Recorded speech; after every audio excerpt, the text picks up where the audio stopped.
She got 7 G's out Dude, I want you to be as smart as I am. Motherfucker, give me a. Dude, I want you to be as smart as I am. Motherfucker, give me a. Dude, I want you to be as smart as I am. Motherfucker, give me a.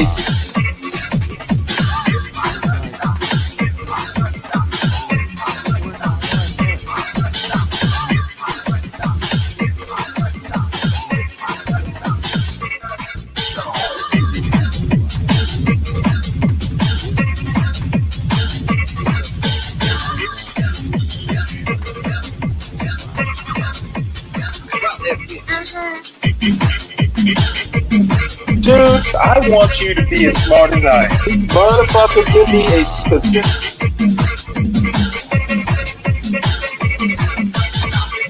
Dude, I want you to be as smart as I am. Motherfucker.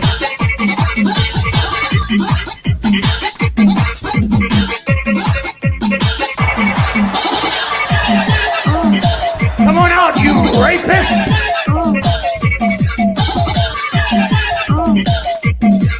Dude, I want you to be as smart as I am.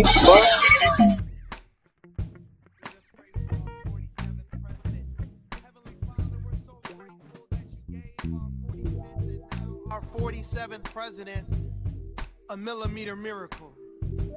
We are grateful that you are the one that have called him for such a time as this, that America would begin to dream again. We pray that we would fulfill the true meaning of our creed, that we hold these truths to be self-evident, that all men are created equal. We pray that you use our president, that we will live in a nation where we will not be judged by the color of our skin, but by the content of our character. Heavenly Father, in the name of Jesus, we are so grateful today that you will use our 47th president so we would sing with new meaning, my country, 'tis of thee. Sweet land of liberty, of thee I sing. Land where my fathers died, land of the pilgrim's pride, from every mountainside.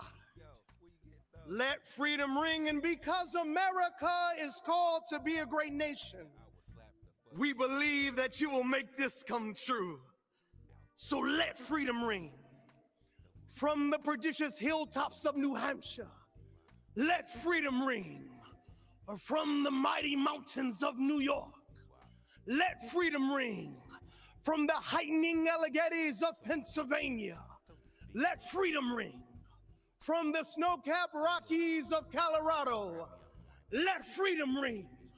From the curvaceous hilltops of California, but God, we're asking you not only that, let freedom ring from Stone Mountain, Georgia. Let freedom ring from Lookout Mountain of Tennessee. Let freedom ring from every hill and every molehill in Mississippi, from every state, every city, every village, and every hamlet.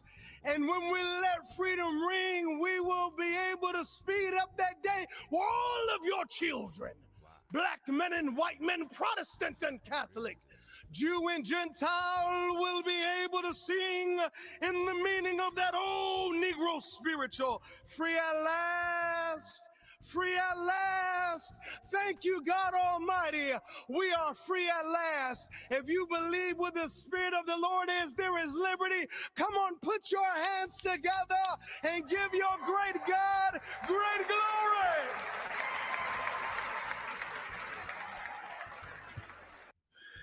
Thank you, Reverend Sewell, and welcome aboard, folks.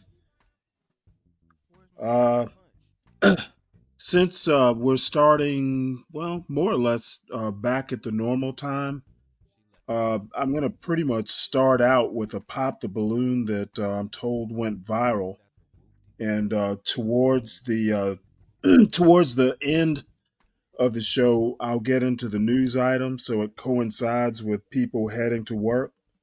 Um, this won't be a long show. Probably I'll go to 6, maybe 7. Um, and we'll see how that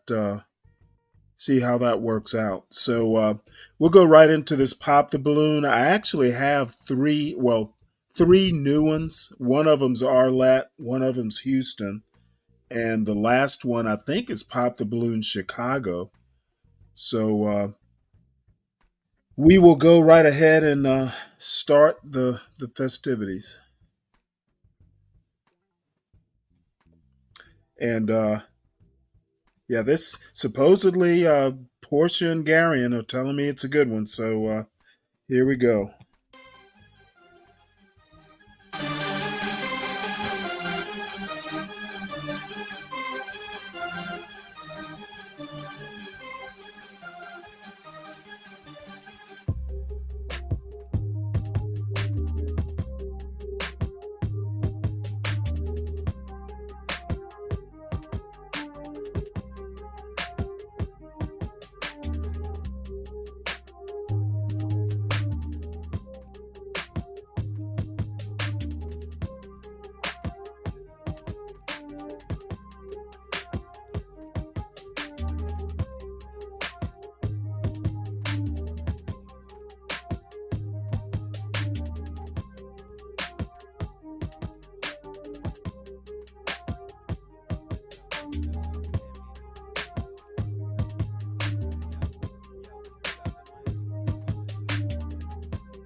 That's an adventurous outfit. All right, y'all, before we jump into the video, I do want to say that the sponsor of this video is Fashion Nova. So the dress that I have on today is the True Masterpiece ribbed midi dress. And the color that I have it in is in the hunter green. So just like the title of the dress says, it is ribbed, which is a really, really comfortable material. It's cotton, it's breathable, you can move around, you know. It's a really nice, comfy dress. And it's perfect for this time of the year where it's a little bit cooler and it is like that sweater material, so it's going to keep you warm while you're still looking really, really cute. It is off the shoulder, so you get a little shoulder action going. And once again, it's midi. Y'all know I love my midi dresses. It's such a great length, not too long, not too short, just a perfect length for me.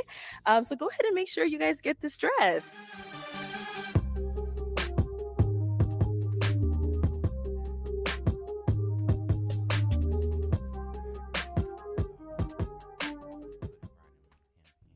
Hello, everyone, and welcome back to my channel. It's your host, Arlette, and we are here with another episode of Pop the Balloon or Find Love. And today we've got some beautiful single ladies line up. Make some noise, ladies. All right, so we are going to be bringing out some single men one by one. When he comes around this corner, if you like what you see, you like what you hear, do not pop your balloon. However, if there's anything you're not feeling, you're just really not a fan of, you're just like, oh, the red flags are going off, go ahead and pop your balloon, and then I'll go over to you and see why you ended up popping. Are you guys? All right. Well, with that being said, let's out our first single guy. Hello, welcome in. What's your name? My name is Gerald. Gerald, how old are you? Me or we got some pretty tall women here. I'm a licensed financial advisor. I'm also a real estate investor. I'm a landlord, and I'm a YouTuber. They got their radars up. Okay, nice. Now, what are some things you like to do for fun? Well, I enjoy working out. I enjoy spending time with my children. I have 2 children from my previous marriage. Okay. And I think just personal development. I enjoy reading as well. Okay. Now, I noticed right off the bat that he did something that a lot of folks don't do. In his introduction, he mentions his children. So, I've often, and maybe it was you and I who had the conversation, how people don't seem to, prioritize their children as part of who they are when they introduce themselves. You know, Right. especially on a dating show, you would think that would be almost the most important thing because it level sets priorities. Right. And it's you being transparent because I mean, let's be honest here. Children could be a deal breaker. So Right. My previous Okay. marriage. All right. Now, what are some things you look for in a woman? I think what's primary for me is having a relationship with God. Also, I want a woman who understands emotional intelligence, which is very important, and somebody who comes with some experience. I'm looking for a woman who's able to help me grow as much as I'm able to help her grow as well. All right. Now, what are some deal breakers? Well, I would say not wanting to actively grow in your relationship with God. I'm not looking for anybody who's perfect. I'm not perfect at all. And I would say somebody who is not ambitious, not looking to create a legacy. All right. Okay. So, oh, right. We did get a pop balloon. Let's go on over there, see why she ended up popping. She doesn't want All to build right. a Let's start legacy. with your name and age. Chanel 32. Chanel, what do you do? I'm a pro makeup artist and a licensed esthetician. So, why did you end up popping your balloon?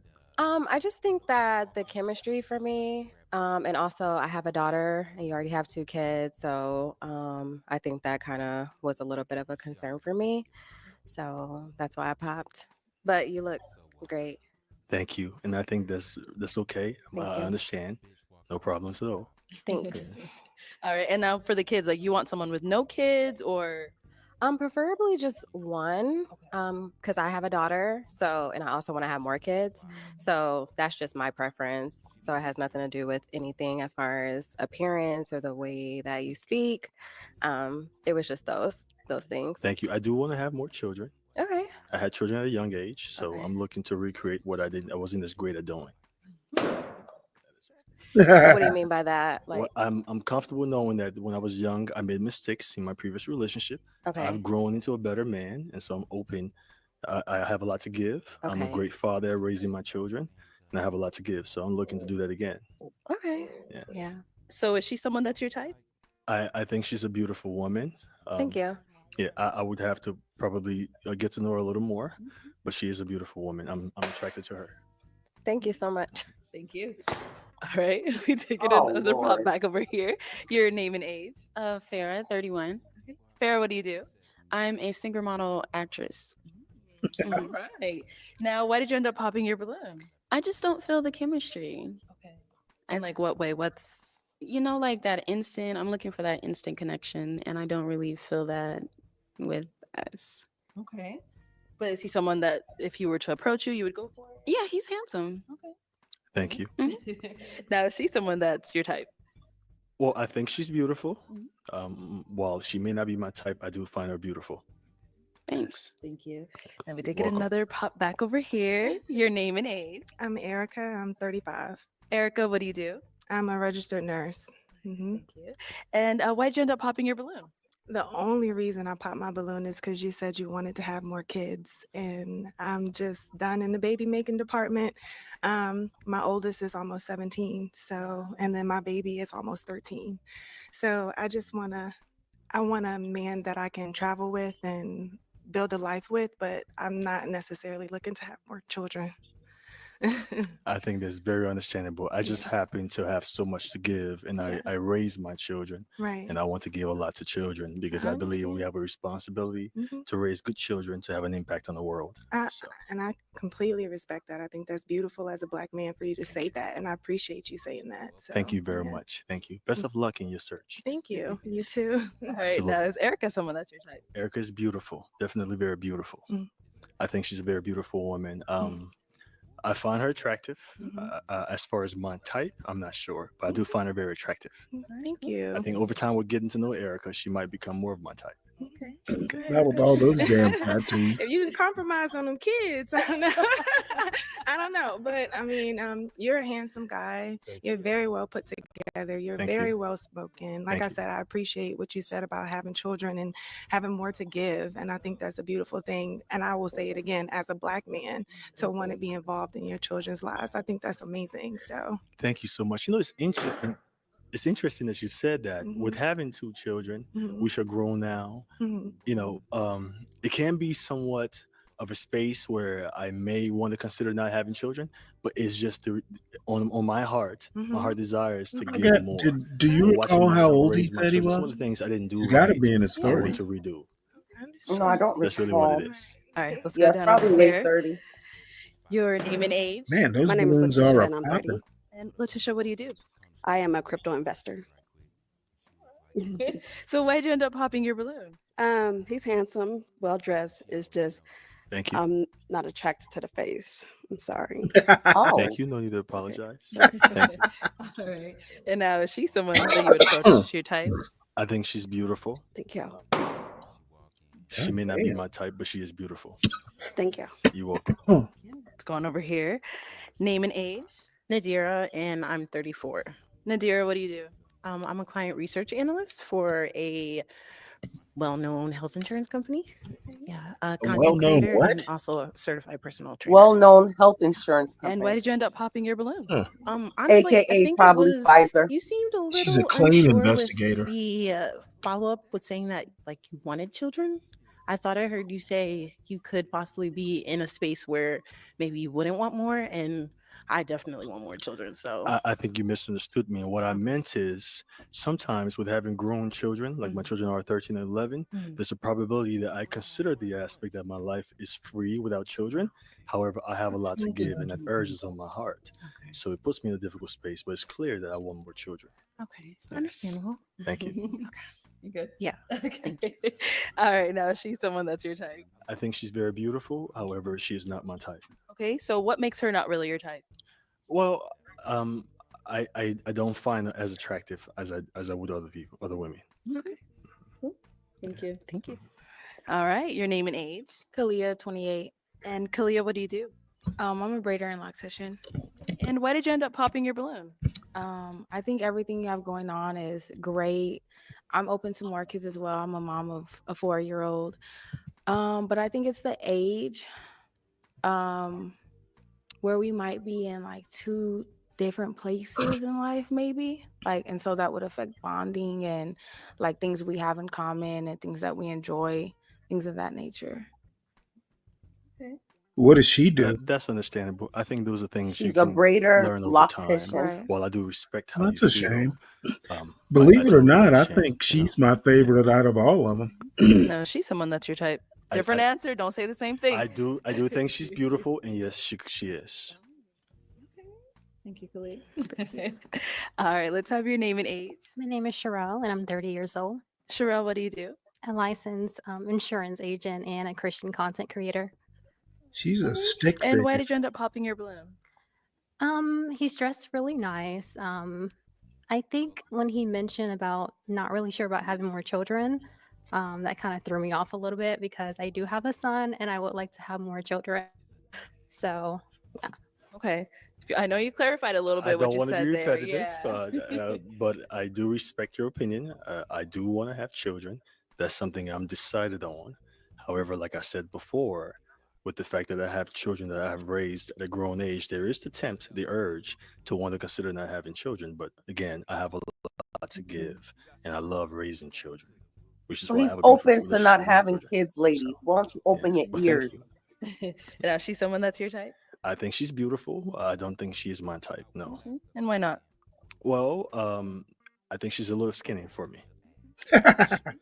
Oh, Stanley, you called it. All right, Yeah, let's she is head skinny. on back. So we do have two Well, ladies what do you with their guys balloons want? popped. Because Go ahead and ask you these know, two I've ladies heard a you question guys to see say who's too more of your type. fat, too skinny. Okay, we want just right. Well, sometimes you don't get just right. That's every Okay, woman is not actually, perfect. hold on now. Actually, you do. If you're single and unattached, you get to choose. And that's So why yeah, people are so you do get people are what you single. want. That's why people are single. When you have baggage, there is no, Right, you when can't you have nitpick. baggage. Now, I'm assuming there's no baggage involved. Well, he has And kids. the other thing that people need to understand is even with kids and a divorcee, Men have less baggage than women do. Oh That's God, that's Stanley. just the way. No, and you know me, I wouldn't say it. You know, I tend to be a little on the liberal side with this, but men do have a lot more choices biologically. Mm. Um, I would say the perfect size is this light skinned girl right here.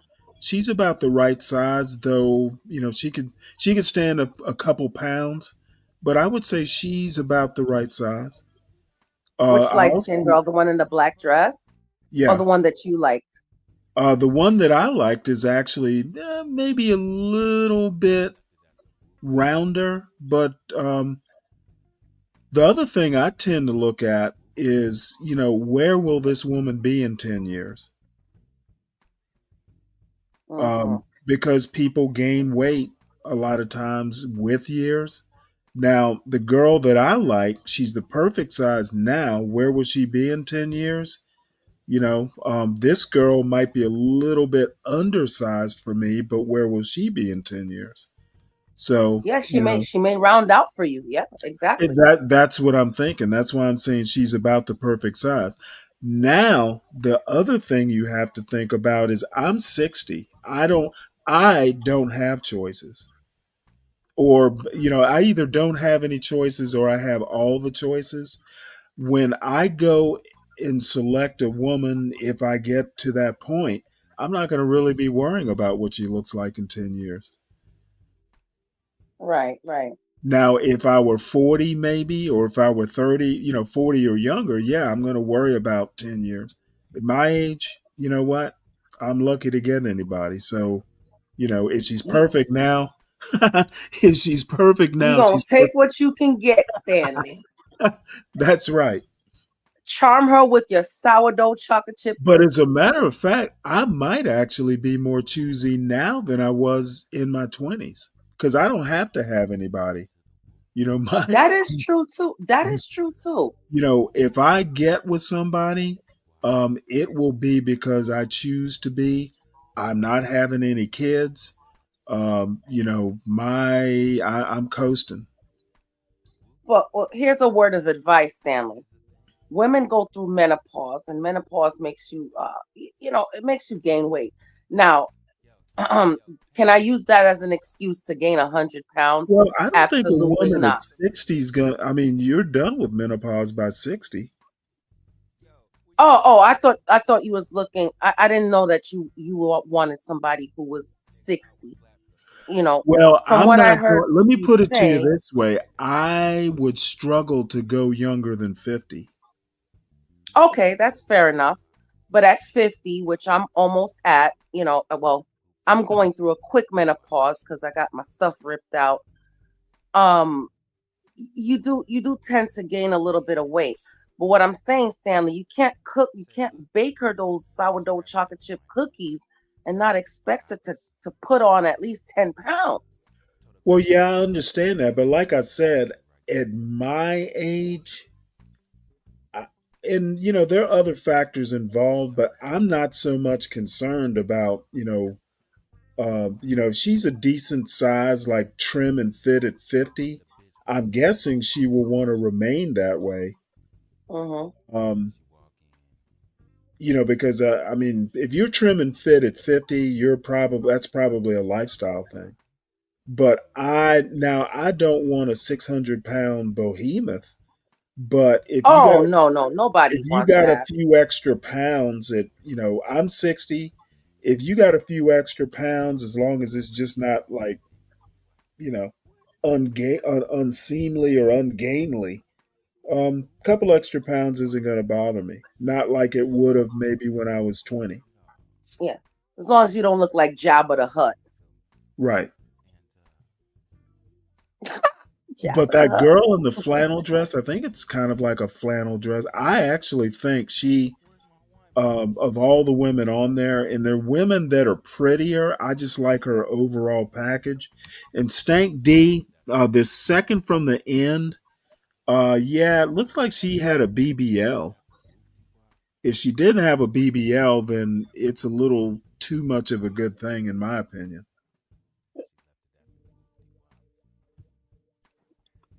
So, in the most difficult times in your life, what do you typically resort to, or anything for that matter? Okay, let's start over here. Let's have your name and age first. My name is Alexandria. I am 36. And Alexandria, what do you do? I am a licensed hairstylist. I'm also a fitness influencer and a Leo. And And if you want to go ahead and just answer his question. Libra. And a Definitely Leo. God. Like I was raised in a church. She I put her always star wanted sign God, out there. no matter what's going on. That's why I wear this cross. And I keep a cross in my car just in case I forget to put this one on. Beautiful. Thank you. She has a holy Let's go on over BBL. here. All right, let's start Holy with your name and BBL. age. Millie, I am 33. Now, see, this woman Millie, what do right you do? here, that's a hard no. Why? She's got some curves in some places I don't necessarily need them.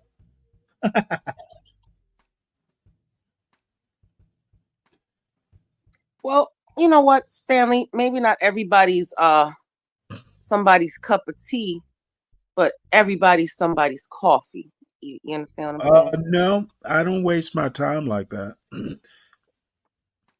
You know, it's really funny. And looking back over my life, I've had one or two, maybe, you could call them one night stands, but I've never been one to waste my time with this, like, oh, hey, I just need this woman for for some sex in around just a little while, then I'll just like dump her. I've never Mm-hmm. been like that.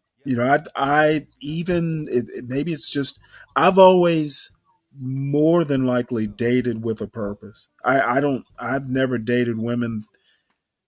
Now, there have been one or two exceptions that I knew, this is going nowhere. It's just because I need some sex. But by and large, I haven't dated women that I couldn't at least possibly have a relationship with or Yeah, longer see term. yourself long term. Yeah. Yeah, and she would not be one of them. There are just too many. There are just too many issues here aesthetically. Fair enough. I'm a chef.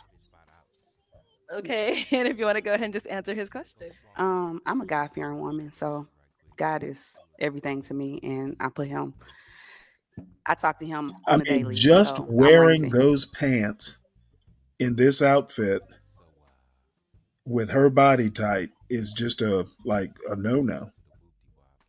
You don't know thyself. Well, Before I do if anything. Precious could get And while we're land here, before we herself a walk back, do you have husband any and have questions for him? twins and stuff, Mhm. I think any woman can. I Well, don't. I it's the don't. truth. I don't. I just got a brain freeze. So All right, we're gonna go back that way. You I got guess one. that's a compliment. Yeah, Thank yeah. Okay, we'll come back. Do you have any questions for him over here? Absolutely. So when you said mistakes in the past, what type of mistakes? Well, I was young when I started having children at 20, 21, and then I got married later on. But the mistakes were that I was not very faithful. And those are things that I've grown into a better man, and I'm accountable in my actions. I've learned to be a better person. I've built a closer relationship with God, and He's helped me through my commitment and being committed to a woman. Okay, okay. Mhm. So how did you go about that? Was it therapy? Was it just getting closer to God? Like what, held you accountable? Well, I not only did I built my relationship with God and took some time off to really examine areas of my life that I needed to improve. Because when you have children, you start to get a reflection of yourself, and there's a kind of a responsibility to want to exemplify the best example for your children. Man, let me That tell really you. helped me continue to want to be I have accountable and to grow. admit, though, In she's addition to kind of that, I've had growing on me, relationships but where I've been able to I would practicalize what probably I've be able to exhibited in my resist. life and learn to become better at.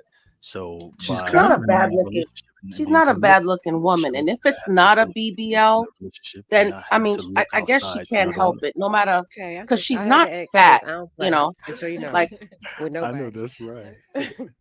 You're good. No I other don't she questions. just play have a big derriere, You good over know. there? You got a question? Okay, let's head on over there. that's abnormally big. All right, go for it. what She state do says you she's live a in? fitness I live in trainer, Atlanta, a Atlanta, fitness Georgia. influencer. So, do you Well, do yeah, but long when you distance have relationships, or a big derriere like how would you that, feel about long no matter distance? how much I'm weight very you open to lose, long distance you're still gonna have that butt. It can Well, get I a mean, little as bit long as it's smaller, I mean, it looks like it's toned. She might be exercising it. Mhm. I Yeah. could I could live with it maybe. I don't know. She's kind of grown on me, but I still like the hippie chick. She to me for some reason this girl just reminds me of kind of a hippie type. Yeah, she does. Yeah. which I believe things have to develop and grow over time. Mhm. Now, ultimately, I would like to have my significant other with me Mhm. and I with her. So, but I am open to cultivating a relationship that transitions into that. I Is don't she think the only, she's his And are type. you I willing think to she's are the you only stuck in balloon Atlanta or are left. you willing to relocate? Well, that's a great question, in Mhm. fact, I because think my there's one children are in other with the Atlanta. balloon. Mhm. There's a probability I could be stuck. However, my ex-wife is very communicative and we work together very well. So there's also a probability if I were to have a very serious relationship that she would be open to that because again, I'm looking to establish a family. Mhm. So, Okay. if that answers your Where are question. you located? I'm in Arizona. Yes. Cool. All right, Okay. thank you. No. Let's head on back. Go for the To BBL add a little chick. more, she will be open because she knows my importance in my children's life. Okay. He'd All be right, a so I'm hard now no going to for hand you a me. pick. Okay. I'll have you hang on to that. And it is Is that time her to pop real a hair? balloon. Out of these two ladies, who's more your match? Whatever may Do be, you go need ahead to and pop the other ask? ones. I don't know. That's a very real looking wig. Oh, they have some great ones, Stanley. They have some great ones. I'd be interested to know what she's a hair. Did she say she's a hairdresser? Which one? The one in the red? In the green. Okay, so the one in the red is the nurse, right? Okay, so the one in the green, Look at I'm not sure. that. Actually, looks like her hair. Oh no, I could tell that's a wig, Stanley. Look at that part. No, that's a wig. Okay, man, they're getting realer and realer looking. I'm telling you, the devil is a liar. Have you hang on to that. Good thing she's wearing that And it cross. is And time she has a to pop spare. a balloon. Out of these two ladies, who's more your match? Whatever may be, go ahead and pop the other one's I'd be balloon. interested to know what her hair looks like. I have to apologize. I'm sorry. I told you he wasn't her type. She wasn't his type. All right. She's So, not Millie, why my did you type. have your balloon unpop? I feel like And I'm wondering if she's going to her waitressing job afterwards. Doesn't that look like Yeah. yes, doesn't that look like a hostess but not a regular restaurant, maybe one of those S&M restaurants. A smash burger for real. Smash burger. Foot long hot he's well dog put. He's joint. I like the way he communicates. Speaking of He's which, very handsome. I think I I might love be male having chili eyelashes. He got dogs some tonight. gorgeous eyelashes. Oh, that sounds I'm good. big on oral hygiene. I love white teeth. You gorgeous. Thank you. Thank you so much. That's why I had it on. Okay. And You so, know, what did you believe end it up or popping her not, I balloon? kind of I like think this she's a girl wonderful too. person. I In the don't white, think she's my type, dark unfortunately. skinned girl right But here, she's a great person. And right thank you so behind much for your Arlette. compliments. I appreciate it. No problem. Thank you. Mhm. All right, let's head on back. This man So we likes did get to hear where booty. she's from. Where are you? Originally, DC, Maryland, Virginia. Okay. And you live there now? I live in Houston. I am originally Liberian, West Africa. I was born and raised in Liberia. I came to America when I was 18. I'm 37 Shout now, out so to I've been here. Gway. Do the math. Yeah. Okay. Yeah. All right. And is she someone that's your type? Yes, she is. All right. Well, then let me have you come on up here. I'll have you scoot that Well, way. hopefully he's Okay. not So you the guys got to hear asshole a bit Gway about each is. other. Do you have one final Oh, question? come If you on. don't, that's Stop it, okay. Stanley. Behave Mm, yourself. I'm trying to think because It's I asked the most 2025. We're important thing behaving Cannot believe ourselves was this like, year. I what cannot believe that's was a your go natural. That's a natural. That just does not look. That just does not look natural.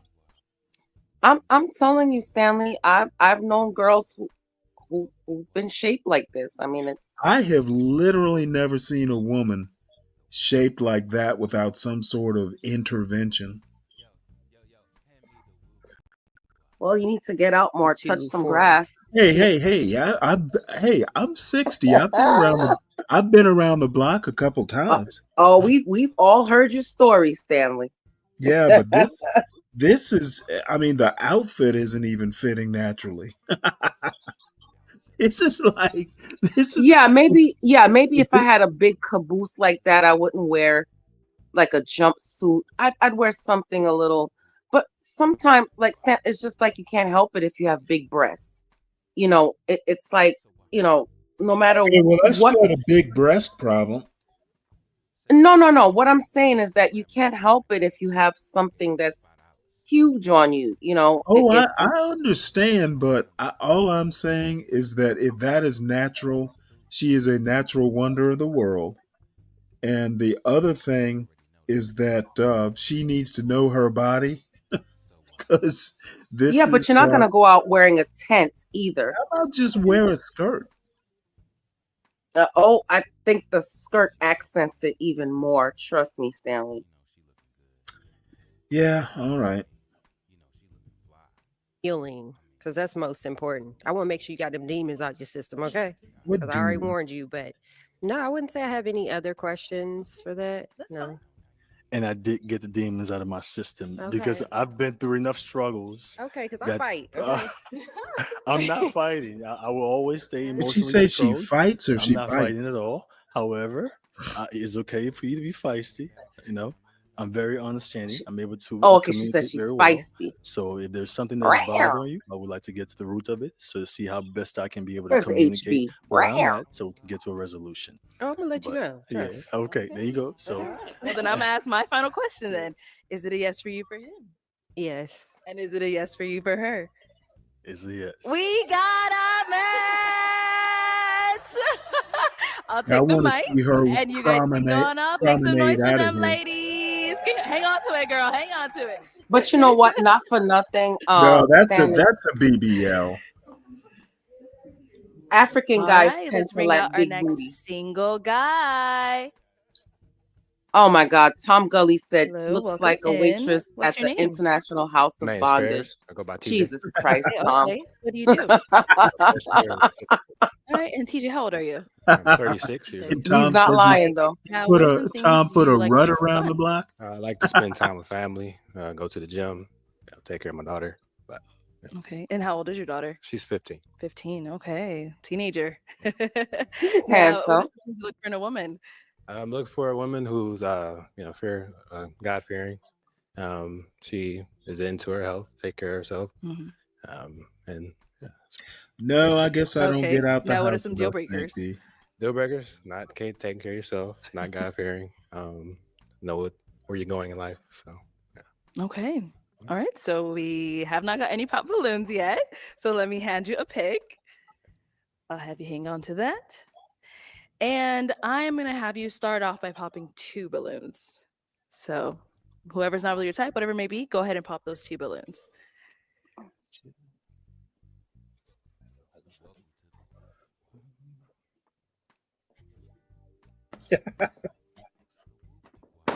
Okay. And then one more. Oh, the bondage waitress.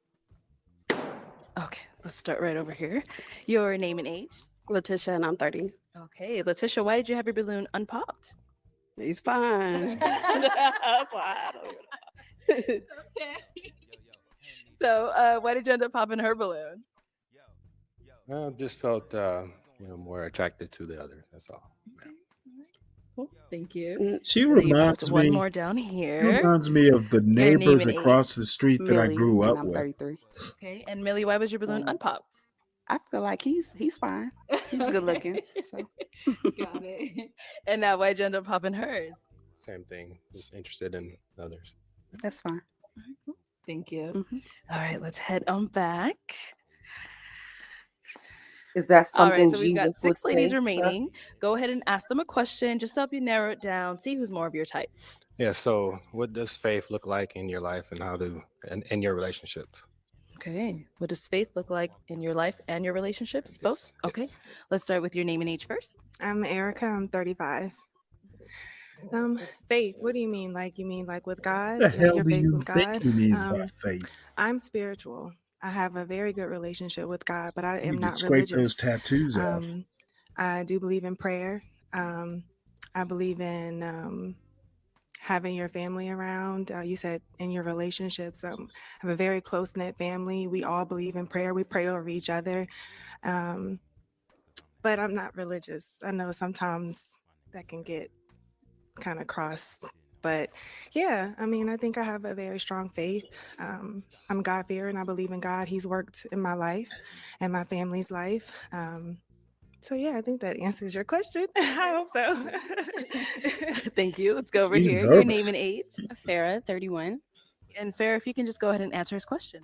Okay, so faith looks like to me, I was brought up as Christian. Not so much, I still believe in God, but I'm not really attached to a religion as well. But I do pray every day. My son prays. And we try to keep God a priority in our life. What's going over here? Your name and age. Chanel, 32.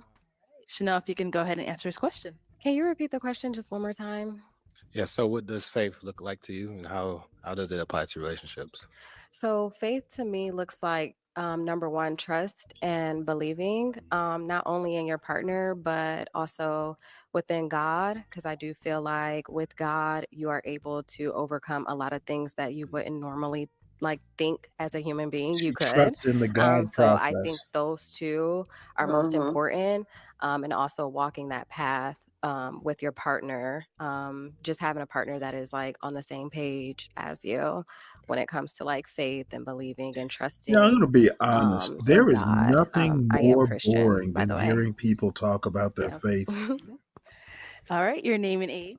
Nadira, 34. And Wow. Nadir, if you can just go ahead and answer his question. Yeah. I think that faith is really driven with consistency and discipline. I think you can apply it with your How about faith as far modesty? as your belief in God, obviously, but also within your relationship, being consistent with your partner, showing up in, different ways for them, but also being disciplined enough to not be distracted by outside sources, outside stimulation sometimes or distractions. And I think if you apply that to your faith, it works full circle. Yeah. A Your lot of name and age buzzwords. and the answer to his question. Kalia, 28. Faith in like my everyday life, I feel like looks like trusting in the process, I'm trusting waiting and for some believing in woman to whoever you're just say, dealing with, "Screw whatever that." type of relationship it is. Trusting in God that, is God's plan. Do what you're supposed to do. Have faith that, everything is going to work out the way that it needs to. And your name and age and the answer to his question. My name is Sherelle and I'm 30 years old. Faith to me is believing in the unseen. So really trusting God. I'm Christian. So my Faith to relationship with you God, I looks feel like like I a have an roast intimate beef relationship with sandwich. God on a daily. So as far as like in a Eat relationship, I something, think it's girl. important to be equally yoked with the person that you're with. So I yeah, honestly just don't think pretty much having your purpose aligned with there's one another. anything wrong with her, to be honest with you.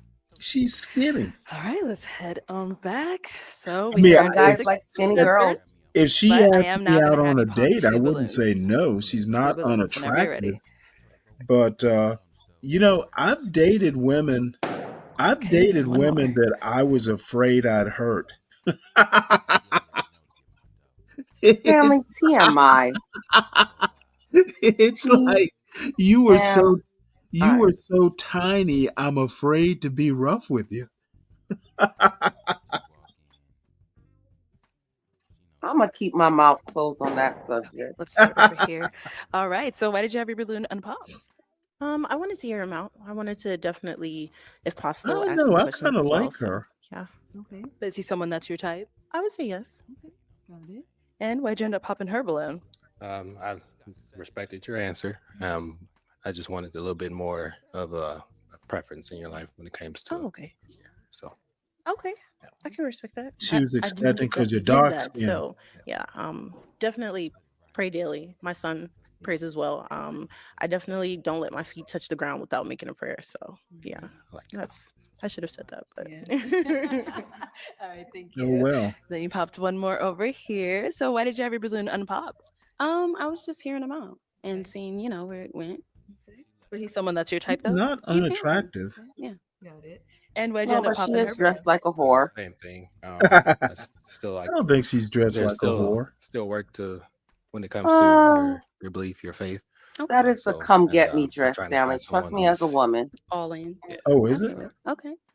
Oh, that is a dress that I would only Okay, wear we've if me got and my 4 ladies husband left. Go ahead and ask them another question. were to go out on a date, So and what does after or he how was do my you husband, apply you know, like I know what I'm selflessness expecting Well, tonight, I kind can of. in tell a you, relationship? I can tell you this.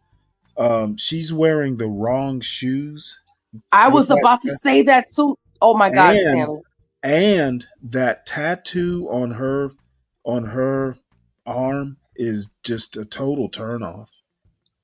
I would have wore the F me pumps with that dress. Yeah, and I I mean, would have worn sleeves.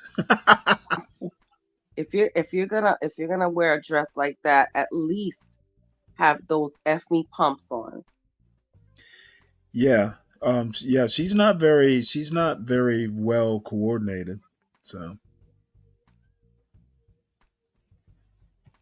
Makes her look very Okay, so how do you apply lizardish. selflessness yeah, makes her look very dress barn. Yes. to a Oh, relationship? don't talk Okay, about let's start Dress down there. Barn, Stanley. I used to get some of my Okay, let's start here. It's work Me, pants okay. from I Dress do Barn. put for one is God first. But I do analyze a lot. So like in relationship, I'm always looking for like what's going on with my partner, Now for her how I size, she's can a little make their day busty. better or encourage them or whatever that You might look know, I like. think it's I don't really think that she's that over. bad. I don't think she's a. I I think think she's a cute woman. I I really do. think She's she's short. cute, but you know what I think her problem is? That oversized wig. That wig Yeah, just you know, makes her yeah. She that would look awesome with like a haircut like mine, like a nice crop yeah, cut. exactly. Yeah, That I think wig she would look awesome. that wig is just like makes her head look big. Yeah, sometimes She women don't. looks, she looks like a Tootsie Roll pop. Yeah, sometimes women don't get this, and they put on these big, you know, exaggerated wigs, and it's like, girl, you just look cute and natural. Yeah, Crop it. I don't know. I'm not one of these guys, you know how these black conservatives are like so Eurocentric in what they expect a woman to look like that if a woman doesn't have long flowing locks, they're bald headed. I don't have a problem with, you know, short hair necessarily. You know, I can remember as a kid being attracted to Grace Jones. I thought she was awesome, though her haircut was a little military. So, you know, a Yeah, short yeah. It depends on the cut, and as a matter of fact, I'm growing out my hair now, and I'm at the point she's where cute for a bulimic girl. I'm I don't at the think she's point bulimic. where I'm like, okay, I'm going to get a cut Saturday. I'm gonna get it cut. Look at those. Look at her arms, though. They are tiny. Yeah, she's a small girl, but I don't think there's anything wrong with her. No, you know what? Maybe if she didn't have that wig. I would always be too scared to like, you know, I don't know. I just, you know, I would have to treat her like a hot house flower, and I'm not sure I'm up for that. Like I said, I'm gonna keep my mouth So shut. yeah, really just analyzing my partner and seeing how I can support them, make their day better. Let's hear from you over here. Can you say the question again? Yeah. So how do you practice And selflessness? she's just kind of like an relationship? earth I would mother say type. that has a lot of like it entails a lot of I do understanding, think she should tone up though. She'd patience, look a lot better. communication with whoever you're She dealing hit the with, your gym once or partner. twice a week. Um, She'd be a lot better. yeah, I kind of went blank a little bit. That was good though. But yeah, in a nutshell. Alrighty. And then over I here. think she's really nice looking. My age? You can, but just to answer this question. Okay. So I apply selflessness by just basking in my, I would say, feminine energy, just kind of allowing like a masculine man to kind of take the lead, and just knowing that I'm here for support and we kind of like level each other out in a way. Yeah, I'm not And feeling of her. course, like communicating, just kind of like the essential things that kind of go into a relationship. Yeah, I would just wrap it up and say that. Yeah. And then over here, if you want to go ahead and answer his question. I She think looks. that it's She important to literally looks like something. She should be auditioning for Klingon. She could literally be like in a Star Trek movie Oh Lord, Stanley. with the forehead, the wig, and the tattoos. be available for your partner even when it's inconvenient. I think that that's the root of And her height. selflessness. Showing up for each other is important, and understanding. Just being supportive. And through everything, like Yeah, I'm just not feeling that's her. my She is answer. just. She's a hoochie mama nurse. All right, so it is time to pop some balloons. I'm gonna have you just pop one this time. One balloon? Yes, one balloon.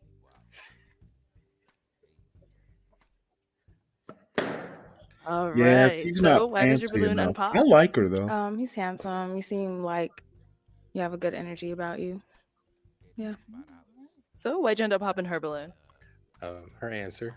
Okay. It's okay if you don't understand, but I was looking for more specific about it. So Yeah, definitely understand.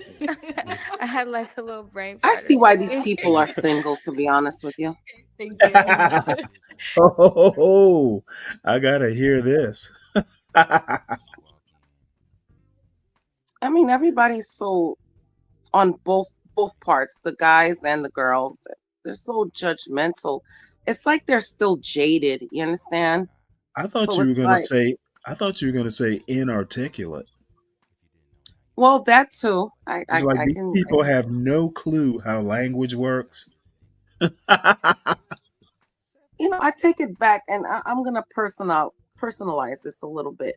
I take it back to when I started dating again, and when I met my husband. It was just a natural flow. I didn't have like a pile of questions. The only thing that, honestly, Stanley, the only thing that mattered to me was, are you single? And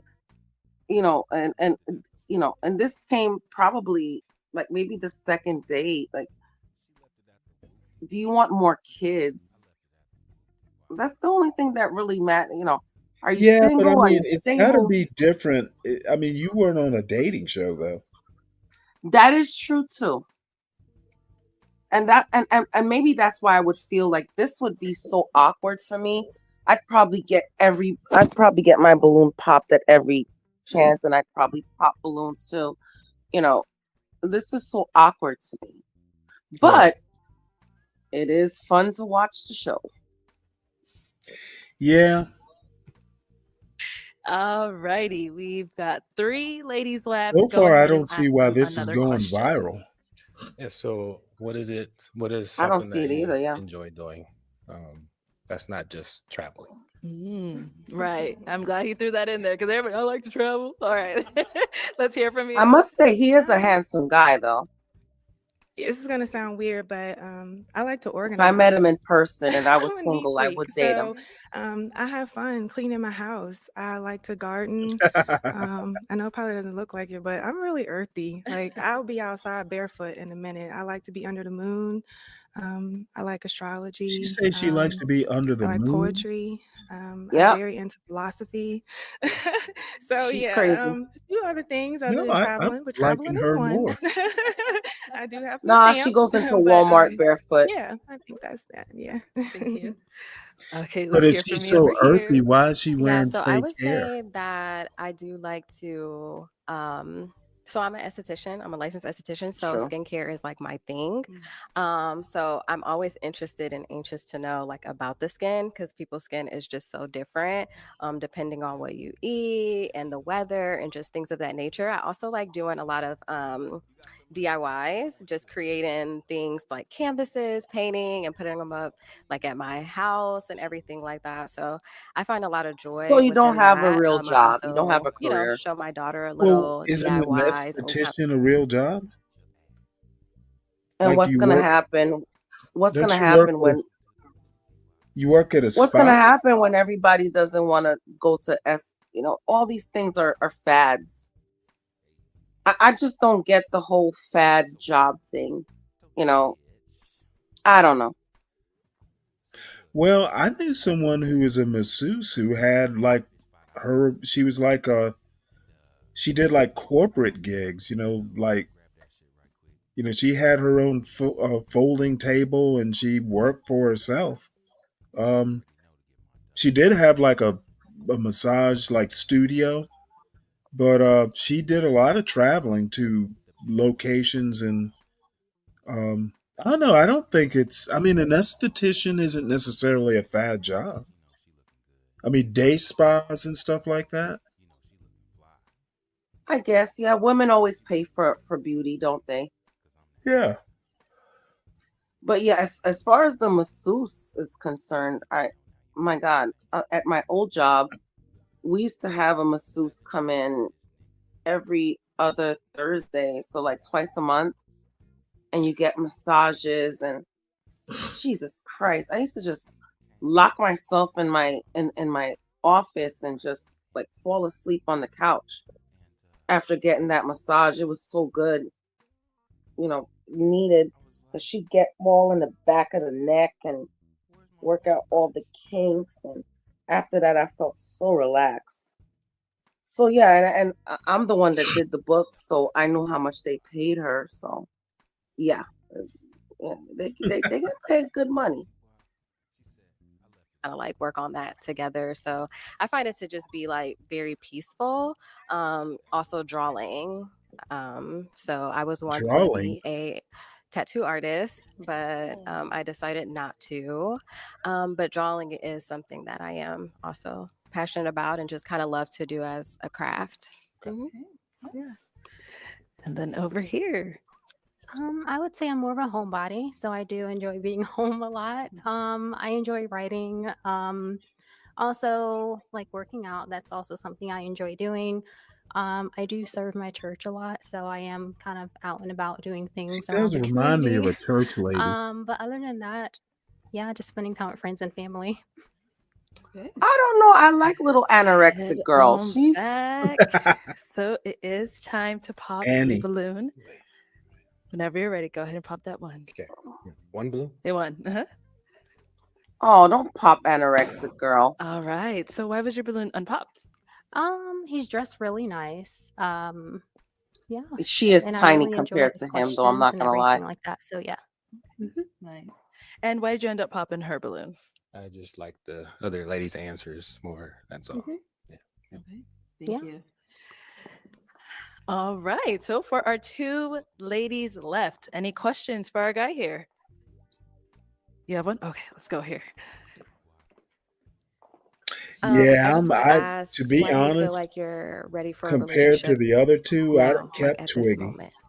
Because I've done the work when it comes to my faith, Did you just raising my say daughter. Twiggy? I'm So done. now I'm to the point where she's older, she's more independent, and I can really focus on giving someone that correct energy. So Do you want more kids?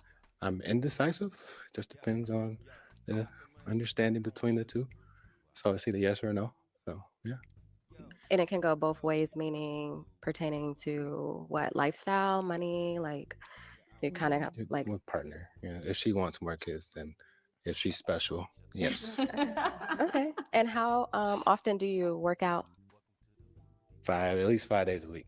Okay. So Good. Cool. Okay. Any She's questions feeling here? him. Yeah, I do have a question. Do you feel I ain't like working you're out no looking for a goddamn wife, 5 or do days you a feel week. like you're ready to be a husband? Ooh, I okay. had my bike. I had my Well, bike in say I'm looking my for a house, wife and I would. spiritually. get on my bike. You I know, guess I just mean like in a sense, like if you're ready to be a husband, that means you're ready to be of service to somebody and not just looking for somebody to be in a service to you. Okay. So that's kind of what I mean. get it. Yeah. Okay. Yeah. You're good. Any other Yeah, questions? No, that was it. You're good. Okay. Mhm. Oh, we got another one here. Yeah, go ahead. Okay, so this is gonna be just a scenario. So just say like what is your day to day? Like say like I was off work and you're at home. What are you doing Bitch, during what are you the doing day for when I'm me? not You're there? cooking, right? Besides going to the gym. make Well, me yeah, a besides going to the sandwich. gym. Well, lately it's been organizing. I have things with my daughter. She keeps me busy as well. So that's pretty much all I do. Are you a homebody or you like to go out? Are you adventurous? Definitely a homebody. Okay.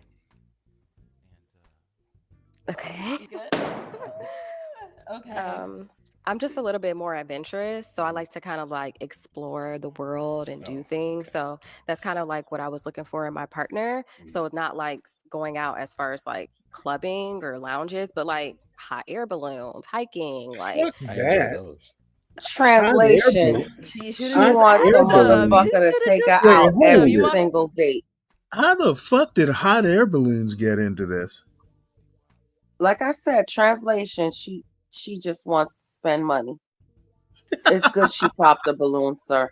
It is so good that she popped the balloon. You know what? Of all the dates I've ever been on, I've literally never thought of taking a hot air balloon ride. I'd probably leave the date if you took me on a hot air balloon as a I mean, date. I'm not against it. It's just not something I would ever think of. I'm afraid of heights. Well, I'm afraid of heights too, but I'd go up in a balloon. As long as I can feel, I can deal with heights. I've had to, over the years, I've done, rappelling and, just like, if you've ever done like an Australian rappel where you basically go head first, you'll get over your fear of heights. Do you want that balloon back? I don't go to the club. Is what I mean. okay. Yeah, I didn't mean that. I should have probably referenced some examples before, but yeah, I'll take that balloon. Okay. Let's get that balloon back, please. Oh, screw that. Don't give her her balloon back. Thank Yeah, you, I ladies. don't get the getting the balloon back. Okay. You All already right. said what you I'm gonna said. now switch it on over to you. We're gonna let you pop now. Okay. Go back and Whenever you're pop. ready, go ahead and pop. Oh no! Okay. So why was your balloon unpopped? He's very handsome, soft-spoken, attractive. I like that you're involved in your daughter's life. Yeah. Okay. Why'd you end up popping hers?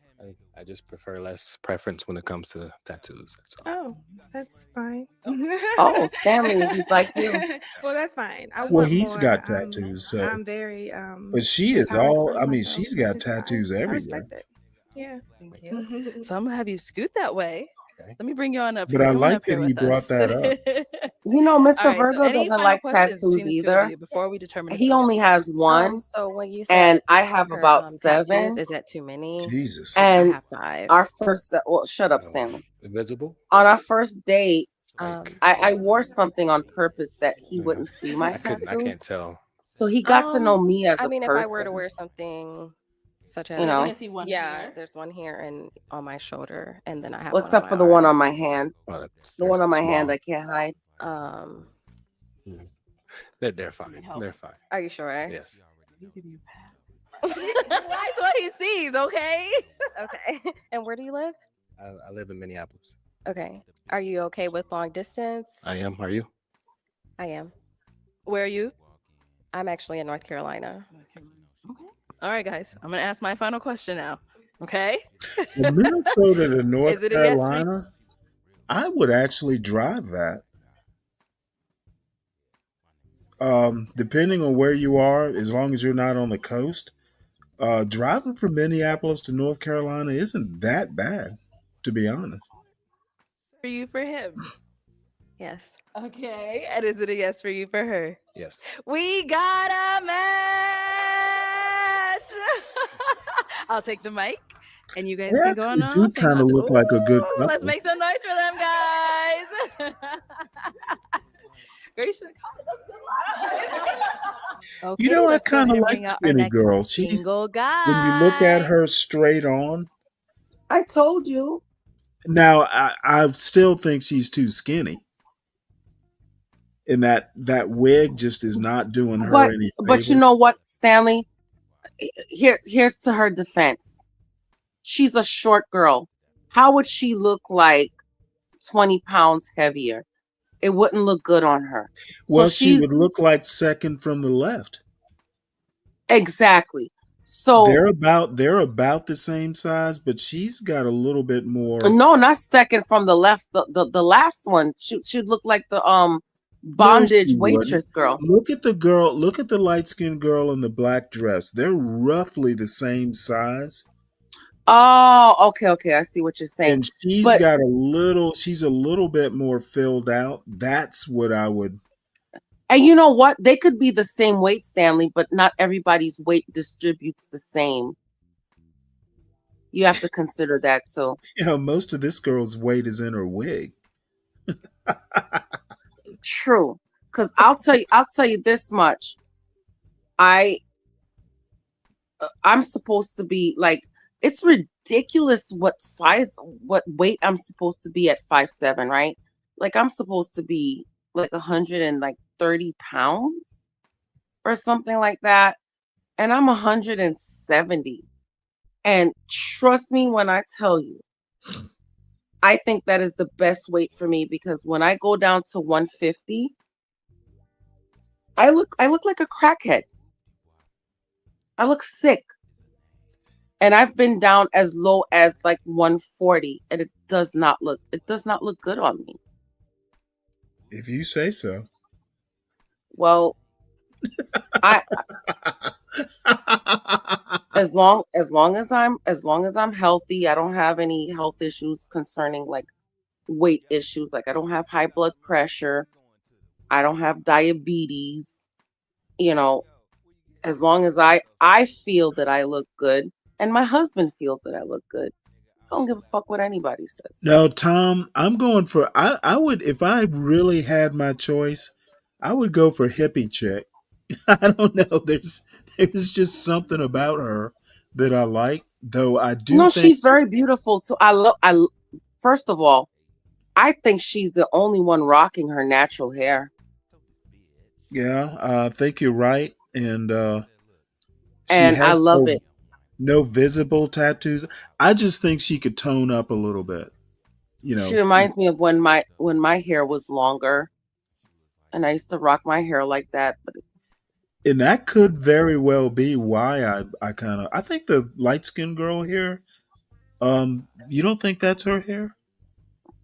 I have to see a close up. It could be, but I have to see a close up. But I just kind of like her natural look. It doesn't even look like she's wearing that much makeup.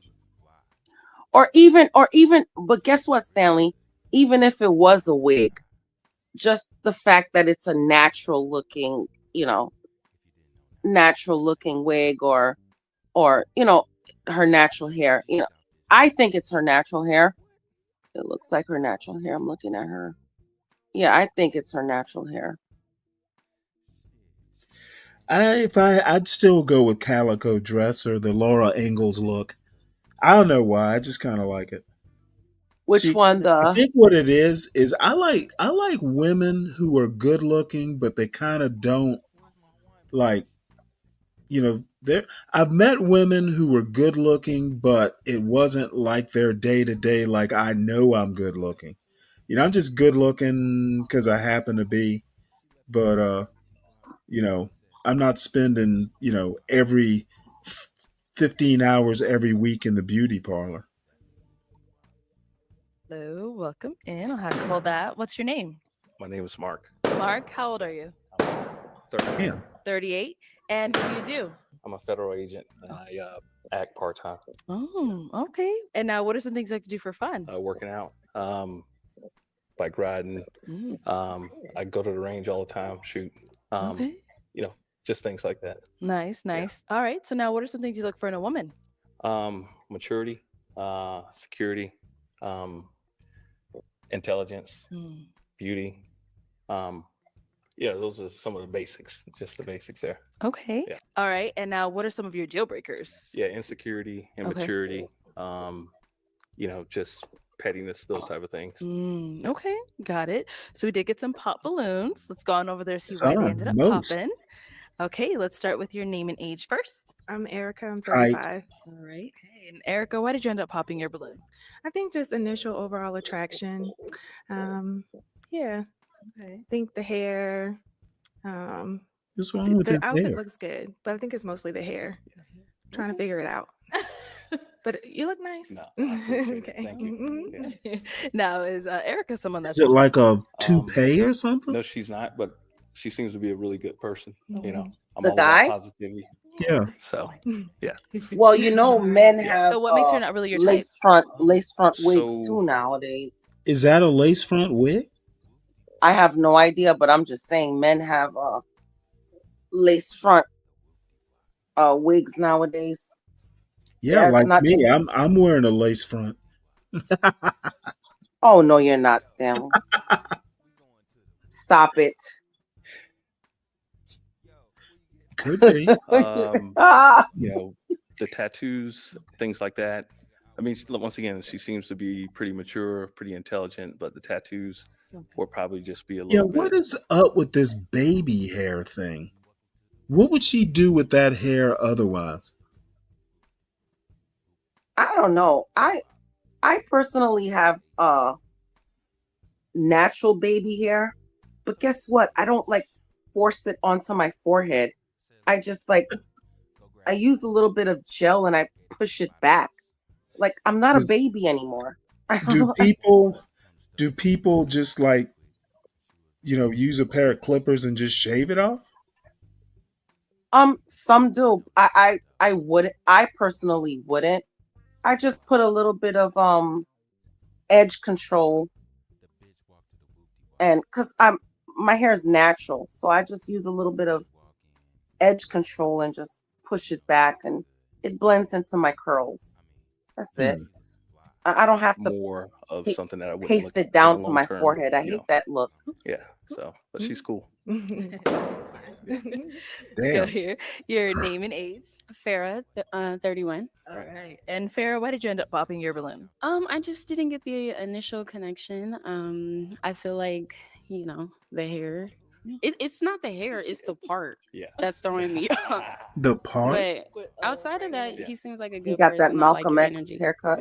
Definitely. So that's two now coming for your hair. Like, does that happen to you often? No. Yeah. I mean, it's something. Let me tell you something. Women don't understand Okay. the power that we have over men. Now, I mean, she's something aesthetic as far as like the way they dress or the way their hair is cut. If all we have to do is say, "Hey, baby, I would like to see you in this, and I would like to see you in that," and that's it. I mean, this is just a ridiculous reason to turn down somebody. I don't know. I mean, sometimes how you present yourself aesthetically kind of tells you about the person. Well, maybe he doesn't have a woman in his life to tell him, "Hey, babe, dressed like this." When I met Mr. Virgo, he only liked like shorts and t-shirts with flip-flops, but he cleans up very well. I suggest certain things for him. I'll buy him certain, shirts and stuff like that. Like on his birthday, Christmas, I'll get him stuff that, that I would like to see him in. And that's it. That's all it takes. I just don't get, I don't know. Unless you're dressed like completely like a fool, And some of these girls have no room to talk. Yeah, I know. I mean, look at her outfit. Yeah. someone that's your I know type? Mr. Virgo wouldn't want me going out in a Really dress didn't get like enough that. information to kind Well, I would be okay with the dress if she could just get the whole outfit right, like the shoes. you know, but she seems once again mature. Seems like a positive person. So yeah. Thanks. Your name and age? Letitia, and I'm 30. Letitia, why did you end up popping your balloon? Your dress nice. It's the side part. Yeah. You know, and I didn't get the spark. When I look for a man, I want to be able to like, oh yeah, it's him right there. So I didn't get that Oh my spark from you. God, the spark. There we Show the go. people the side part because they all coming for your side part. Wow. Now, is she someone that you would approach if you saw her out? You know what? Arlette ain't shit. She She's seems not. once again a cool person. You know, I'm all about positivity. Thank so, you. Yeah. Okay. Arlette is a pot Thank you. stirrer. Name and age? Nadira, and I'm 34. All right. Nadira, why did you end up popping your balloon? Honestly, I think I just would like you to be a little taller. Yeah. A little what? And how tall are you? I'm 5'11". 5'11". How tall are you? 5'5", but I have on heels, so I just feel like Wait, he's not I wanna 5'11". look up. So yeah. Okay. That's cool. Is she someone that's your type? She's once again, she seems like a pretty cool person, you know. But okay, that's cool. Is she someone that's your type? She's once again, she seems like a pretty cool person, you know. But not my type. Not your type. Yeah. Okay. Cool. Thank you. Let's go here. Your name and age, and why did you end up popping your balloon? Kalia, 28. I think you look good. I like your side part. It's cute. Appreciate you. I popped because of the tattoos. I plan to get plenty more. I have a few big ones and visible ones. I plan to get more. They're mostly on my legs and a little bit on my arms and stuff. cool. So Yeah. I didn't want to pop, but No, it's all I'm getting good. Yeah. tattoos. So Hey, look, I got a trip planned to Vietnam in a Yeah. little bit. I'm gonna get a back tattoo, so it's all good. Yeah. Hey. Yeah. But it's more so just the aspect of Oh like, yeah, traveling to visible Vietnam. tattoos We already and- know what you're Oh, going there okay. for. Yeah, they're gonna be You're visible. looking for for sure. some baby boys. What? Wait, is that the Philippines? Well, that's the Philippines, right? The lady Oh, I boys. thought that was Thailand. Oh, is it Thailand? Okay, my bad. My bad. So he said he's going to Vietnam to get a back tattoo.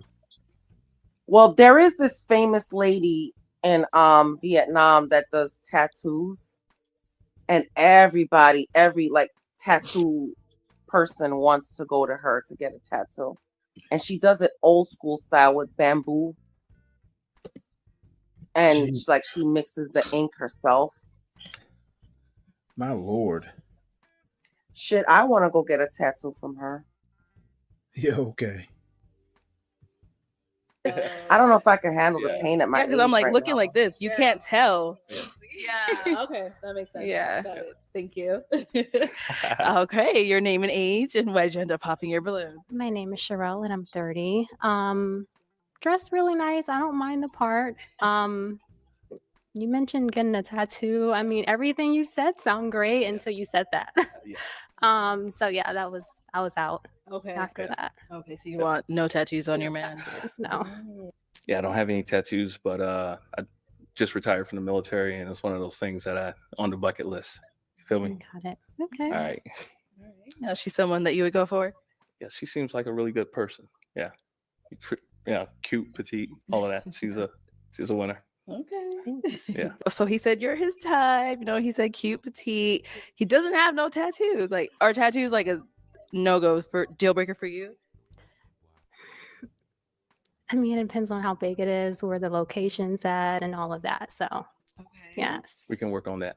I don't mind tattoos. Okay, I so just do don't you want want your balloon face- back? Yes. Face tattoos. Let's get the balloon. Oh. Ooh, that was a good catch for me. Okay. All right, we'll be back. Let's go over here. Your name and age, and why did you end up popping your balloon? My name is Millie. I'm 33, and I just wasn't feeling it when he came out. You're not bad looking. You're very handsome. I feel you with the part. I wasn't feeling the part, but I understand swag, so that's cool. You got style. Definitely. Yeah. Yeah, she's someone that's your type. She's not pretty cool. She's a really cool person. Oh, I actually like her switch the style. words up. But no, and the way you articulated that, awesome. You know, sorry, awesome. But anyway, just not necessarily my type, but Okay. I'm proud of you.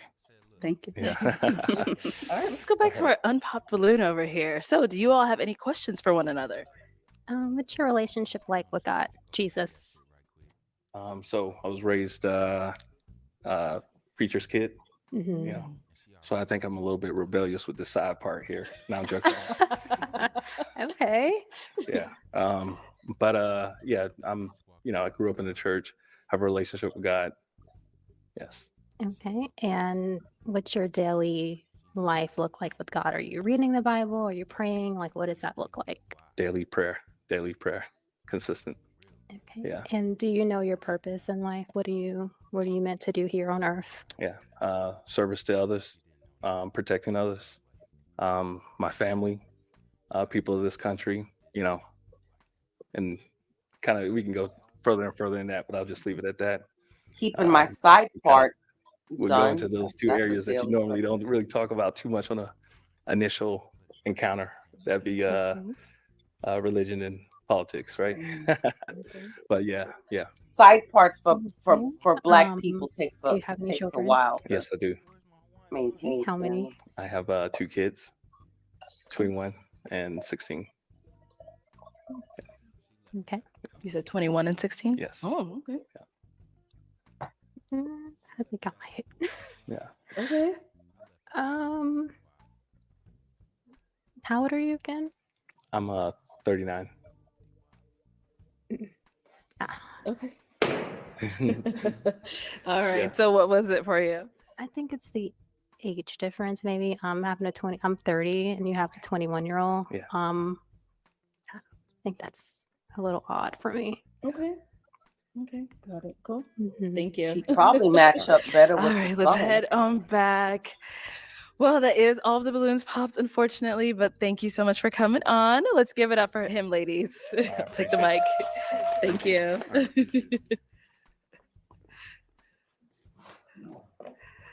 Okay, let's go ahead and bring out our next single guy.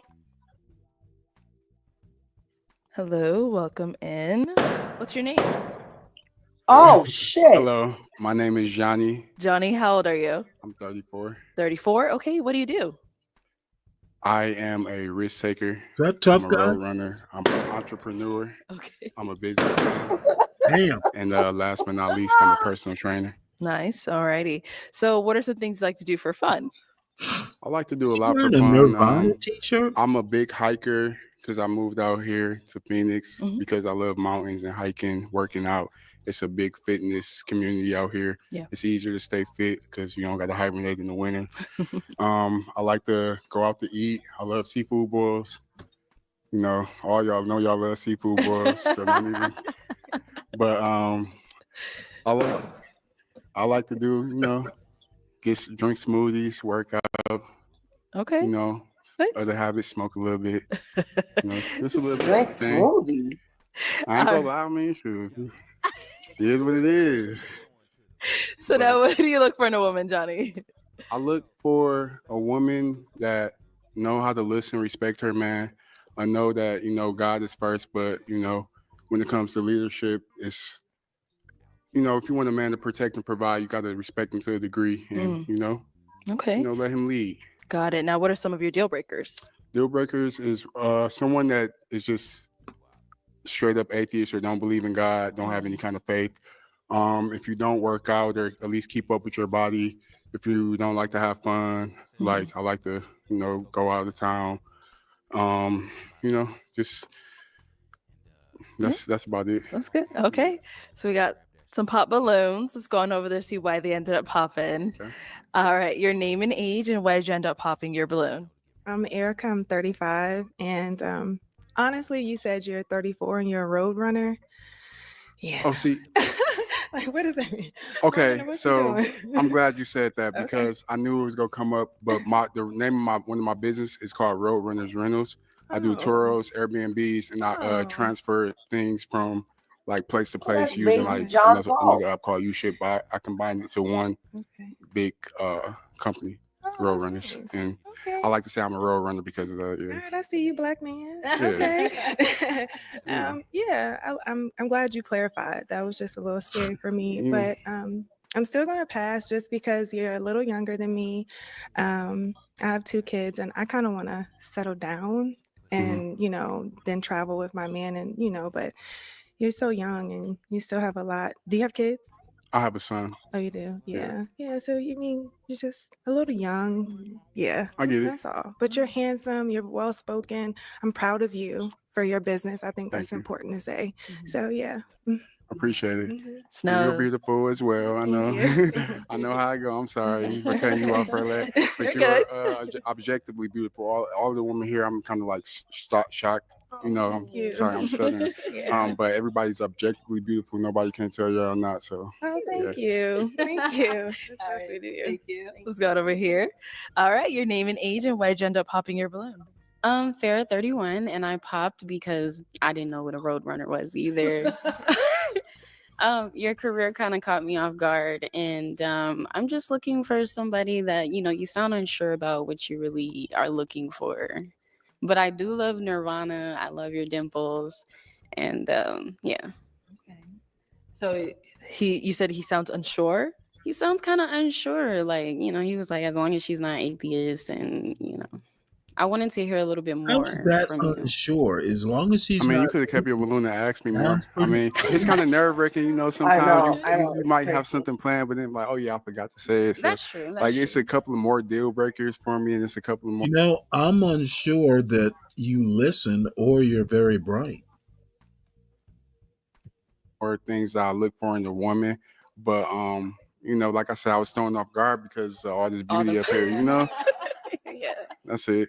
But I'm easy to communicate with. That's another thing I like in a woman, like someone that that's easy to communicate with, and not just easy, that you both have good communication skills together. Right.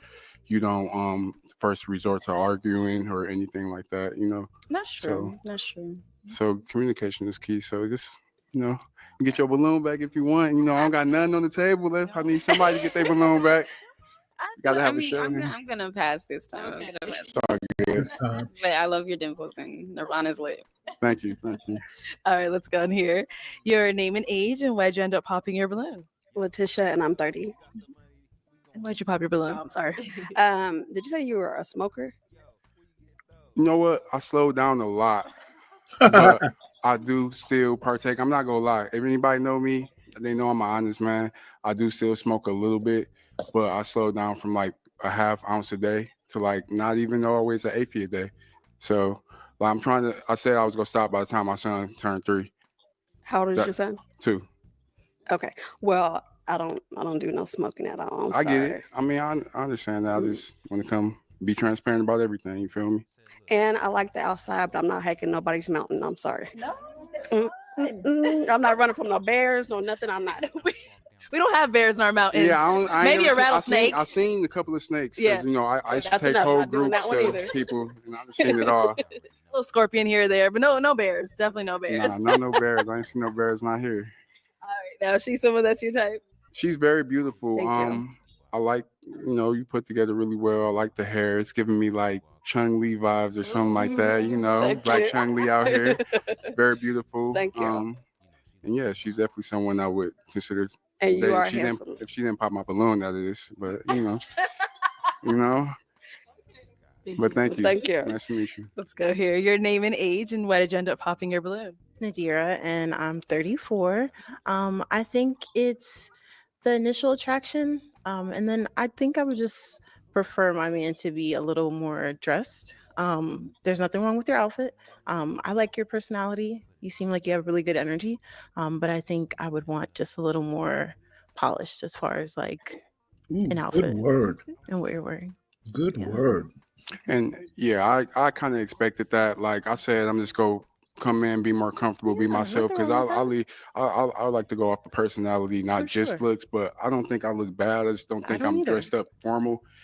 I'm looking at it like I'm going to maybe the club or something. Not I'm going on a formal date to go to a nice Yeah. restaurant. I don't do because the it's not club. like an intimate. It's intimate, but it's not as intimate like just me and you. So like I can dress up and I can clean up. I did it for years because I used to work in, a corporate setting for I feel years. you. So Yeah, I don't do the club at all. So I don't either. I dressed up like a club setting for Oh, here, okay. but I don't go out in club or anything like that. I used to. Maybe Too much be talk. more Move mindful with on. that because it. I got to be me. A couple of people told me to dress up, and I'm like, I'm gonna wear what I want to wear. I want to wear all. I want to wear all respect black and some Jordans, so that's what I'm gonna wear. I appreciate it though. No problem. Now she's someone that's your type.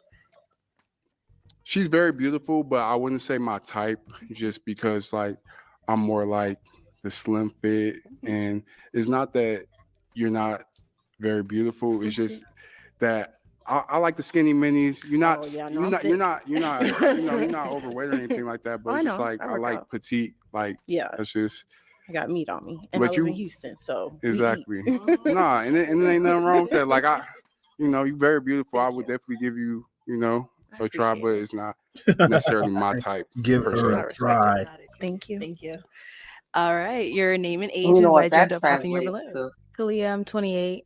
I popped because of You initial fuck her, but you wouldn't attraction. wife Nothing her. was kind of drawing me in. I think you're real cool and everything. Like I like your hustle and what you do. I smoke too. Like we have things in common, but I feel like it's one of the things where the attraction might come if we spend more time together or something. Okay. Let's see here. I understand that. I mean, I'm a little bit rough around the edges, but once you get to know me, I'm a real one, Yeah. And it's cool that you smoke. Like I said, I'm trying to quit a little bit, or at least slow down for now and I quit don't by smoke the a lot, so yeah. He's trying to stop. I'm trying. I will eventually, but life be hard, and then people. Yeah. Sometimes you gotta unwind and just. I work 18 hours a day every day. You know what I'm saying? So I gotta have something to smoke to make me go to sleep. I'm working Definitely hard. understand. So now, Johnny, is she someone that's your type? She's very beautiful. You look familiar. You look like somebody. I thought I knew you at first when I first came out here, but I'm like, no, that ain't her. So I don't know. Yeah, I don't know. that's all I can say. But yeah, you very, very beautiful. Thank you. Like I said, everybody out here beautiful. Thanks. Thank you. Black don't crack. Black is beautiful. Sure don't. All right, your name and age and why'd you end up popping your balloon? My name is Sherelle and I'm 30 years old. Just wasn't my type. I didn't feel that, I guess, initial spark whenever he came out. But yeah, and I would prefer you be a little bit more dressed up if you're coming on to a dating show like this. Yeah, I kind of expected that. I was hoping like maybe I'd get at least 1 or 2 balloons. I kind of expected. I kind of expected some pops, but you know how I go. But next time maybe I'll take y'all advice and just swallow my pride and just like dress up. I dressed up for so many years. Like I just got so tired of it dressing up every day. Like I worked at a finance company up in North Scottsdale, and I dressed up every day trying to look crispy and everything. And now I just be wanting to be comfortable. That's it. That's it. You're burnt out. From I didn't dressing wear up. joggers at least. I didn't wear joggers and slippers. I at least put on some shoes and jeans. But all the fellas out here looking crispy, so I know I'm looking slacking compared to them. Just a So I little get bit. it. I get it. All right, now Johnny, is she someone that's your type? She's very beautiful. I know I say I like skinny mini, but you real lean and fit. But I but am. but nothing wrong with that. You got a beautiful face. Your hair look good. Makeup. You just look a little bit younger than you said. 30. I'm 30, Yeah, you yeah. look actually a little bit younger, but that's a good thing. Like I said, so very beautiful. Thanks. Thank you. All right, your name and age and why'd you end up popping your balloon? My name is Millie. I'm 33, and I didn't feel it like they say a spark, but you give like brother vibes for me. I like and not saying you're not grown, but I like grown man energy, like, and yeah. All right. I get it. I'm kind of young for my age. I'm like a acquired taste. Like you might crave me sometimes, or sometimes you might not want to be around me, but it's all good, It's all good. We all can be friends, and we don't gotta match up. No. And I'm 420 friendly too, so Okay, and I'm a chef, so and I know you on your fitness. I'm a chef too. Oh, you're a I'm chef? a certified chef. I was a chef since high school. Okay, that's what's up. That's what's up. Yeah, culinary art school and everything. Now, is Millie someone that's your type? she's very beautiful. I'm looking at your eyes. I like your eyes. You got some very Thank nice you. eyes, nice Thank you. lips. Like I said, like I'm into training and fitness. So like when I'm looking for a mate, like I'm really looking for them to be on the level as me and work Like as hard as fitness? me on their fitness. Yeah. Oh And yeah, you I'm thick. yeah, you I'm thick, thick. you thick, and you got it. You know what I'm saying. Homegrown. But I can get you 100% right. You know what I'm saying. Like you good, Yeah. but you know It's whatever your fitness goals is, I can yeah. help you get I there. got some fitness goals, but For I'm sure. not trying to be You don't skinny have to mini. be. I'm not Everybody got trying to their be own. slim. I like You know. being thick, but I do want to tone. But I like being thick, so I love it. Thank you. All right, Johnny, let's head on back. You can turn around, don't worry. All right, so that is all the balloons popped, unfortunately, but we do thank you so much for coming on. Let's give it up for him, ladies. I'll take the mic.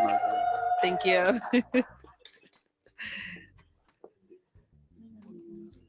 All right, let's go ahead and bring out our next single guy. Hello, welcome in. What's How your y'all name? ladies doing? Freddie. Freddie, how old Back are home, you? I go by Freddie Spaghetti, and I'm 36 years old, ladies. All right, and what do you do? I do work for the city of St. Petersburg for my career, and I'm an entrepreneur. Okay, what do you like to do for fun? I'm kind of a chill guy. I like to go to Barnes and Noble. I like to go to the gym. I work out a lot. Okay. I go to the beach a lot. All right, so what are some things you look for in a woman? For my women, I like for my women to be a virtuous woman, know what she wants, patient, kind, very goofy, and has a great sense of humor. Okay, and now what are some of your deal breakers? My deal breakers would be if she smokes, if she gambles, if she's not a good listener, Okay. and if she don't know how to follow her man. All right, so we did get some pops. Let's go on over there, see why See, they I ended want to up know popping. which ones they do. All right, your Gamble name or and age. smoke. My name is Letitia, and I'm 30. And Letitia, why did you end up popping your balloon? I'm a gambler. I've been a gambler my whole life, and I'm in crypto. So some people think that that's gambling, and I'm going to casino tonight. So, so I wouldn't be for you. Okay. So I know, so she's a gambler, but is she someone that's your type? I mean, yeah, she meets my physical attraction. Okay. She's very pretty. Thank you. I like what she got on. She's ideal. Thank you. Okay, thank you. We did get another pop down over here. Your name and age. Millie, I'm 33. Right. And Millie, why did you end up popping your balloon? He said he don't want a smoker. I'm not a heavy smoker, but I do indulge in marijuana. And with my line of work, I'm always in the kitchen, and I just be vibing. I like my R&B. I spark up something, and I get down in the kitchen, and that's just what I do. Okay. No, she's someone that's your type. Yeah, I like the hips on her. Nice skin complexion, pretty teeth. She all right? Cool. Thank you. And we did get another one back over here. Your name and age. Farrah, 31. Right. And Farrah, why did you end up popping your balloon? Are you in Petersburg? Where? Yes. same That's thing. why. That's why I don't really want anything long distance. And you're California. California, okay. All right. Yeah. Got it. Now, is she someone that's your type? Yes, I like what she got on. I like her tattoo, pretty Thank you. face, nice smile. Thank you. Very cool. Let's head on back this way. So we do have 4 ladies left. Go ahead and ask them a question to help you narrow it down. Okay, so one of my questions would be, from your last relationship, what was your biggest takeaway? Okay. What was your biggest takeaway from your last relationship? We'll start here. Name and age first. Erica, I'm 35. And my biggest takeaway was I want somebody that is as ambitious as I am. I don't like complacency. I think that I just was a little bit more ambitious than he was. And then I think that was my biggest takeaway. Somebody who wants the same things I want out of life. Let's go on over here. Your name and age and answer to his question. Nadira, and I'm 34. I would say giving people the benefit of the doubt. I think when people show you who they are, you should believe them, especially if they're consistent in showing you who they are. So that was a big takeaway from my last relationship. Yeah. And over here, name and age and answer to his question. Kalia, 28. I would kind of say same thing as her a little bit. Just finding a balance between having That Star grace and Trek benefit of the reference doubt, and is also knowing like your own boundaries and what you're not has been okay a with. running joke with her all night. And over here, name an age and answer this question. May My the name is force be Shana, I'm with you. 30. I would say my Wrong. biggest Oh, takeaway well, would shit, be that's Star Wars. not My being bad. with someone that I'm Wrong not fully franchise. yoked with. Our purpose didn't align, and I knew that was something. I knew he wasn't going to be my husband, so I couldn't be with him anymore. Okay. Ted, I'm back. And then let's throw that question right back at you. What was your major takeaway from your last relationship? I feel like my biggest takeaway was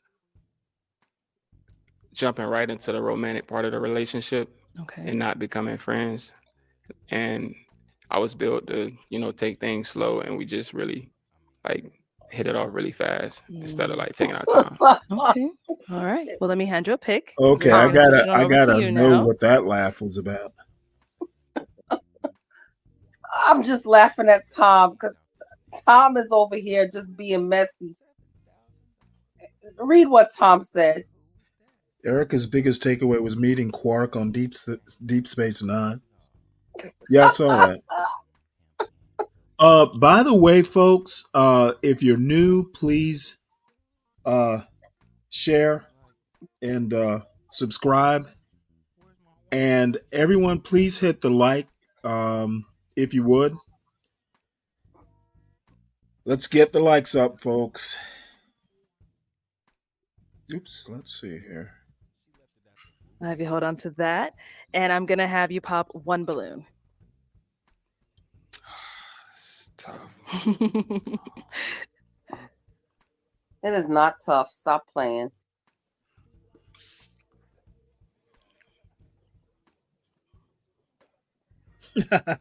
Yeah, it is kind of tough. All right. So why did you have your balloon unpopped? I'm really just hearing him out and seeing, what he has to say.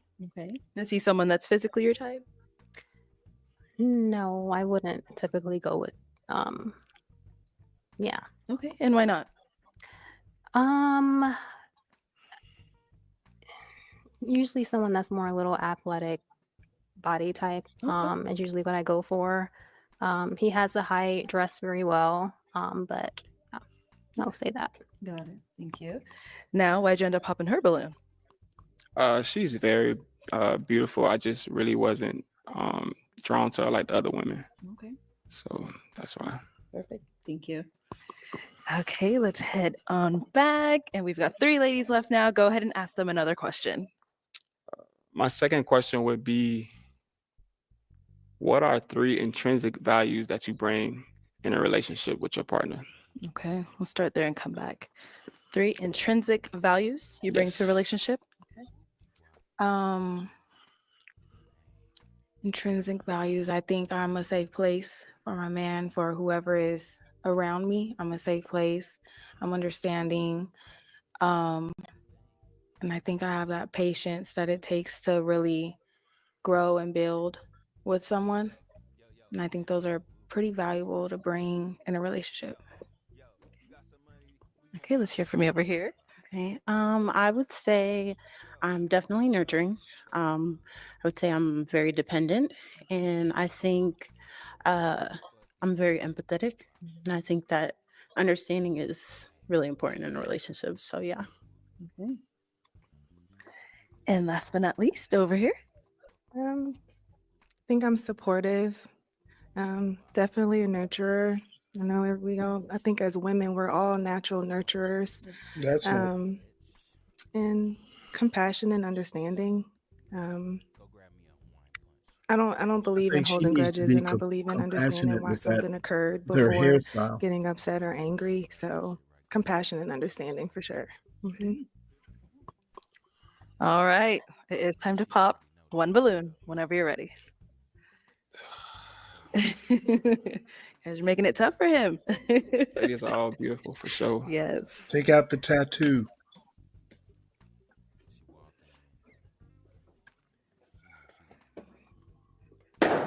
All right. Got a little piece on your boot there. There you go. All right. So why did you have your balloon unpop? I think I just wanted to hear some more. I wanted to definitely, if potentially, ask some questions. But I like that he had very thought out questions. So yeah. So he's someone that's physically your type? Yeah, I would say so. Got it. And why did you end up popping her balloon? I had to pop one, to be honest, and the other two ladies, I'm a little bit more physically attracted to. Okay. Cool. Thank you. You're welcome. All righty.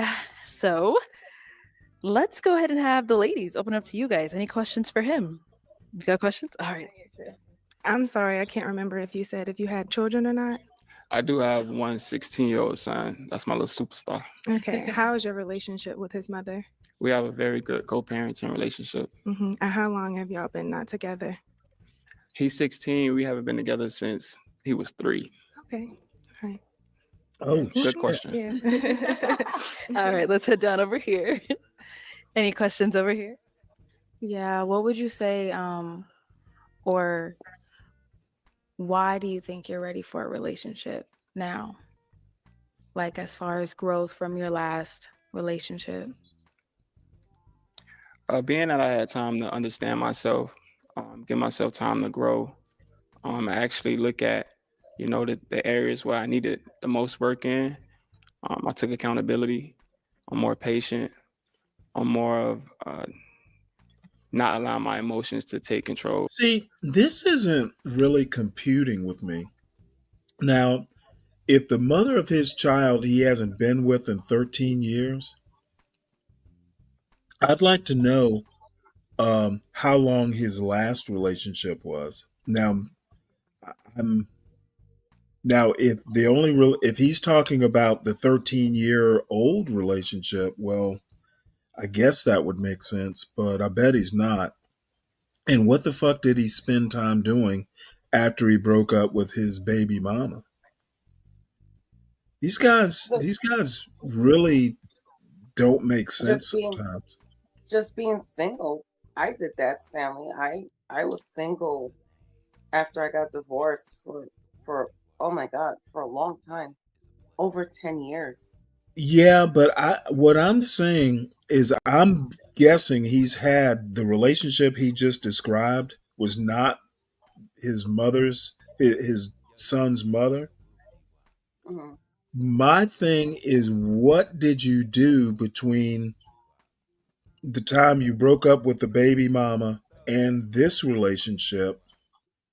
What was the time span? Because it sounds like he's learning after his last relationship, but he's got a 16-year-old.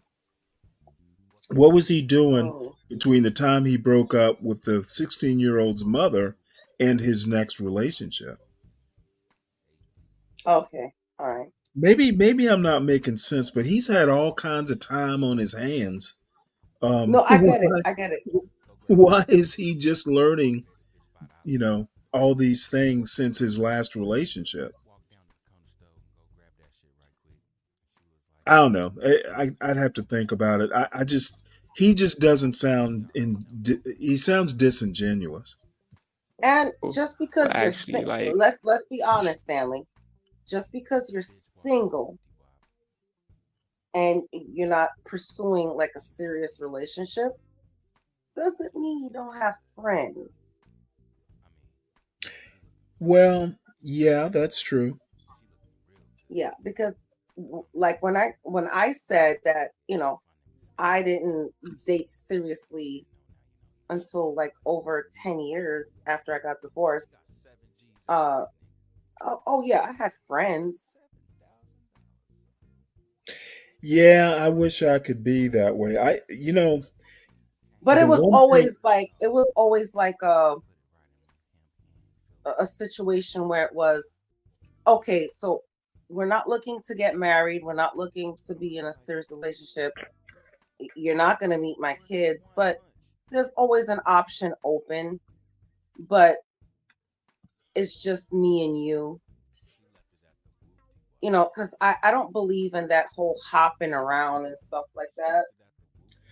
yeah, I'm kind of an all or nothing person, and And the other thing, the one thing I have learned in my relationships is I'm a little bit of a handful, and You think? it just, it takes a certain type of woman to be able to deal with me. But I know this. So I don't even bother going out and doing the casual dating stuff because I'm just going to leave a trail of annoyed women. I know Oh my I God. know when I meet the woman who can deal with me, and it's not like I'm mean or anything like that. I'm just kind of a handful. And that's what I have learned in my relationships. I am frustrating. Yeah, and as far as the meaningful part of it, I mean, personally for me, it wasn't even about that. It was just about I didn't want to introduce anybody to I was like so protective of my kids. Uh, that was part of it, but um, even now, I mean, I have ample time to go out, but I just know me well enough. I shouldn't inflict myself on anyone but the most rugged, mentally tough women that I can find. I'm not for the weak minded. Oh, somebody who could Make handle logical Stanley. decisions. I agree. Yeah, you need to come complete with fire mitts. Oh Lord, yeah. I could just only And be more imagine. Hey, I'm not like a bad person. It's just, I have my quirks. No, I don't say you are, but what I'm saying is that yes, Stanley is a handful, and you have to have a whole other mindset to deal with Stanley. I wouldn't say mindset. I would just say you gotta have patience and a good sense of humor. That's true. Because Somebody some was women some women somebody will was run the making the first time you joke. call them motherfucker, you know. My no, I'd never call my wife a motherfucker or anything like that. I was usually Never pretty said, careful. even in an argument, motherfucker. No, I that was not something you know, that wasn't my love language. Oh, okay. Well, that's good. I'm I'm glad to hear that. However, Oh um, Lord. the one thing that she was very good about was being able to A, ignore me, and B, she had this ability to go, yes, dear, and then just walk away and do what she wanted to do anyway. Yes. And that's how Yes, I dear. am with Mr. Virgo. Let me tell you something. Mr. Virgo, he may seem quiet, but he is a handful too. And sometimes he is so stubborn. So sometimes I have to go, all right, baby, whatever. And then his way of apologizing to me is just start sparking up a conversation that just out of the blue, like some weird conversation, like about a movie or something. And I'll just sit there and I'll just stare at him like, really, motherfucker? Really? Are you gonna just talk to me, without addressing, you know, uh, you know, what we just argued about? And it's just so funny. God damn it. I love that Yeah. man to death though. of a listener. So that's the areas where I go the most. Good. You're good. Yeah. Okay. All right. I do have Okay. one question Yeah, before I go get. for it. So, in a relationship, how would you encourage and support your man spiritually? Okay, ready?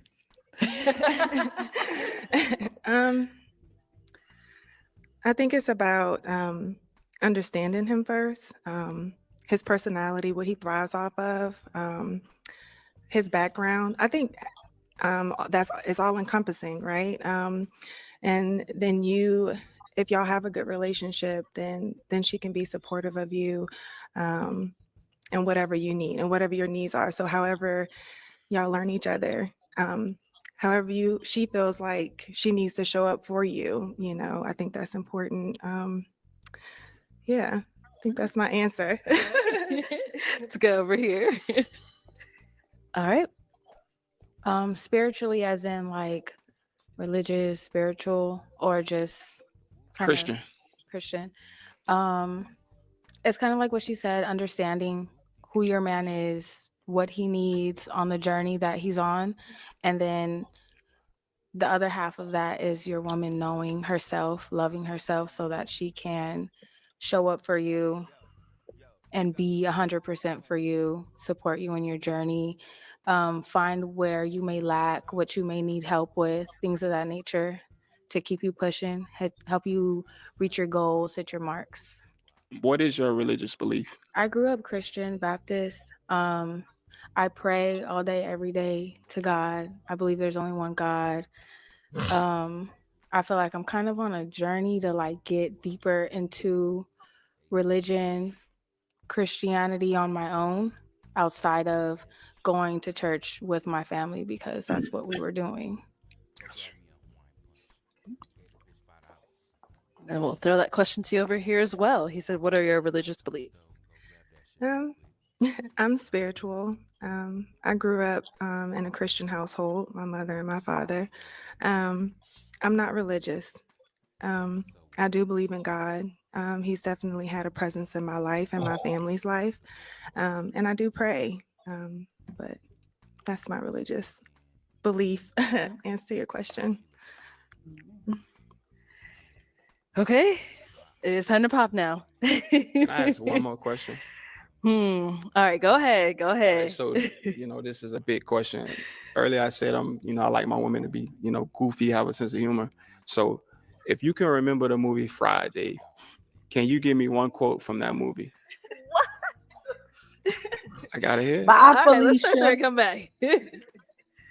All right, what's your quote from Friday? That's so hard. It's not. It's not my okay, go ahead. Oh, you're ready then. Go ahead. Eating up all the chitlins, all the I feel like I want to give you something from Friday after next, if that's okay. That works too. Okay. Take your time. Why are you putting us on the spot like that? It's a Oh, funny for God's question. sake, just fucking answer it. I like the part where Day Day jumps over the couch, like rent money. Who got the rent money? I like that. My mama gave me that Let's go over chain. here. Okay, over here. You ain't got to lie, Craig. You ain't got to lie. I love that one. It's a good one. All right. We've heard from two wonderful ladies. You heard a lot about them. I'm not questions. impressed with It any is of time to them pop now. now. I know it's tough. Sorry. All right. So, Kalia, why'd you have your balloon unpopped? You seem cool. I like the goofiness that you like. So I feel like that's like one of the main things that I need in a relationship. So I feel like there was something that I could build on. Okay. Yeah. And then, so why'd you end up popping hers? I mean, she's gorgeous. She's definitely attractive. 11 out of 10. But the other lady is a little taller. So, if we do happen to have kids, they may be a little tall, You got So it. You got it.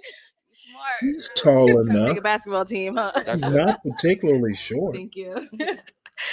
Okay, so I'm gonna have you step on over there. fucking I'm gonna bring you right on tattoos. over I here. just could Guys, not. you All have of any all, final question? all of Just my one, kids are if you have taller one. than If you their don't, dad that's okay too. and me. So I don't know what he's talking about. Yeah, I mean, as My long as she's not like, like that little skinny girl. She was average height. yeah, my ex-husband is Realistically, what is your goal? 5'11". A couple of years. I'm 5'7", and the boys are 6'3", My first goal 6'1" is to find my and partner. 6 Like I foot, said, just and my become daughter's friends, get to 5'10". know them, get to know their family, their friends, and really explore how we can like grow as a couple. Mhm. And that'll be the start. As far as marriage, I do believe in monogamy. I'm a Christian. I do believe in being loyal and committed to my partner, and that's about it. Mm. You said I can only ask one. I can ask No, another no, one. Can Okay. Yeah, I'm can good. she ask? Can she answer the same question? Yeah, of course. If that's your one question, y'all only get one up here. Yeah, that's a great Okay. question. I'm definitely looking for something committed and stable, monogamous. And I definitely do believe in being friends first. I think that's the foundation, the basis of everything, if it's going to work. But I do want to be married like within the next 5 years. So that's a goal of mine. I definitely agree. Okay. Like we're getting older, Mhm. so like I say, once the foundation part gets right, we can definitely tie the You knot. know what? That's It Just is tell definitely me so if you don't funny. like me. I have never thought that this whole concept of we need to be best friends and my wife is my best friend. I've never understood that concept. A wife is not a friend. A father is not a Uh, friend. A wife is a wife. A wife is better than a friend. She's your wife. well, okay. I'm gonna have to disagree with you there, Stanley. Like my husband he is in a way my best friend. Like Fuck that. I can talk to him about anything. No, of course he's more than just a friend. Absolutely. That's not what I'm trying to say. But you know, um he's the first person I run to if if I'm upset, if I need to talk. He's the first person I run to. And I put it like this. If we weren't married, we would still be friends. He's somebody that I could see myself being friends with. That is a foreign concept to me. No, he is somebody that I can see myself being friends with. No, that is a foreign concept to me. Friends, like I say I'm my son's father, not his friend. I'm kind of the same way. I'm your Well, husband, children not are different. You shouldn't treat your children as friends because they'll well, take advantage of that. I'm not saying be unfriendly. I just think that friend is something that is platonic. Like I Oh, wouldn't absolutely. Yeah, like I get what you're saying. the Yeah. first person I would run to wouldn't be a friend. It would be like a relative.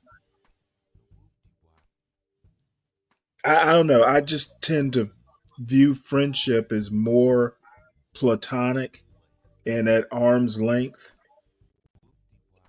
And I get that. But what I'm also trying to say is that he's more than just he's more than just a lover. He's a friend. Like Yeah, I, I don't know. I guess I'm very, very Vulcan about that. I just don't see that. Like I'm not absolutely sure. Like I would probably never have women friends. And okay. I'm not like, red pill or, Mr. Masculine or anything. I just couldn't imagine having a woman friend. I'm your friend, Stanley. Well, yeah, but I mean, we would never hang out and go fishing. Unless I bring Mr. Virgo, and I get it. Now, my wife did like to fish. I don't No, know. but I kind of get what you're saying. I mean, a Yeah, wife unless is more than a friend. yeah, She's a and relative.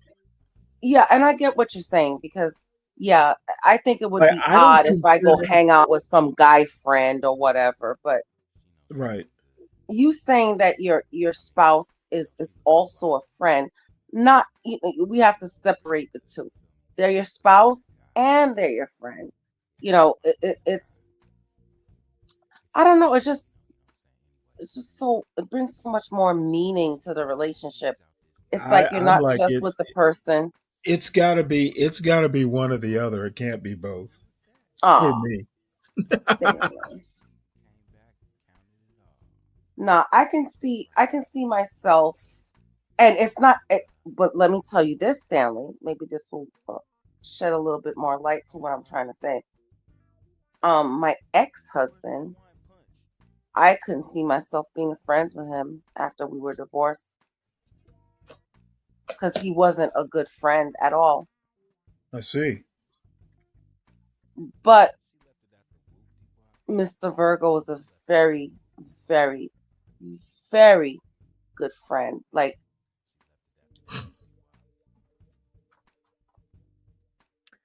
All and right. Well, let's and the bonus part is he's also my spouse, and that's the great thing about it.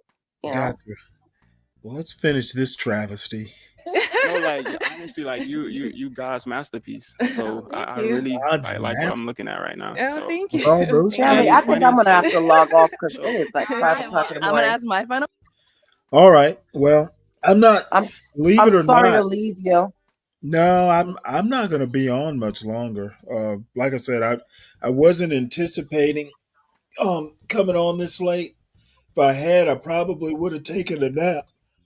But I don't know that's why. fine. I don't know why this went viral. Because I mean, yes, it was Yeah, interesting, but I don't see what's so great about it. I mean, it was kind of. yeah, I mean, it wasn't bad. It's just like a regular episode.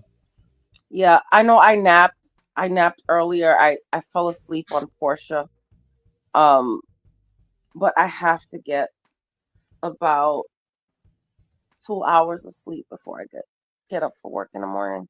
All right. Well, I'll talk to you later on today, probably. Yeah, I apologize. While I'm getting ready for work, I'll be on Exactly. if you're on HB's Gone Trucking, I'll see you there. Yeah. Well, if I am, it'll be later on in the morning. Yeah.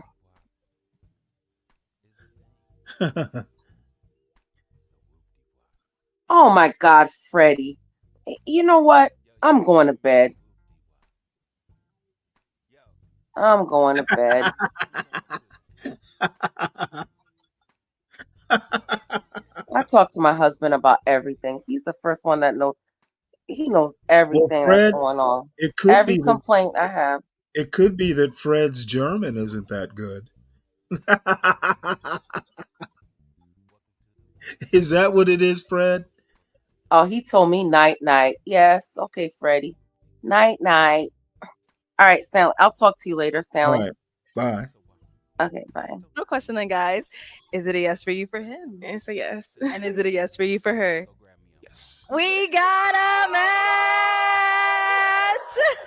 I'll take the mic, and you guys can go on up. Make some noise for them, ladies. All right. Thank you, everyone, for tuning into this episode of Pop the Balloon or Find Love. If you'd like to be featured in any of our upcoming episodes, make sure you click on that link in the description box below and fill out a form to be considered. Also, don't forget to like, comment, and subscribe, and we'll catch you all next time.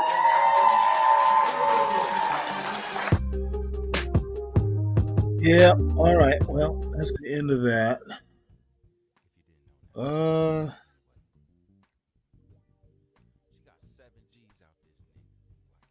Yeah. Yeah. Let's see here. I'm not sure what I want to do, to be honest, because everything that I want to do is fairly serious.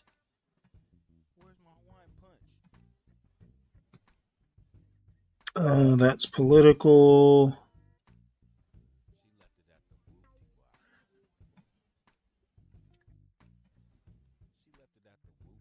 Hold on one sec here.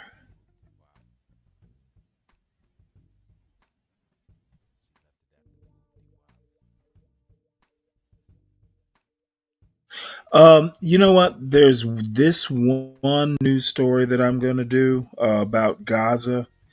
In Trump's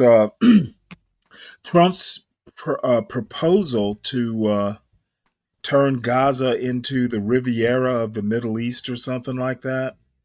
I have to give him credit for thinking outside of the box. I think there are all kinds of problems with that proposal, especially the part about, just casually and cavalierly not allowing people who were displaced to go back to their homeland. I think that's really a colonizer mindset. But anyway, he's gotten a little bit of pushback from folks in the Arab world. I want to have a look at this particular article. And by the way, Netanyahu has actually endorsed the plan. This news story was written by Claire Parker and Susanna George. Trump proposal to displace Gazans draws swift backlash in Arab world. Jerusalem. U.S. foes and allies alike condemned on Wednesday President Donald Trump's proposal that the United States take over Gaza and remove its residents en masse, a suggestion world leaders and analysts said could inflame conflict in the region, alienate Absolutely. long-standing Arab allies, and, if implemented, amount to the forced displacement of a civilian population, a crime under international law. Trump in recent weeks had floated the idea of moving Palestinians out of Gaza and into Egypt, Jordan, or other countries, while the enclave, which has been devastated by war, was rebuilt. The proposal drew sharp rejections in both Cairo and Amman. But his comments Tuesday from the White House, alongside Israeli Prime Minister Benjamin Netanyahu, took an already controversial and unpopular idea further. Palestinians should leave Gaza, which has been very unlucky for them, and move to a good, fresh, beautiful piece of land, he said. The United States would take a long-term ownership position over the territory, potentially with the involvement of U.S. troops, and develop the Strip into a utopian Riviera of the Middle East, where people from all over the world will live in peace, he added. And he suggested it would all be compatible with what he and Netanyahu both view as the crown jewel in a years-long plan to reshape the region: Saudi Arabia's normalization of relations with Israel. Trump administration officials on Wednesday sought to clarify or walk back some of the president's comments, with Secretary of State Marco Rubio calling the proposal generous. No other country in the world has stepped up, said Rubio, insisting that it was not meant as a hostile move. At the same time, White House Press Secretary Caroline Leavitt said Trump does not intend for the United States to pay for the reconstruction of Gaza, nor has the president committed to sending U.S. troops. But his remarks represented a stunning departure from decades of U.S. foreign policy orthodoxy. The United States has traditionally sought to avoid direct military intervention in the Israeli-Palestinian conflict at all costs, and it has supported the two-state solution with the West Bank and Gaza as part of a future Palestinian state. Expressions of delight from the Israeli far right, which has long pushed for the expulsion of Palestinians and the re-establishment of Israeli settlements in Gaza, came quickly. We have a huge opportunity, and we must not miss it, Itamar Ben-Gvir, a far-right former minister who quit Netanyahu's governing coalition in opposition to the Gaza ceasefire deal, said on Israeli radio Wednesday. The backlash, too, was swift and much more wide-reaching. Within hours of Trump's news conference, Saudi Arabia released a statement saying the kingdom will continue its relentless efforts to establish an independent Palestinian state with East Jerusalem as its capital, and will not establish diplomatic relations with Israel without that. A stronger articulation of Saudi Arabia's conditions for normalization than officials had offered in the past. Again and again during comments to the news media on Tuesday, Trump conveyed his belief that Palestinians, around 2.2 million of whom live in Gaza, would voluntarily relocate to another location if given the choice. He dodged a question about what would happen to those who refused, and when asked how many Palestinians should leave, Trump responded, "All of them." Leaders around the world interpreted his comments as a threat to displace the entire population. The civilian population of Gaza must not be expelled, and Gaza must not be permanently occupied or repopulated, German Foreign Minister Annalena Baerbock wrote in a statement Wednesday without mentioning Trump by name. France's foreign ministry also warned against any forced displacement of Gaza's Palestinian population, which it said would be a grave violation of international law. U.S. allies, including the United Kingdom and Australia, asserted their countries' positions that the conflict could be resolved only through the creation of an independent Palestinian state along the boundaries laid out in international resolutions, as did U.S. adversaries China and Russia. The specter of the mass displacement of hundreds of thousands of Palestinians from what is now Israel in 1948, known as the Nakba, or catastrophe in Arabic, looms large in the Palestinian collective memory. The determination to hold on to Palestinian territory constitutes a cornerstone of the population's identity. Despite the dire circumstances in Gaza after 15 months of war, colossal destruction, unsanitary conditions, a lack of adequate food and water, many still want to stay, concerned that if they leave, they won't be allowed back. UN officials and international law experts warned Wednesday that multiple aspects of Trump's plan could violate international law. It's unclear how Trump would assert U.S. control over Gaza. If he were to seize the territory by force, that would breach the fundamental principle of international law, which is the prohibition of aggression, according to Janina Dill, a professor of global security at the Blavatnik School of Government at the University of Oxford. Moving people against their will is a crime, unless it is for imperative military necessity, or because the safety of the people necessitates it, Dill added. Neither one of these excuses would be available here, because clearly the goal behind the population transfer is the seizure of the territory, she said. Stéphane Dujarric, spokesman for UN Secretary-General Antonio Guterres, told reporters Wednesday that any forced displacement of people is tantamount to ethnic cleansing. Palestinian leaders across the political spectrum decried Trump's remarks and insisted Palestinians will remain on their land. The militant groups Hamas and Palestinian Islamic Jihad vowed they would resist any efforts to displace them. Trump's incendiary comments came as negotiations over the second phase of a ceasefire deal in Gaza were supposed to get underway. Israel and Hamas agreed to an initial 42-day truce that has held since January 19th and brought about several rounds of exchanges of Israeli hostages for Palestinian prisoners. Israel has delayed the start of discussions over the next phase of what mediators intend to be a three-stage path to a peace settlement, and it remains unclear how Trump's proposal could affect the ceasefire. Officials in Jordan and Egypt reiterated their opposition to displacement of Palestinians outside of Gaza, a red line for both countries, which share an existential angst about the prospect of such a mass relocation to their territories. Egypt, the only country apart from Israel that borders Gaza, has warned throughout the conflict that the displacement of Palestinians there into the Sinai Peninsula would jeopardize its 1979 peace treaty with Israel. The Egyptian government is sensitive about Sinai, where it recently wound down a 10-year counterinsurgency operation against Islamist militants. Cairo fears that any Palestinian militants who are displaced with Gazans would end up launching attacks on Israel from Egyptian territory, potentially sparking a direct military confrontation. And it views Islamist groups such as Hamas as threats to the regime's stability. Public opinion in both countries is staunchly in support of the Palestinian cause. For Jordan, Trump's plan, if implemented, could lead to domestic unrest. A fifth of Jordan's inhabitants are registered Palestinian refugees, and some estimates put people of Palestinian descent at more than half of Jordan's population. That demographic composition has long posed fraught questions about the Hashemite kingdom's identity and longevity, particularly as right-wing Israeli politicians have suggested for years that Jordan could serve as the independent Palestinian state demanded by the international community. But both Egypt and Jordan rely heavily on U.S. support. Egypt, the second largest recipient of American military aid after Israel, receives about $1.3 billion in security assistance from Washington annually. Jordan receives more than $1 billion in economic and security assistance. Egyptian officials believe Trump could be testing the waters, and they are in wait-and-see mode, worried but skeptical that the proposal will come to fruition, said a diplomat in the region familiar with Cairo's position, speaking on the condition of anonymity to discuss sensitive diplomacy.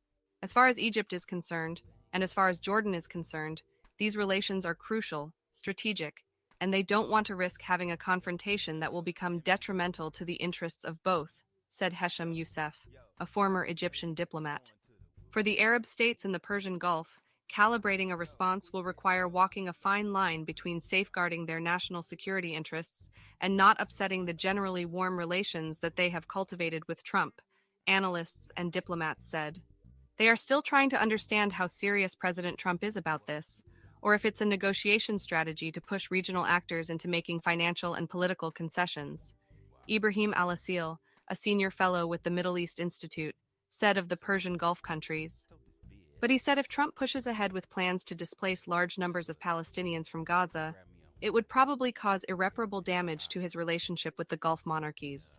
The Gulf countries do want good relations with the United States, but they are also part of this region, and this would threaten their national security directly. They can't just overlook it, Asil said. The United Arab Emirates Foreign Ministry emphasized in a statement Wednesday its categorical rejection of any infringement on the Palestinians' unalienable rights and any attempts of displacement. Riyadh's message, meanwhile, was unambiguous, said Abdul Khalik Abdullah, a Dubai-based political professor and analyst. They didn't have to deliberate on this very much. Saudi Arabia made this clear from minute one that this is a no-go, dead on arrival, he said. If this was bargaining, it wasn't intelligent bargaining, he added of Trump's proposal. This really just shocked everybody. This is not the way to get stability in the region. George reported from Doha, Qatar, John Hudson in Guatemala City, Louisa Lovelock in London, Heba Farouk Mahfouz in Cairo, Lior Soroka in Tel Aviv, Hazem Balusha in Toronto, and Mohammed El Shamaya and Susan Haidamous in Beirut contributed to this report. Well, Fred, I understand. I kind of got that idea that Trump was just kind of shooting ideas out there. However, as the day progressed, it seems to be that, there are factions, especially on the Israeli side, that are kind of like, hey, this sounds like a great idea. The one thing you do not want to do is displace Palestinians. At first, I thought it was just the people that were already, the Palestinians that were already displaced from Gaza. He just simply would not allow them back in. The people that are still there would be okay. What I heard from this article is that he's going to take the people that are there and displace them or move them somewhere else as well. That if you want to create more terrorists, do something like displace people from their homeland. I commend Trump on thinking outside of the box. It was definitely worth, throwing it up against the wall, to see if it sticks. But upon reflection, this is not a very good idea. Just the displacing of people, international law aside, you push people out against their will and you will create terrorists. So, or an insurgency, or, just you will create pushback. So hopefully cooler heads prevail.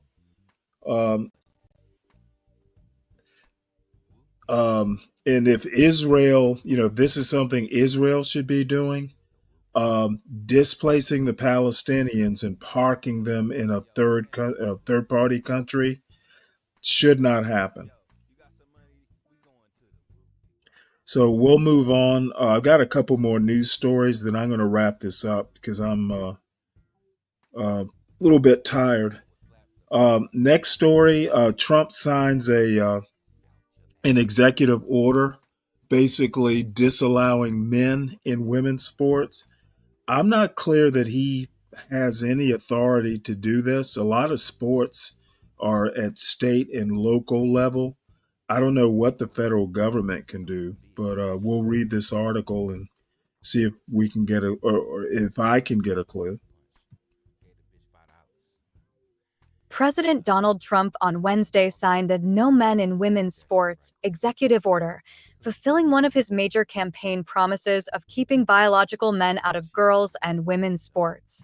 Trump signed the executive order on National Girls and Women in Sports Day, which celebrates female athletes in women's sports and those who are committed to providing equal access to sports for all females. Sign up for TUBI and stream Super Bowl 59 for free. This doesn't have to be long. It's all about common sense, Trump said before signing the order, adding that women's sports will be only for women. Trump declared, "The war on women's sports is over." White House Press Secretary Caroline Leavitt said in a briefing before Trump signed the executive order that it upholds the promise of Title IX. Read on the Fox News app. President Trump pledged to restore common sense to our country, and he's continuing to deliver on that with an executive order that he will sign later today, she added. The president will be signing an executive order keeping men out of women's sports to defend the safety of athletes, protect competitive integrity, and uphold the promise of Title IX.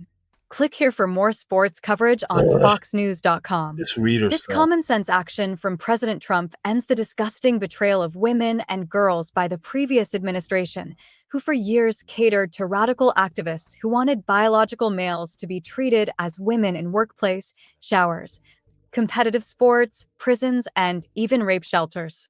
Gender ideology insanity is over. Leavitt also called on Senate lawmakers to pass the Protection of Women and Girls Sports Act, which the House passed last month. The bill would ban biological males from participating on girls' school sports teams. The bill would amend federal law to specify that student athletes must participate in school sports teams that coincide with their gender at birth. It's incredibly important Congress immediately acts on this priority, Leavitt added. I think the president is really setting the tone, making this a very immediate priority for this administration, just as he promised to do on the campaign trail. This is a breaking news story.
U.S. is holding migrants in cells that once held al-Qaeda suspects. This article is by Ham DeLizes, Eric Schmidt, and Carol Rosenberg, and read by an automated voice. The Trump administration is holding 10 migrants with suspected gang affiliations in the same prison in Guantanamo Bay, Cuba, that has housed men accused of being members of al-Qaeda, U.S. defense officials said on Wednesday. The Pentagon made the disclosure as U.S. forces are preparing a tent city for migrants in compliance with an order from President Trump on a separate portion of the base. But the Defense Department said the first group of 10 deportees who were brought to the base on Tuesday were too dangerous for the migrant site. Instead, they were put in a vacant section of the military prison that houses terrorism suspects and convicts, far from the area where other deportees will be held by the Department of Homeland Security.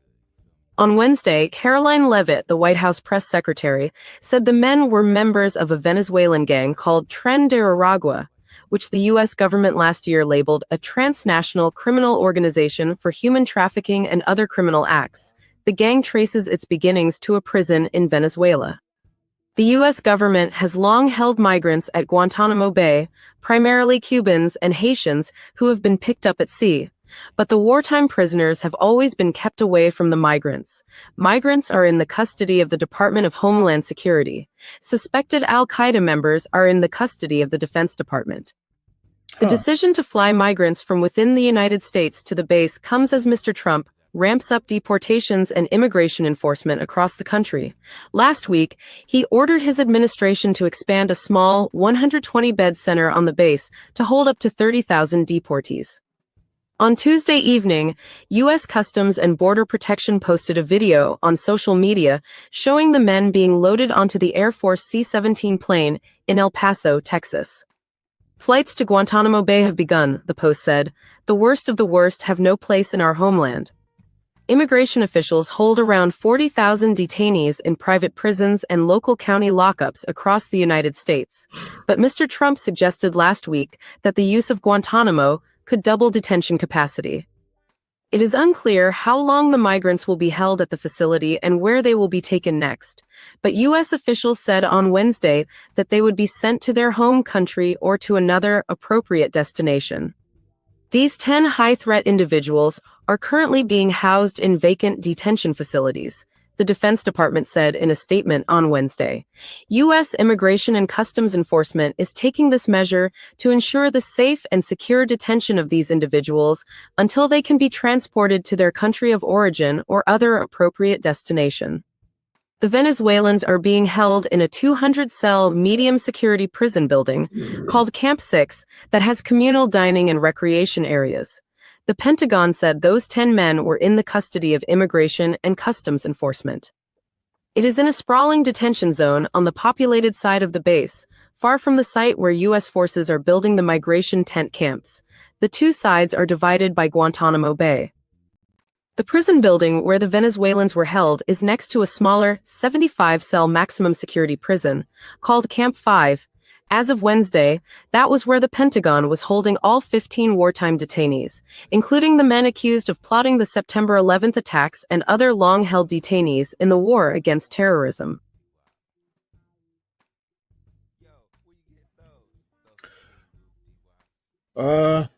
Pretty interesting.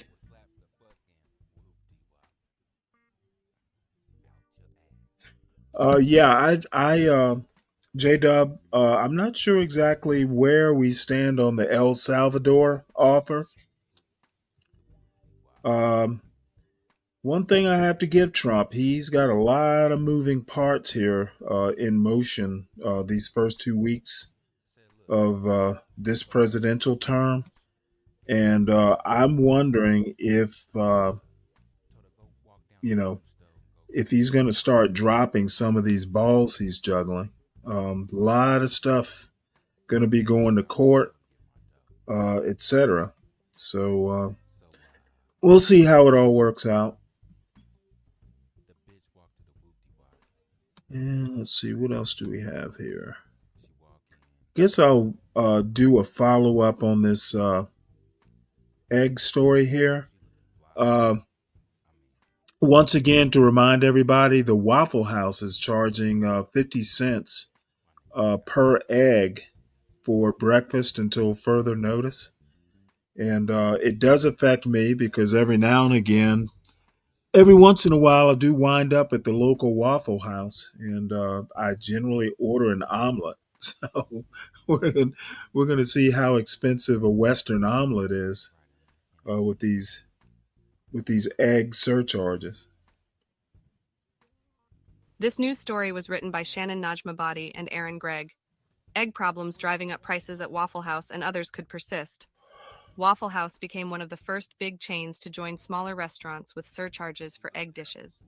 Economists don't see near-term relief on egg prices.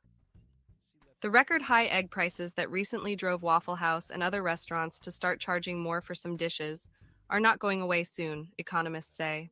This week, Waffle House became one of the first national chains to join some smaller restaurants that have introduced surcharges of 50 cents or more per egg, as wholesale prices have reached record highs, driven by an avian flu outbreak that has decimated the U.S. bird population.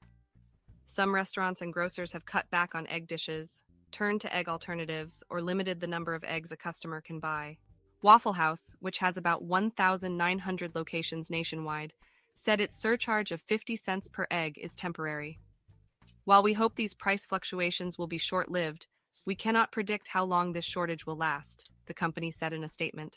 But economists and industry observers don't see price relief in the near term. We're in kind of uncharted territory right now with egg prices, said Patrick Penfield, a supply chain management professor at Syracuse University. The average retail egg price increased 37% between December 2023 and December 2024, according to Consumer Price Index data. At the wholesale level, the price for a dozen Midwest large eggs recently hit $7.76, compared with about $1.50 in early January 2022, before the outbreak began, according to the food market research firm Expana. Prices for egg products such as liquid and dried eggs also have gone up, said Brian Moscogiuri, vice president of Eggs Unlimited, a large supplier. As egg prices have risen over the past several months, they have become a proxy for consumer sentiment about the cost of goods and inflation. The cost of eggs is unlikely to drop before May, industry experts said, because springtime could bring fresh exposure to the virus, which can spread through migratory birds moving in the fall and spring. It will take several months for there to be enough chickens to replace those that have died, and for chicks to reach maturity and start producing eggs, experts said. Industry observers say the current avian flu outbreak is probably the worst the United States has seen. About 110 million egg-laying hens have died or been culled to prevent the highly contagious disease from spreading, since the virus was first detected in U.S. flocks in 2022. About 36 million birds have been killed since mid-October, equivalent to almost 10% of the country's table egg-laying hen population. About 120 flocks in the United States have tested positive for bird flu in the last month. Some of the largest current outbreaks are at commercial egg-laying operations in Indiana, Ohio, and Missouri, each with more than 1.5 million birds. It's not uncommon to see facilities with more than 1 million hens, said David Anderson, an economist at the Texas A&M Agri-Life Extension Service. This creates economies of scale but can also lead to big losses in egg production. A farm gets hit that had 1.5 million laying hens on it. That's actually real percentage changes in our flock, in our egg production, Anderson said. Other factors have contributed to the recent increase in egg prices. There's typically a seasonality to egg prices, with bumps around the end-of-year holidays and Easter, and a long-term trend of consumers eating more protein and fewer artificial ingredients, experts said. The number of eggs sold by retailers has seen year-over-year increases for 22 consecutive months, and the industry typically sees demand peak during the winter holidays because of increased baking and entertaining, according to the American Egg Board, an industry group. These two forces combined, tight supply and high demand, are directly causing the spike in wholesale prices we've seen recently, as well as intermittent shortages of eggs at some retail locations and in different parts of the country, said Emily Metz, president and chief executive of the board. Suppliers have also seen increased demand in the short term, as recent wintry weather prompted people to stock up on staples, Eggs Unlimited's Moscogiuri said. Publicity around the egg shortage can further fuel demand, with consumers stockpiling several cartons rather than buying just one, he said. Not every store or restaurant has passed along price increases to consumers. Some may choose to sell staple items such as milk and eggs at a loss, hoping those items draw people into the store to make other purchases, Moscogiuri said. In San Luis Obispo, California, Bon Temps Creole Cafe said it found a retail source selling eggs for half the price that the restaurant was paying wholesale. That discovery allowed the cafe to remove the $1 an egg surcharge that it had recently levied. My next worry is, what if the new source starts limiting how much I can buy, said Philip Lang, who owns the cafe. For restaurants, prices tend to be sticky because small changes require a menu revamp, Expana managing editor Karen Rispoli said. Still, restaurants and diners are beginning to reach a breaking point because the increased prices have lasted so long, she said. Lang said the price for a 15-dozen case of eggs in his area fluctuated between $25 and $40 before the coronavirus pandemic. Last year, wholesalers began charging him $50, then $120, he said. Eggs have historically been a cheap source of protein, and a lot of restaurants have built their business plan around that, said Lang, who had opted to add a surcharge to signal to patrons that the increase was temporary. Sam Menelakis, partner at Brookfield's Restaurants in California, said the price for a 15 dozen case of eggs increased from $35 to $135 in the past 6 months, driving the ingredient cost of a 3-egg omelet from 60 cents to $2.25, excluding cheese and other add-ons. Manolakas thought the price increase would be temporary when he first noticed it. He typically sees bumps in egg prices around April, but it has lasted longer than expected. We're really feeling the dollar crunch and the availability crunch, he said. Rather than getting eggs from one supplier, the restaurant now regularly asks its grocery, produce, and dairy suppliers for eggs too. Sometimes now it's just a matter of, can we get them? Manolakas said. Last week, Brookfield's reprinted its menus and raised the price of every egg dish by 50 cents. Customers seem to understand the change, Manolakas said. When they go to the market, they can't find eggs. Yeah, oddly enough, I ran across an article, and I'll find it for tonight, that there's a group of cows somewhere that caught bird flu. And I'm not sure whether the herd's going to need to be culled, or just how they're going to handle it.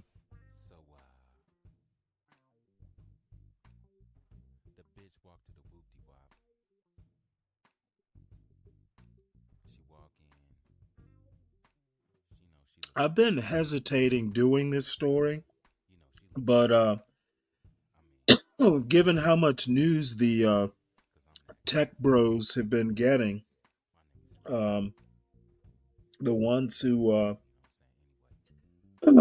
going MAGA, I figured I would do. The New York Times did kind of like a in-depth interview with Bill Gates.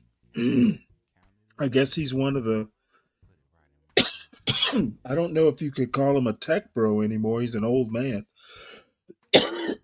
but he has decided. Excuse me. He has decidedly gone against the swing to MAGA trend. So I'll go ahead and play this. It's a longish article. Don't know if we'll listen to the whole thing. Hi, I'm David Streitfeld, and since the 1990s, I've been covering Silicon Valley, and in particular, the people it made wealthy. We saw some of the richest men in tech standing right behind President Trump at his inauguration ceremony. Mark Zuckerberg, Jeff Bezos, Elon Musk. A few years ago, Silicon Valley was hostile to Trump. Now, starting with those 3 billionaires, much of the tech leadership is all in. But not all tech billionaires belong in this new club. One prominent outlier is Bill Gates. Getting an audience with Bill Gates, or really any billionaire these days, is like going to see the Pope. You have been accorded a rare opportunity. They don't have to do it.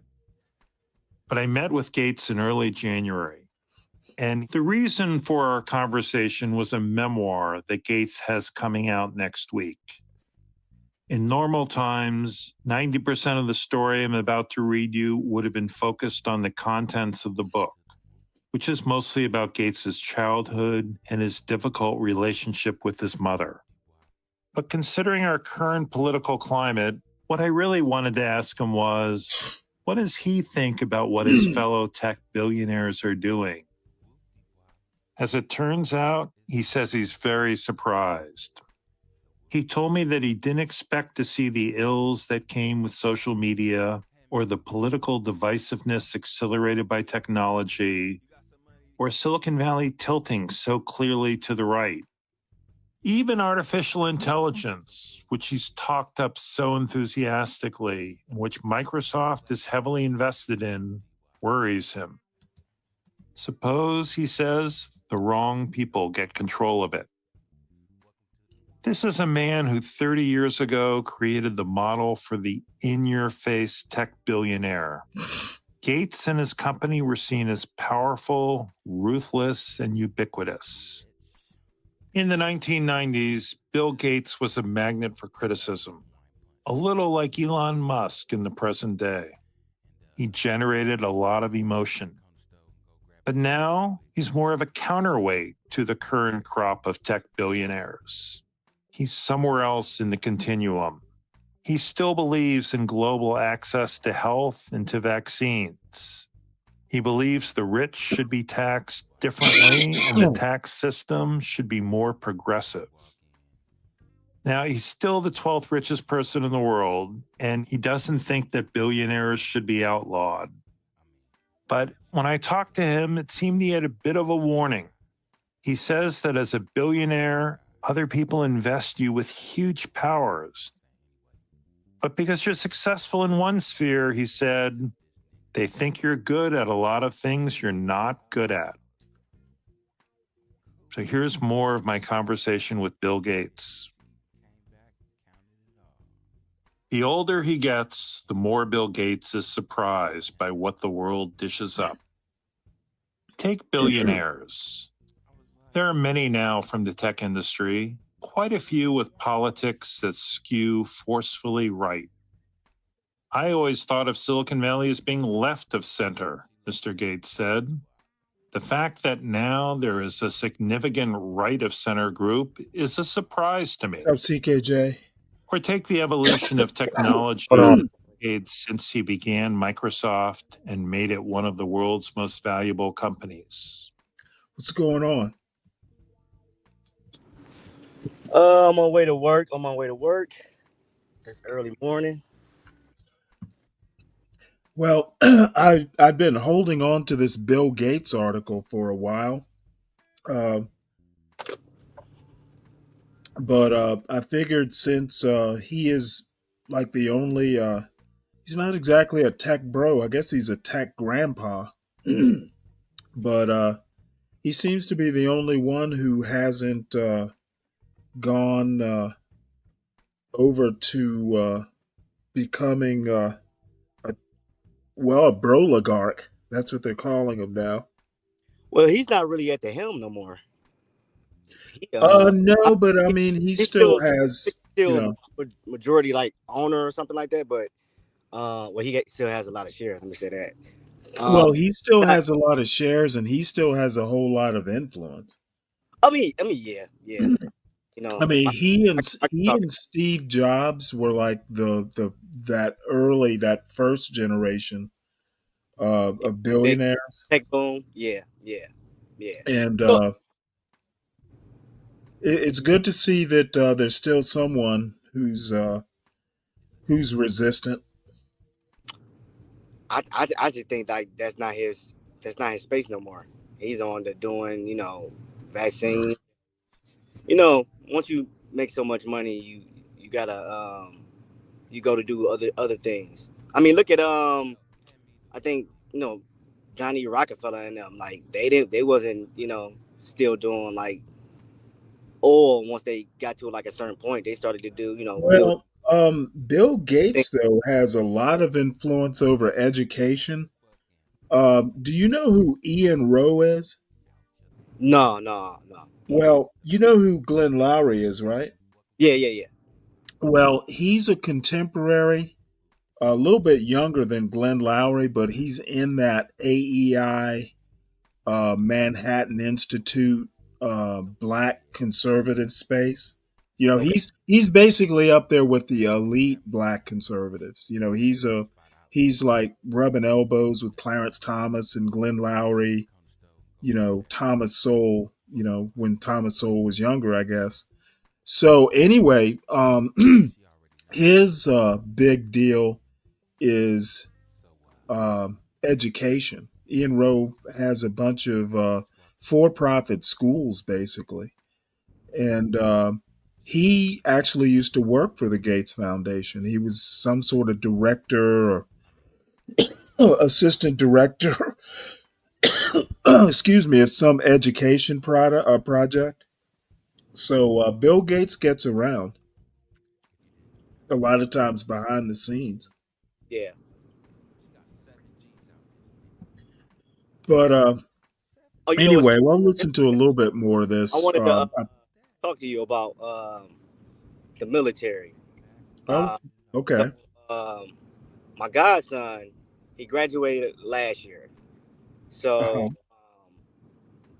he was like, indecisive what he wanted to do and stuff like that. So I'm like, go to the military. You can Right. reap the benefits. Preferably the Navy Yeah, or the yeah, yeah, Marines. yeah. I was trying to convince him. So this was like right before he had graduated high school. So I'm like, tell them about the perks you can have. You get the benefits. Where can you go where you can get paid. Learn a skill, and have health care, have somewhere to stay. You can save some money. So he ended up choosing to go to school. He went to school. This only lasted like a month. Left school, got a job, and so he had texted me last week. Last week he had texted me. He was like, "Yeah, I want to talk to you again about the military." So I called him, reached out to him. He was talking, and he went in. I think he spoke with the Army and Air Force. Right. So I was asking him, like, what you want to do? He was like, well, he wanted to. I think he said he wanted to work on planes. So I was like, well, you could go Navy or go Air Force, because he was saying he wanted to go work for, I think, Boeing once he gets done. So I'm like, okay. I said, well, Well, the Army actually has aircraft too, but the Navy or the Air Force, and I would recommend the Navy. yeah, that's what I was telling him. I was trying to give him like the breakdown of going on the Navy. But a lot of these kids, they see the ships and then, oh, I don't want to be on a ship. But they don't, it's not what you think it is. Yeah, I mean, me and you know that, but Well, especially a carrier. yeah, And yeah, then I the other he'll, thing, he'll be on the carrier with the working on the planes. yeah, I mean, you can be, air debts. I mean, they spend a lot of time ashore as well. Yeah, squadrons. Because I But the know, one thing, the one thing about the Navy though is I'm pretty sure you get to see more stuff, yeah, as that's what I was far as telling. port calls and Yeah, stuff. that's what I was telling him. I was telling him that. So I tried to convince him without, you know, trying to convince him.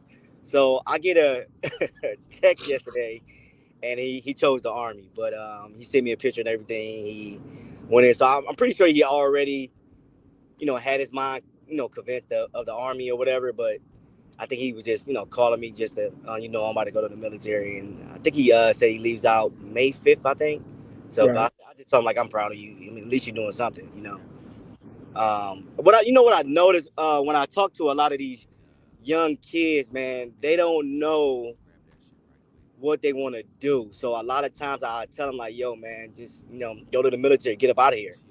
Like that's they'll give you a plane ticket. Yeah, you got to go through boot camp and go to your schooling and stuff like that. But you won't get stuck in your everyday neighborhood, and if Right. you don't got nothing to do, you'll get in trouble. So I tell a lot of them like, man, just go to the military, man. You get so many benefits of doing it. You know what I'm saying? I mean, me and you know that, but I Well, don't. not only I that, tell, you're right. I mean, the worst thing you can do is hang out in the house. yes, Um, because you know what, Stanley. You know what comes with that? You'll wake up. You'll be 27, 30. You either gonna get a girl pregnant, or you just not gonna do nothing. And right. you've been wasting so much time, so much time.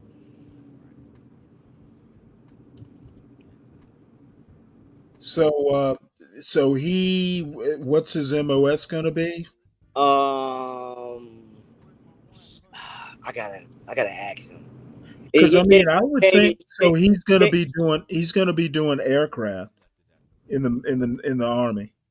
probably because I think that's what he was saying that he wanted to do. It was between that and like two other like jobs, but I really don't know too much about the Army. The Army will be all right. Yeah, I mean it's something. Well, the thing is though, you're right. Don't stagnate. Get out and do something. You never know who you'll run into, what contact you'll make. Right. There's some things you won't have to worry about, like healthcare. If you want to live on base, you don't have to worry about food or shelter. Yeah, that's what I was saying. Yeah, it's that's good advice. I can't think of anything else where you would have that level. Now, it's not going to be easy, No, not at all. but it's not going to be that hard either. If you're lucky, there's no active war going on right now. If you don't like it, get out after your initial commitment. And, at a minimum, you'll have, the VA Yeah. when you get out. Education, if he wants to Yeah, go. exactly. Too bad he doesn't like computers. Man, you know what, Stanley? And I was telling him when this is like right before he graduated high school, like, do I go to the Navy, do tech, like go be IT or something? He's a smart kid. Right. But the way that I'm older, but I was trying to gear him towards doing something where he have like a great future. Something's gonna be around. He can leverage his, trade experience. Maybe he could take classes while he's in, and up his resume once he gets out. So. Well, I'm going to tell you what, I might have told you about this kid getting out of the Air Force that I knew, because I took a Windows boot camp years ago. Uh-huh. This kid was, he was on terminal leave with the Air Force. His last duty station was the Pentagon, and he was some sort of data specialist. Basically, he was working with computers. He had a top secret clearance, and he had a job. He took the Windows boot camp. He had a 6-figure job waiting on him. Yeah. Once he got done with the boot camp and his leave, he just decided to take the Windows boot camp while he was on his terminal leave. So the deal is, I think he used his GI Bill for the boot camp. He got this 6-figure job doing cybersecurity, just waiting on him. And the reason he got the job is he had the skills. They would train him on what he needed to do. They didn't have to pay for his top secret clearance. Yeah, and what's saying, and I told him that too. Which he has I think he got a secret. I don't think he got a top, but he did get the secret, which is still good. Yeah. He did get the clearance, but my one of my shipmates, his brother, I think he was in the Army or something, but he got out. It's something called a skill bridge. It's like a military type, like a boot camp, and he's doing cybersecurity in somewhere overseas, but he's making like higher, upper 6 figures, tax free. Oh, wow. Tax free. Like, yeah, it's like I said, it's a lot of opportunity to come along when you play your cards right. Yeah, I mean, I knew another guy who was a former Ranger, and he was working for I can't even remember one of one of those consulting firms. I can't even think of the names of them. Like Anderson used to be one, but he was making 6 figures just as a one of those consulting firm contractor types. Yeah. So money into contracting. I mean, I know you know that you probably dealt with a lot of them back then. It's a lot of money because majority of them, they either retire and they just go over to the civilian side, get the contract job. They got their retirement. They making another check. So you living a life. Shit, those double retirees where you'll retire from the military then go And like, yeah, you're still young enough to get a second federal retirement. yep, yep. Then that's also, So there's yeah, all kinds of things you can do yeah. in the I'm like, he's military. 20, he's 19. I said, you probably 39, 40. You still young. If you want to go work again, you can. Yeah. I don't know much about the aviation stuff, but I mean, that's still like, going to work for Boeing, getting one of the unionized jobs. That's still some good stuff there. So Yeah, yeah, hopefully he gets squared away and does well. yeah. I mean, if you go in and, depending on if you make a career out of it, depending on, where is he at, like he'd be like an E6, E7, E8, or even E9, he'd probably go into doing like management. He probably won't even, you're not even doing labor work no more. You got the knowledge of, the skill set. Now you in management. Right. Yeah. Once you get up, to that E8, E9 area where you're like a command sergeant major or whatever, in the Navy, they're command master chiefs. Yeah, it's you're part of you're corporate. Yeah, yeah, yeah. Like GS-15 at that time, 14, Right. 15,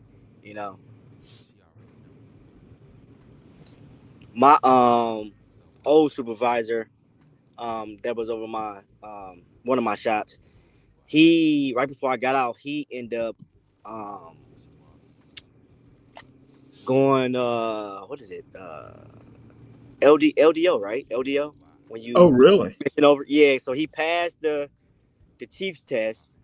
But he put up a package and he ended up getting they ended up picking him. So he's right now he's a lieutenant commander right now. Nice. He got he said he got to do like a year and a half, 2 years in order to finish out his time. Uh-huh. He said he got so many, jobs lined up that, want him to just cross over to go work. But he said he doesn't know if he want to work or not. He said he made enough money to where he doesn't have to work no more. Yeah, I had speaking of LDO, I had a former boss of mine. He was a chief engineer on my last ship. He was an academy graduate, and he had the Marine option. And for some reason or another, it was a physical thing, something that just bounced him from the Marine option. But he was able to stay Navy. So he wound up being chief engineer, and sometime between the time I left the Navy and I caught up with another buddy of mine who's commander of the Pacific Fleet, by the way. Man, this dude went he went engineering duty officer. So essentially, he was a SWO. Then he basically got specialized into just engineering. And he wound up being a 2-star. Admiral. He was admiral. Yeah, I have Oh, man. no idea because he never struck me as admiral material, but he was academy, so I guess that he had that going for him. He was a little bit of a fucking musclehead, but yeah, he made his 2 stars. That's a big accomplishment right there. So 1 star is the big accomplishment. You make it to 1 star. Yeah, I sometimes I wish I had stayed in, but I'll be honest with you. There is so much travel. I just don't know. I think I made the right decision because I mean, especially once you start doing your command phase, you're fucking never home. You might have a wife and kids, but your wife basically needs to be, I wonder if wives get paid. Because I mean, they got to be on board with that career because the husband's never home. Because you gotta rank up. So it's like you gotta do what you gotta do in order to, get that next promotion. Well, it kind of, yeah, that's right, but it kind of pays off once you make flag rank because a lot of the shore duty stations, you can take your wife and your family with you. Okay, Like yeah, okay. the Seventh Fleet now used to be housed out of Pearl Harbor, but it's housed out of Japan now. So my buddy has his wife over in Japan with him. So, it works out once you stop commanding ships or, you're doing the operational command stuff. Yeah. I think he's pretty much done because he's got 3 stars. Um, I think he's pretty much done with the actual operational stuff. I think he'll just be doing admin from now on out. If he makes his 4th star, he's pretty much done. He can't go any higher. But yeah, but the sacrifices you have to make though. Yeah. My master chief that was over our department, he ended up well he was at Middleton, left Middleton, and then came to the ship, did his little time, retired, and then he basically went back to Middleton to work. That's in Tennessee, right? Yeah, down there, I think Tennessee, closer to like by like Mississippi and stuff. But that's where they do the what you call it? That's where they do your orders at. So they say Oh, okay. at times, like if you get stationed there, you build the connection. You could pick like where you want to go because you right there, and you can talk to somebody like, yo, I want to go here and stuff like that. Instead of them just pushing you somewhere else. Yeah, the military is pretty nice. If you choose to stay in and punch the right tickets, at some point, once you get senior enough, you really are living a good life. Oh yeah. My one of my supervisors, he ended up leaving the ship a little bit after I did when I came home, but he ended up doing because he actually came from Middleton with the Master Chief. That's where he met him at, and he at that time that's when I first got him. He was a 2nd class, so he told him to come to the ship and to try to put on first. He ended up putting on first because at that time he was like at that 15-year mark before they Oh had yeah. changed the rules that he was gonna have to get phased out as an E5. So he put on first, and then after we did our 2 deployments, he ended up getting orders to Bahrain, and he was over there until he retired a couple years ago. And Did he make E7? no, he retired at E6. He retired at Wow. E6. He could have, but he ended up like wanting to do his 20 and leave. So he did his 20, and then but because he ended up getting a job over there in Bahrain, but he's still over there in Bahrain. And this was like, I think he retired in like 2018. I think 18. Right. He's still there, doing the same job, civilian, making tax-free money per diem, and everything, just relaxing. So he's doing like logistics over there? Yeah, he's still doing logistics. Yep. So he's working with the ships, keeping them supplied. Yeah. Like Yeah, that's pretty nice. beach days, basically beach days on the civilian side. Yep. Living a life. Yeah, I'll bet. I don't know if you ever been to Bahrain, but Yeah, I've been to Bahrain. yeah, when you go beach deck, man, they put you up in some nice hotel rooms, man. I'm talking about real nice. I was beach deck my first deployment a little bit, half of the time, and man, I was living a life, man. Nice. I think I was getting like, what is this, like 175, 200 per diem, and after 30 days, that's tax free. So I Right. was making some money.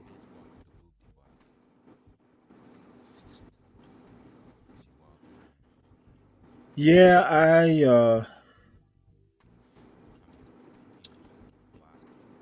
there was something. Oh, hey, Vivek.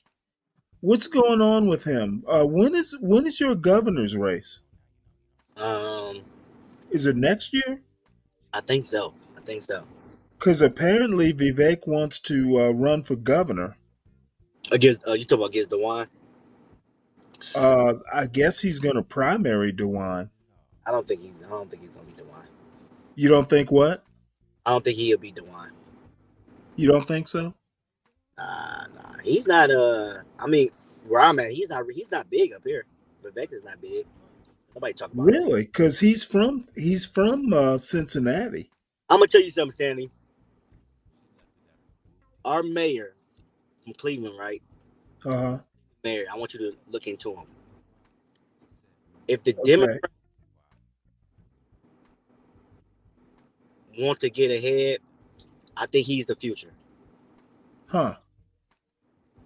The only thing that he's missing, now he's my age, he's 38, very successful, educated, he talks real good, the whole nine. The only thing, I don't think he's married or not. And I think like eventually he's gonna have to get like have a wife. Because you just can't run and not have like, have that piece to you, Right. I know he used to do something with Obama on his campaign, but the guy's sharp, man. He's real sharp, and he is. I think that's somebody that they need to get with, and if they want to get back ahead, he's sharp. His name Justin Bibbs. I don't know if you ever heard of him, but he No. just became the mayor of Cleveland. Young guy too. He's sharp, man. He's sharp. I think When's the last time Ohio had a he's. Democrat as a governor? You said when the last time? Yeah. Do you know? I don't know.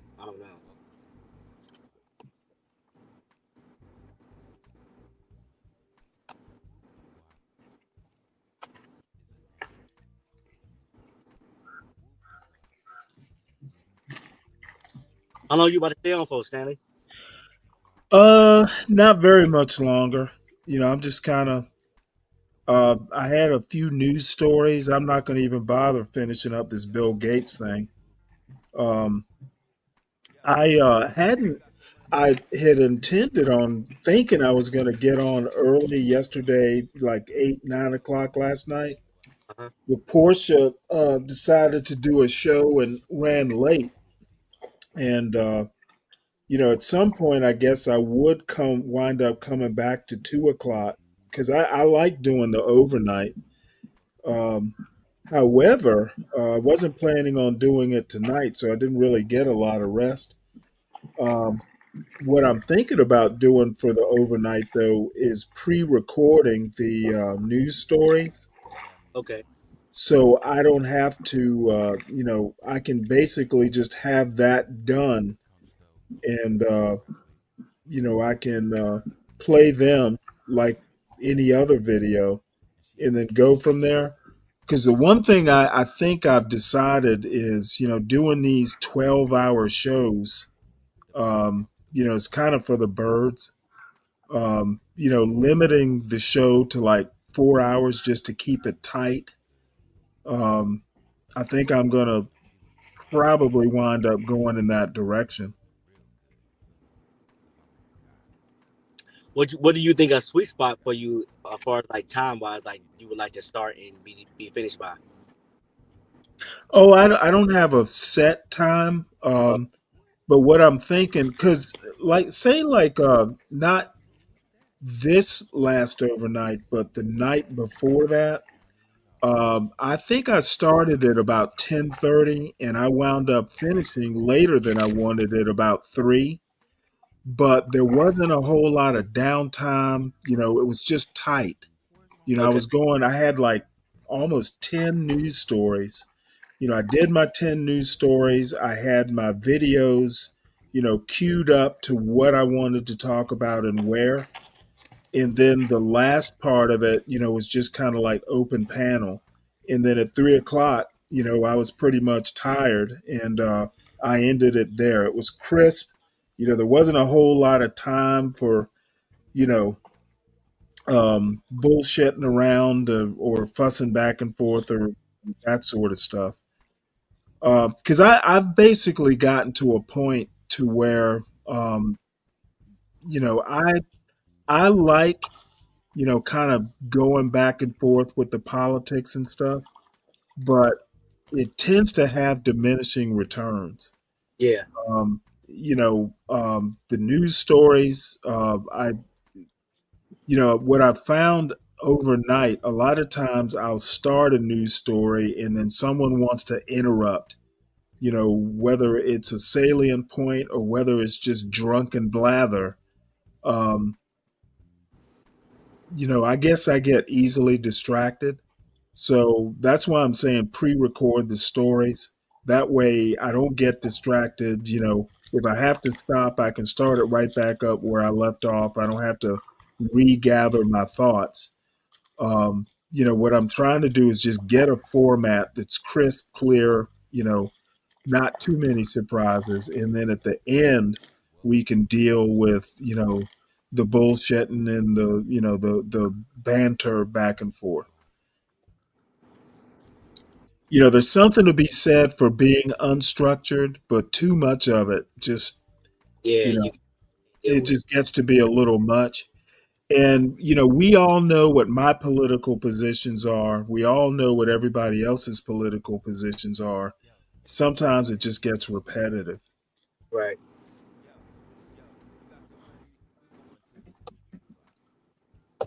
So you say you're not coming back on later on tonight? Oh, no, I will.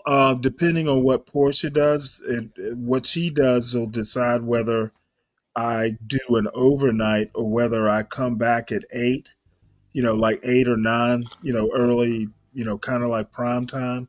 Yeah. If she decides to do a show, that's good as well, because I don't mind. I like doing the overnight because I kind of get to do what I want to do. Yeah. A lot of times I be looking for you to come back on here, but during the day I be at work. So I listen to y'all. Well, no, I was on during the day yesterday, which is kind of rare. I don't.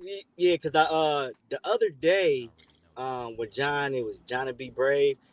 I was at work listening to it. I was just like, man, oh my gosh, man, I need Stanley on here, man.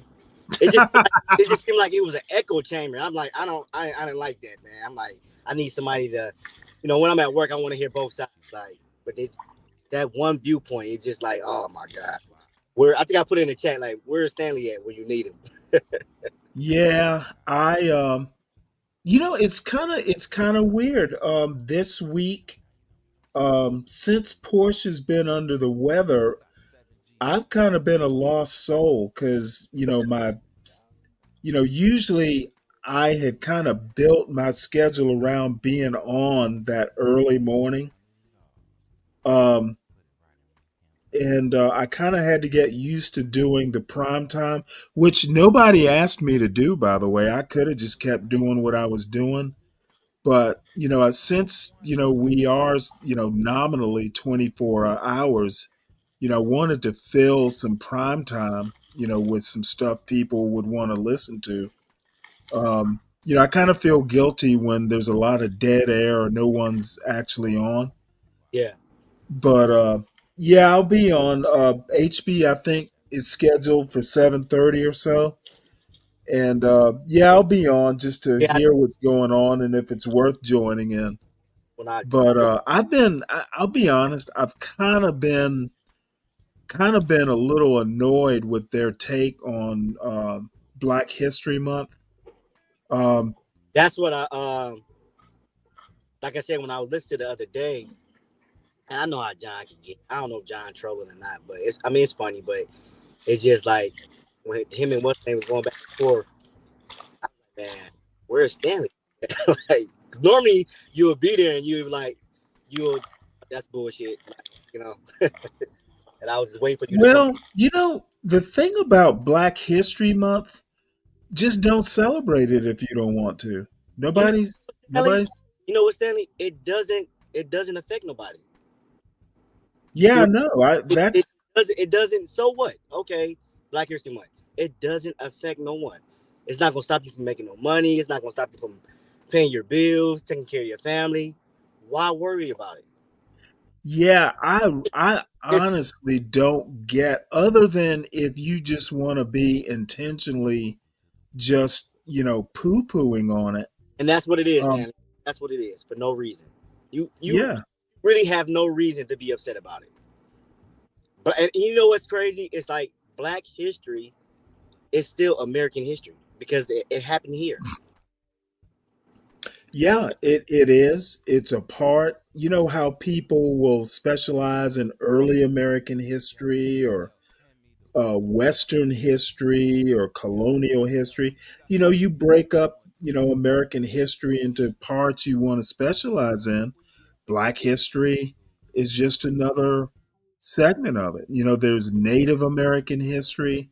You just pick which branch you want to kind of study It's in all detail. But be brave, and John's right along with him. They just want to act like Black culture is separate from American culture, it's and not. that's not. That just, I mean, Blacks wouldn't be here if it weren't for being brought here, um, in 1619 and earlier. Of course, we're part of American history, and the cult. When we got here, we were Africans with an African culture, and over the years, the generations kind of adapt, whatever African customs they had, folding it into, like an American culture sort of thing. So, I mean, it defies common sense that Black culture is separate from American culture, and not and if you're in that kind of denial, what is it but racist behavior? Yep, yep, I agree. And in my opinion, kind of allowing Be Brave suffers from too many people just kind of going, yeah, you're right, Brave. Nobody fucking seems to challenge him, and now he's at a point to where he'll just blow you off if you challenge him. You know what's standing? They allow him to do that. Yeah, it's just like a baby. Yeah, they You allow know, him. They allow him to do that. yeah, and I don't get it. Because I look at it like this though, Stanley. Okay, Black History Month, right? You so focused on the so-called negative, right? You could have been talking about David Stewart. About who? David Stewart, the richest Black man in America. How he got started. Is it David Stewart or No, it's David Stewart. He's number one. okay? Because I Yeah. thought Robert Smith Robert, was number one. he's two. He's two. They just Oh, really? yeah. Robert Smith is two. But like Oh, that's right. Yeah. I remember now. you could have had Yeah, David Stewart's he's tech, doing the chips, the computer yeah, parts, right? big software tech company or something like that. Yeah. Okay. But you could have had a conversation about them two guys about Black History Month, but you want to focus on this small percentage, and you try to make that to be the whole population of the Black Oh, people. yeah. You know what? As a matter of fact, I'm glad you reminded me of that. Um, and I need a better breakdown than this, but I went ahead and found what year is this from? This is from 2022, so I need a more updated chart. But I went in basically where's the chart I'm looking for? Roughly the rough majority of Black people, roughly 58% of the Black population, um, don't even live in urban areas. 41%, I don't know if you can see this chart. 41% of the black population reports living in urban areas. But the thing about the urban area, I need to figure out how I'm going to break that urban number into urban versus inner city. The majority of black people don't live in inner city neighborhoods, what we would call the ghetto. Yeah. And I can't seem to get people to understand that. And my biggest issue with Be Brave and others is that they want to go, well, blacks, this is what black men think like. I'm like, well, what do you mean? Not all black men think this way. Can you be more specific? Me and you, Stanley, are two black men who served in the military. What has Be Brave done? Well, according to him, he's been white trash. Exactly. But somehow or another, well, you remember that Lyndon Johnson quote?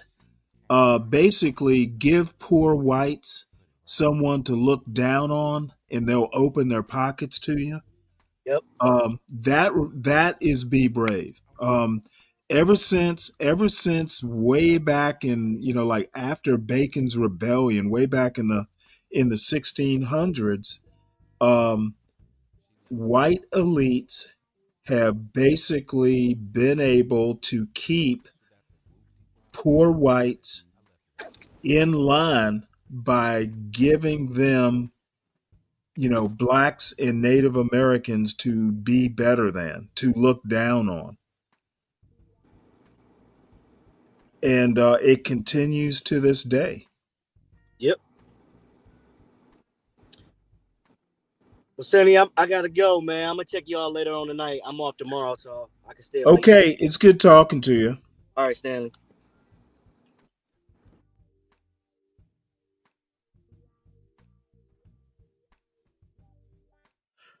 HB, are you coming up, or are you going to wait till 7:30?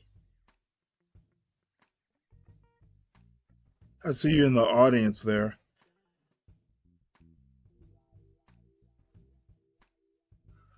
But anyway, I need to figure out how I'm going to break down the urban black population.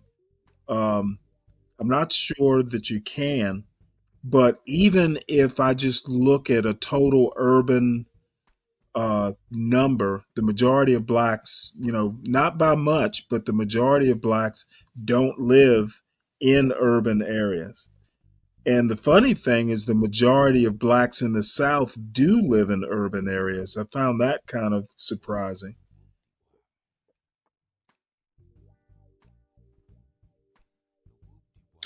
Yeah, well, if that's the case, I'm going to sign off here. And whenever you get into a position, you can go ahead and start Gone Trucking. I didn't expect to do an overnight, and I've run out of stuff that I want to do. Do have a couple new Pop the Balloons.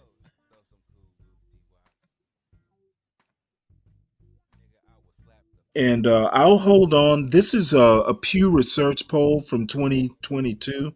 I've got to get something a little bit more modern or a little bit more updated. But it's kind of funny. The percent of the black American population living in rural is 18%. Suburban is 40%, and then urban is 41%. So I'm combining the rural with the suburban for 58% versus 41%. And then there's about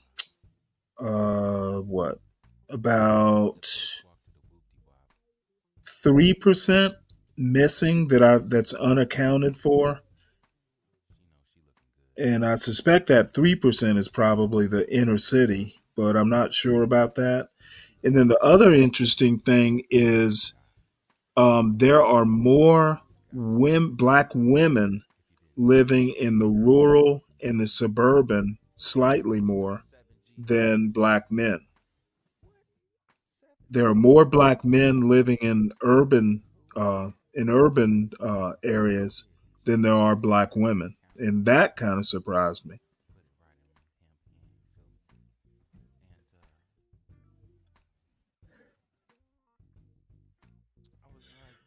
So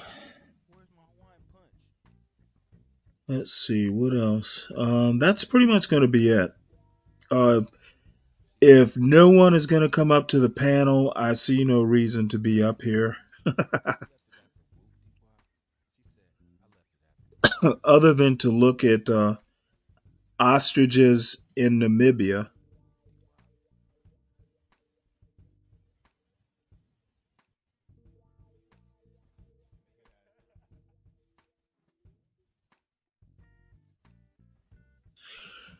Uh, um,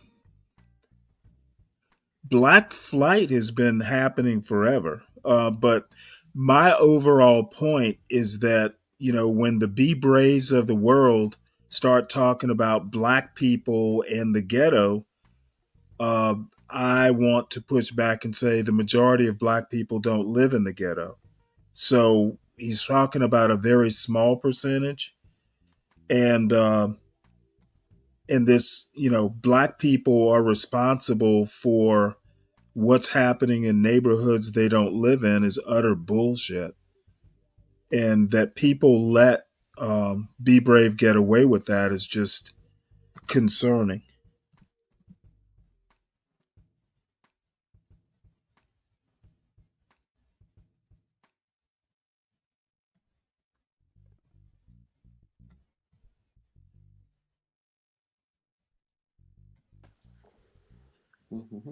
Hey, Ryan.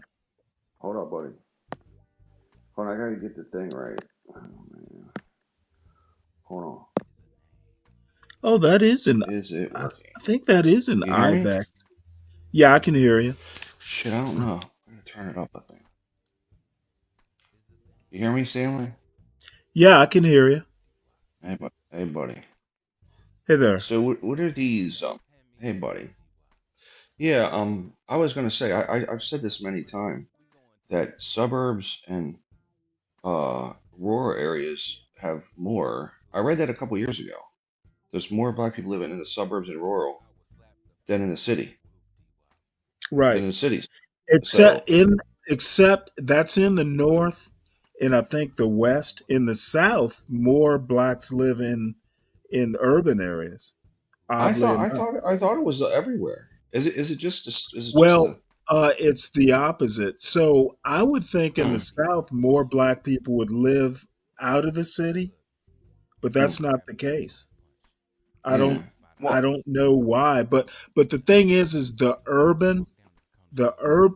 living urban doesn't necessarily mean you live in the inner city. Yeah, well, that's right. And also, what's interesting about it is, in my area, like there's the county, we call it Baltimore County, and Baltimore, and then there's Baltimore City, right? Baltimore Mhm. Cities, there's a lot of just white kids that like to move down there and live, right? And then Right. you have there's like a yuppie-ish type, right? Or young 20 somethings. And then a lot of the black people will move to the county, right? And I try to say this many times over, but nobody seems to listen to me or they come up on these panels ever. So, um, so people are pretty mixed up, unless you're in like some Pohick, Kentucky or some shit. But Right. Well, the only reason I even bring it up, you just don't know how much it annoys me that people tolerate B Brave's bullshit. And I well, can understand on his panel he gets to call his shots. And that's part of the reason he doesn't come up on these panels and talk race with me, because I just shit on him, just because I know he's wrong. Um, it's problematic, and the other thing that's problematic is that black people just kind of get on his panels and agree with him when he's obviously wrong. And Are you I can't figure that part out. are you alluding to anyone in particular, Stanley?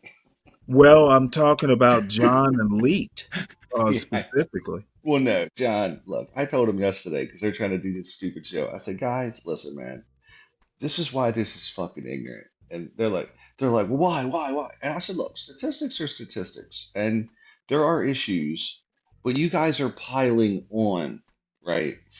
And I'm like, I know it's malicious because you bastards keep trying to trick me into saying some bad, ignorant shit. You know what I mean? Because I'm like, look, man, even if there are some, you know, bad statistics, it doesn't do me any good to say about carjackings, right? It doesn't. Look, Okay, I know well, there's problems in fucking the city, thing is what but they want to do is they want to concentrate on the violent crime point, and yes, I know. it works on their panel. But if they ever got out on a panel where there were actual people who know what they're talking about, even if you want to go with the violent crime angle, it's not ruining America. Okay, most black people live in the South. Did you know that only 10% of the black population lives west of the Mississippi? I know it's small. So you're I not know going to it's small. tell me that 45 million out of, 360 million are going to bring down a whole country. That just does Well, not compute. I agree with that. So And you're the right. only way you sustain an argument and try and make it credible is just very racist. I think the whole thing is like every like I always say this, like statistics are statistics. What are you doing to try to remedy the situation? Okay, And well, I no, don't there's no, even care about remedying the situation. I have a problem with statistics are just a pile of numbers until you interpret the statistics. You basically give the numbers a narrative. But even if you give the numbers a narrative, the numbers have to kind of support you in some way or another. And well, well, B Braves made up numbers. Even if the numbers were true, where does he get the idea that once you move away from a neighborhood, or in my case, for instance, I've literally never lived in the hood. yeah. So He doesn't think that's the thing. what would make it imperative for me to even propose solutions about a place I don't even know about? I think that people can't imagine that you don't come from the hood, Stanley. Certain No, people. what it I think actually so. is someone like a Be Brave basically wants to think that all black people are alike. Well, All I know black that's what I'm people are saying. alike, That's what I'm saying. therefore we all bear the responsibility for a few that commit violent crimes. Yes, that's exactly right. It's hard.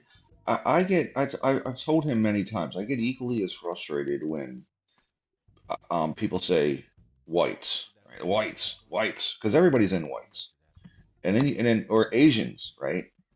And I try to explain, like, be brave. Do you like when people say, well, the whites did this or the whites do that? You don't. So why are you saying the blacks, right? So I just think it's wrong, unfair, and it's also you can't generalize entire millions of people as being all of this or that. You just can't do that. And I always say that. I think it's wrong. I think it's divisive and negative. So No, it's just straight out racist. well, okay, yeah, correct. But ultimately, I don't know. Or better So yet, if you don't want to use the word racist, just say anti-black. yeah, you could say no. Racist is just racist. I don't think it makes sense. So the word racist is overused, though. It drives me nuts. I don't. I'm so. It's used on. They've now abused the word, I think, and No, so it I has don't led. think the word. I think if the word fits definitionally, damn if people are tired of being called it or tired of hearing it. The word works. What else could it be? No, I think And uh it especially fits Be Brave. well, It, I don't it disagree with fits him that. like a glove. But what I'm saying is like my interpretation of that is when you categorize based on race, right? And that's really what it is, right? You're looking at race above all else. But I feel like it's used so often, and so like Joy Reid uses it every day 150 Okay, times. well, I'm like, Ryan, America is literally a country built on race. So I don't know I if don't think it's it's built. possible. I don't know if it's possible to overuse the term because America was literally founded on it. I don't think it was founded on it. No, I think it was. there is no way you can get around it. There are the Constitution started out with a fugitive slave clause. Okay, it's literally in the Constitution. So I don't know how you can escape the fact that it's race and slavery based on race is foundational, was foundational. Okay, but do you think that it was founded on this principle? Like just Literally, it's in the Constitution. you don't think it's about No, not I being under don't the think. king? No, no, no. Don't even bother asking the question. I've told you what I think. I think it was a component of the original country, but I don't think it Okay, was a it, component now. of the original country is a founding component. Okay, well, I thought you meant Okay, it was and the if entire you thing. don't know this, all you got to do is crack open a book. You will find out that the whole country, it wasn't just the South, Northern shipping. Okay, the biggest product at the beginning of the country, back in the 1780s, the biggest item or the biggest money maker for northern shipping was slaves. I'd imagine, um, based on the cost, right? Very expensive, So you had expensive endeavor. more than 50% of the people at the Constitutional Convention were slaveholders. There's a fugitive slave clause in the founding document, and the economy of Georgia and South Carolina specifically. As a matter of fact, um, the 3/5 clause is the other thing I forgot to mention. Literally, Georgia and South Carolina were like, "Hey, if you even talk about doing ending slavery, we're going to leave the Constitutional Convention." Okay, you can deny it all you want, but it is literally there in black and white. Don't know how you can deny it. And saying it was a component, well, of course, it wasn't. It wasn't the everything wasn't based on slavery. Everything Well, that wasn't was the about and slavery. that's my point. Everything wasn't, Well, you don't right? have a point. No, that was my point. Is everything wasn't based on that. It was a component. It was a part of it. Right. That was my point. Yeah. So we agree on that. You just spent like 5 minutes so we could agree. Well, no, I want to emphasize that if it weren't for slavery, there basically wouldn't be an America. I don't know how you could say that. Uh, Let me put it to you this way. If Thomas Jefferson or somebody had said, "Hey, we don't want slavery in our country," Yeah. Georgia and South Carolina would have sided with England. It doesn't mean they would win. I mean, they could have been It a doesn't. war. I can't say one way or the other. But I would Well, me, say there wouldn't be an America. yeah. I Georgia, mean, Georgia, well, South Carolina especially, South Carolina and Virginia and New York, which was big into slave shipping, those were the three richest colonies. Okay, if South Carolina said, hey, fuck you, we're not doing it, that would have been a major financial blow.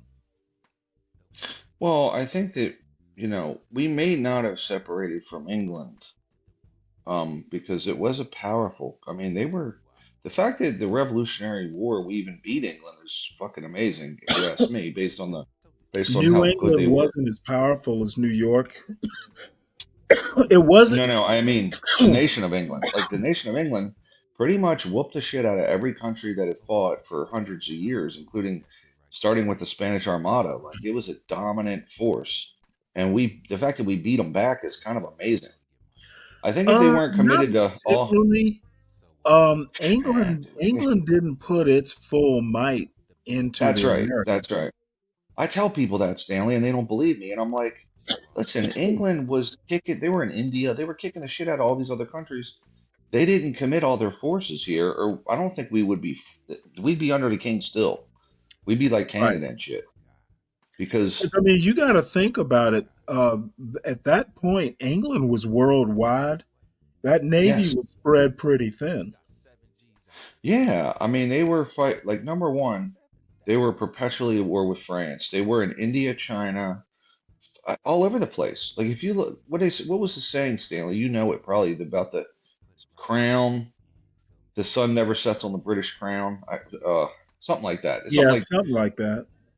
but they were all over the place. And I'm like, if they really wanted to win, they probably could have beat us. They probably could have, right?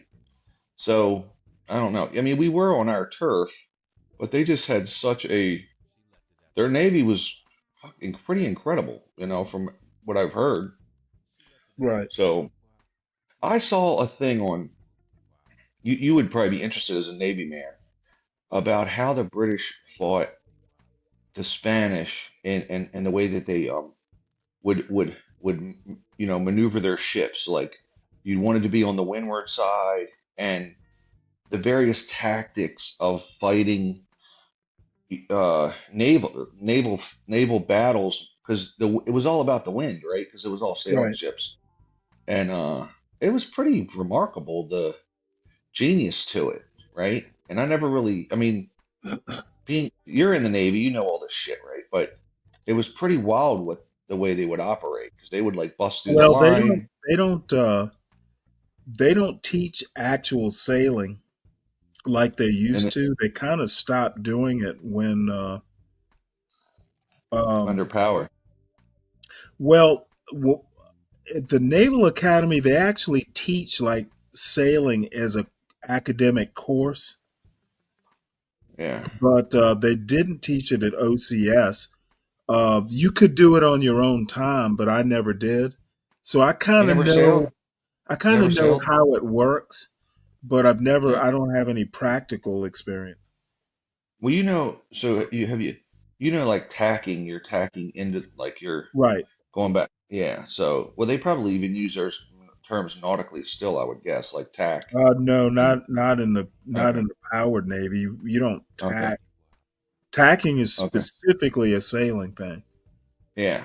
Jibe, tack. I mean, I sailed before, and I used to get on this boat called the Carrot, and it was a racing boat, racing sailboat. And I was just called rail meat. They would just put you on the rail and let you, I didn't do, Hang over I the didn't, side to balance. basically, yes. So, and but I learned how to sail, the various knots and things just by it. You know what it was? It was just there's booze, let's go. So, Well, this is when I was there's a show that 18, 19. Yeah. there's a YouTube So, show that I follow. Say about a retired Army chief warrant officer. He was a helicopter pilot, and he and his wife decided to buy a sailboat and sail around the world. nice. And it's odd because I'd never met a black sailor, like like an actual sailboat owner who actually goes out and sails, on the ocean. So he's got a YouTube show called Damage Control. Hmm. I think that's cool. He's a pioneer. Yeah, well, He- you know He's a what? pioneer. You probably couldn't get me to do it. That I boat, saw it. that boat looks mighty small. Yeah, but good for him. I mean, shit, I think it's great. And also he's saying to other people, if there's not a lot of people doing it, right? He's saying to other Yes, people, this sir. can be done. Come join me, I think that's cool. So, you can be anything you want. So, um, yeah, I wanted to tell you, I agree with your premise, and I'm surprised that you're not doing a themed show for Black History Month where you have some. You were on that theme and you've given it up, and I don't know why. I think you should get back to it. I'm still on the theme. You know I what? think Black History Month, I don't see a reason to make a big deal out of it. It's there if you want. Look, I read history books all year. So, Black History Month is just, another month of me reading a history book. Now, I am celebrating I am celebrating Black History Month by rereading The Miseducation of the Negro, I don't know what John that one is. Henrik Clark. So that's my way of celebrating it. I'm rereading it. Well, listen, I'll ask you this question, since you happen to be a black gentleman. Do you know who Matthew Henson is? Yeah, he's Okay, okay, good. Okay, he was good. Antarctica, right? The Arctic, yes. The He was Arctic. with Okay, Robert yeah, I Clark. know he was a polar explorer. But I asked this question the other day. Actually, I think I was with John, and I'm like, maybe I don't know if it was, and nobody knew. And I'm like, how do you not know? This is like the #2 guy, right? Possibly the guy that discovered the North Pole, right? Possibly. They don't know because the navigation wasn't good. But it was Right. between him and another American called Robert Scott. I'm like, okay, what do we not? How do we not know this? Now, So anyway, I am going to tell you they did teach it when I was in grade school. They did teach him, okay, good, all right. Well, but well, they may not have. I don't know what they teach these days. They don't me teach too. history as Me too. thoroughly as they used to. Now, they taught Georgia history to my son, but they Good. emphasized Georgia history. He's Yeah. taken world What? history, he's taken U.S. history, but I don't know how good the instruction was. He's taken actually AP history, AP world history, and I think it was AP U.S. history, but the Georgia I history was just a regular course. I took history in college. I took as an elective course. I took anthropology, right? And that's history, right? We're talking about tens of thousands of years. And the most interesting thing was human migration and the mapping of that. Like, we come from the earliest bones are obviously in Africa, right? So, but we all come from the same friggin' place. Um, and then, we wandered throughout the world, right? And that it was just the most interesting thing you could learn about was how humans ended up all over the whole place. And just very neatest course I took. So, and I took that for elective at college. There's our guy, Matthew Henson. Yeah, So apparently this says he was the first man to stand on top of the world. that's right. So they've said that he could possibly be the first dude at the actual true North Pole, the center of where everything comes together. Right. And him or Scott, because navigating was difficult, and you really don't know where the hell you are when you're up there, Right, and the poles shift. Well, that's right. But he didn't get his due, of course, Oh, because I'm there sorry, was this the other time. actual location, it's not like a fixed point. It tends to drift. Yes, it's true. Well, the Earth oscillates, Right. so it kind of wobbles like that on the 23-degree axis.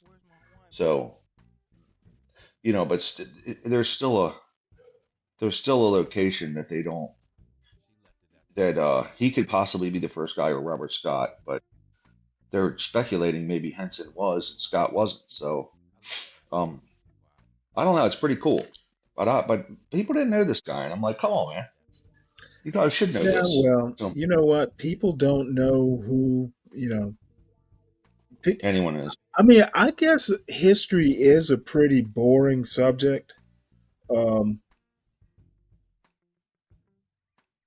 It's really not though. Like I don't know my forefathers because we didn't keep track. I know one guy that was a Union soldier because I found him in the U.S. military archives for the West Virginia Regiment. Okay, and he didn't get his pension because they didn't really have pensions, but he was injured, right? But if you research, you don't really find. Haven't really found anyone, but you still figure 10 generations ago, how did people live? 20, 30, it's crazy. So, um, you know, people died 150 years ago at like 45 and 50 years old. It's nuts. So people don't even know that. right. So I don't know. So Well, I just, I don't know why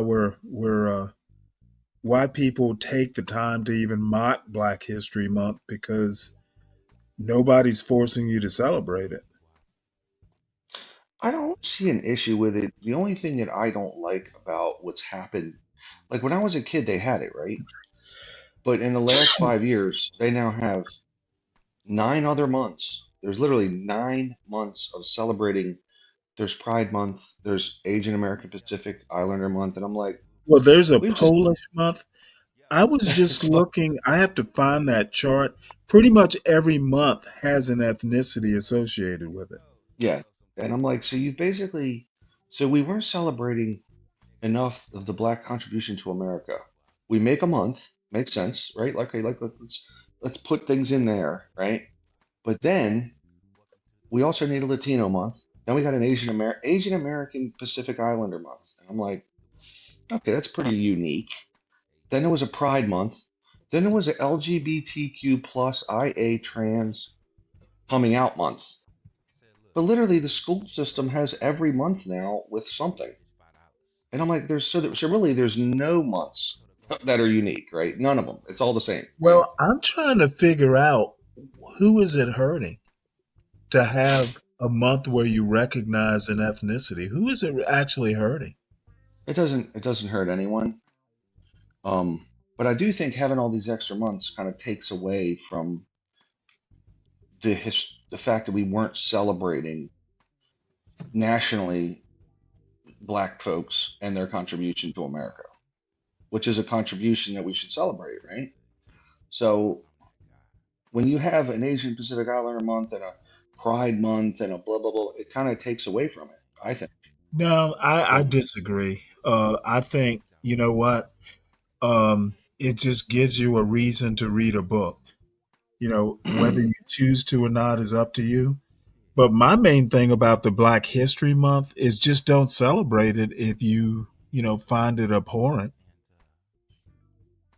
I don't. Yeah. I mean, I had it in school, and it was fine. You learned about MLK, Frederick Douglass, blah blah blah. All the historical figures. But Matthew Henson. So, but yeah, I don't know. I don't know. So, I don't know why people are all up in arms about it, one way or another. You're not robbing the history if you don't have it. I don't think you're taking away from the history. If you do have it, I don't think you're hurting anything. Personally, you know what I mean. So, I mean, it's kind of like I don't think people really care that much about President's Day. I certainly never thought about President's Day. So, you know, but it's probably what I say the other day, Stanley. It was a good thing, and then they just overdid it like they do everything, or polluted it, convoluted it. Well, like I said, I have struggled over the past couple days to figure out why everything has to be, hyperbolized. Or overdone. Yeah. Overdone. I mean, if you, I think that we take stuff in America and we have to overdo everything, right? You were talking about affirmative action recently, and I thought about it and I was like, this was set up to correct historical wrongs, right? We're supposed to be, so, which is a good thing. I think it's a good thing. I was fine with affirmative action, always was. But then all of a sudden, affirmative action was being used for the Pakistanis. And I'm like, because of all the historical wrongs that happened to the Pakistanis, like, what the Okay, fuck are you well, talking about? the problem Yeah. is, It's like you all know, the Pakistanis were.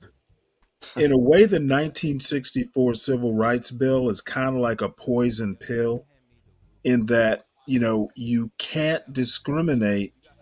It is essentially favoring, say you want to right the historical wrongs that were done to African Americans. Well, Yes. you're able to get into court and say, well, hey, you can't basically favor, even though there were historical wrongs, you can't just favor one group over the other, I and get you it. can win that argument. Now, to me, it's childish. It's like two siblings, where a parent is forced, like, hey, if I give candy to one, I got to give candy to the other. And basically, we're a nation of children. If you see one group getting something, um, originally, I've told this story several times. Originally, sex was not a protected class in the 64 Civil Rights Bill. White women figured, well, shit, black women are going to get something we can't get. So We we gotta need add. to add sex as a protected class into the Yeah. 64 Civil Rights Bill And because then white since then, women felt left out. what have we added since then, though? Uh, as far as I know, nothing. No. Didn't we add homosexuals to it? No. Oh, I thought we did. I just know But that I they're think expanding. genders was already in there. Well, Oh, sexual what about? orientation was in there. Or is it sex? Or I'd have to look at it. Yeah, the sexual Gender may not orientation. be in there, but I know sex is. Yeah. But I Well, mean, now there's we're. no homosexuality or gay men or gay women aren't a protected class. They I thought probably we were. don't need to be. Well, I what think they are, about Stanley. I think You they are. what? I think they they are. are, Yeah, I'm pretty sure Let they me are. let me look it up right quick. especially after the last administration. I guarantee they are, No, dude. no, no. I think they've always been a protected class. I don't think gender's in there. But No, you see what I'm? homosexuality is not listed. Oh, Is okay. is sexual Okay, orientation listed? it's race, color, religion, sex, or national origin. Oh, okay. All right. Well, I know this much, dude. Affirmative action was set up to correct historical wrongs, and the next thing you know, they're giving out contracts for these, and I'm involved in some of those contracts, like I said. And I'm like, oh, so you're going to give it to the Pakistani guy to correct historical wrongs? Makes Now, sense. There's here's all one kinds of thing you need to Pakistani. know. It's fucking One thing you ridiculous. need to know is states can add protected classes at the state level. Yeah. As long That's as you don't take away from a federal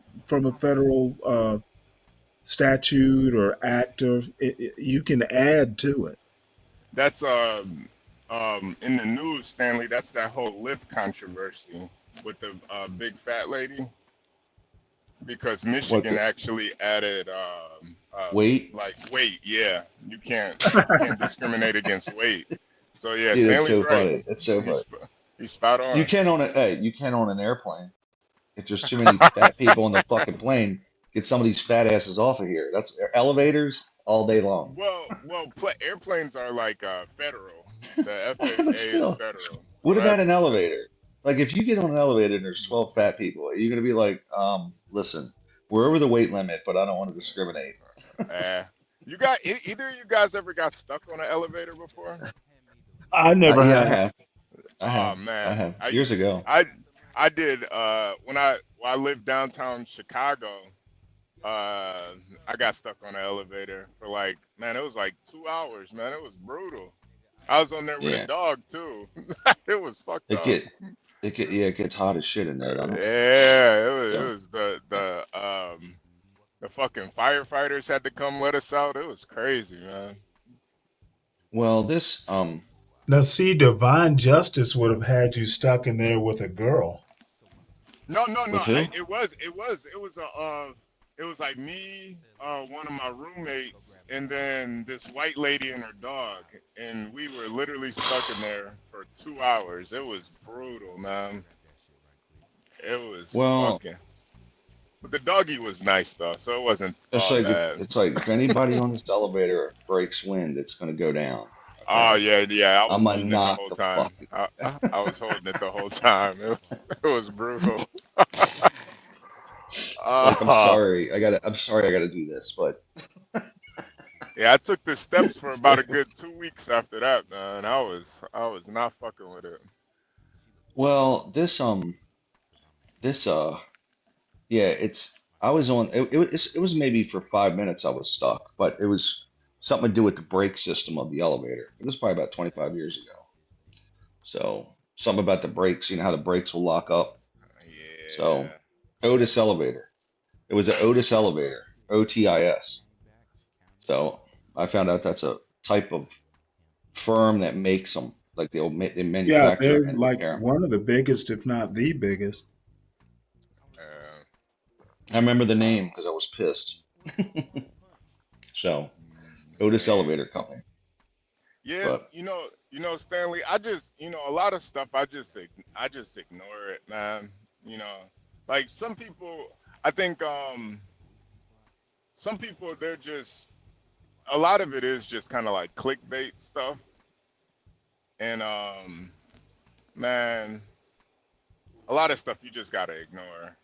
you mean the Civil Rights Act? No, no, no, no, no, no, no. I'm just talking about I'm just kidding. I'm just kidding. people, like people like Like Be Brave and stuff. Like, like fat especially people with in the the elevator. internet, it's all it's all Yeah. constructed just to trigger you. Like, Well, you know how you're right. You're right, HB. Like if you look at the YouTube thumbnails, right? yep. It's all it's like a guy like this. He's like you know what I mean? It's all clickbait. Click on this, and look at all the YouTube thumbnails. If you go through like your Well, feed, it's all it's not actually Be Brave that's the problem. It's the people who are too stupid to know what Be Brave, that either A, that Be Brave is trolling, or B, that Be Brave is wrong. I don't know if he's I'm trolling just or not shocked though. that more people don't just go, Be Brave, you're full of shit. We love you, but you're just wrong. I'm just shocked more people don't do that. Well, people, either he gets actually John's now on board. It's either Yeah, unhinged yeah, airtime or you can push back. You yeah, can push back. yeah. And I just think, actually, I hate to invoke her name, but Leet is just like is. I'm just sorry to hear that she's going to be raising children. ah, I I don't like know about that. Leak. What's Oh, wrong I with don't Leak, give a man? shit whether she's likable or not.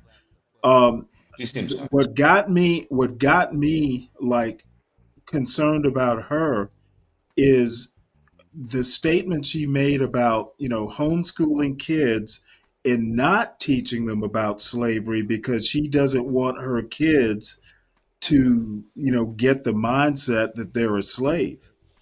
And my response was, you can teach about slavery and not make your kids think they're a slave. Oh, she's black? I didn't know she was black. Apparently she is. Oh, okay, Yeah. okay, okay, okay.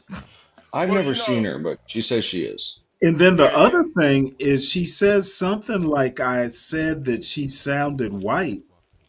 And I was like, well, um, A, she doesn't sound white. You can tell that she's black. Well, you know, I mean, Stanley, I don't listen to women Stanley, anyway, so I you, don't, you know, Stanley, I you can don't. sound white too. You can sound white Well, too, yeah, Stanley. that's why I would be the last person on earth to say somebody sounds white. That would You be can sound kind of white sometimes, that Stanley. I'm not would gonna be lie. ridiculous. Yeah, you can Bob, sound a little Leak white. is not a smart woman. I understand you have your opinion. I don't happen to share your enthusiasm or your your being impressed with her. I think she is run of the mill. Follow the leader and don't read a book.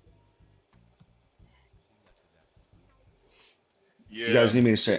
You guys need me to say anything to Fauci today? I got to go to the NIH in about an hour. He's retired. So What are you going to say to him? no, I know he is.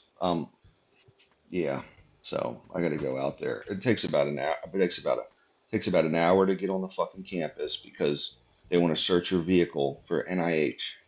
And I don't think it was before the lunatic fringe decided that the NIH was public enemy number one. But now I Well, got to wait, have my didn't vehicle searched. was it them? Was it what? No, it was Well, 2020. It was the lunatics that were thought Fauci was public enemy of the state. no, Before that, didn't years you could ago go they had right an on NIH. anthrax scare? Like the dude who was like, you remember that researcher that Yeah, they they did. thought was sending anthrax to That was at everybody? Fort. That was at Fort Detrick. Oh, That was okay. Dietrich.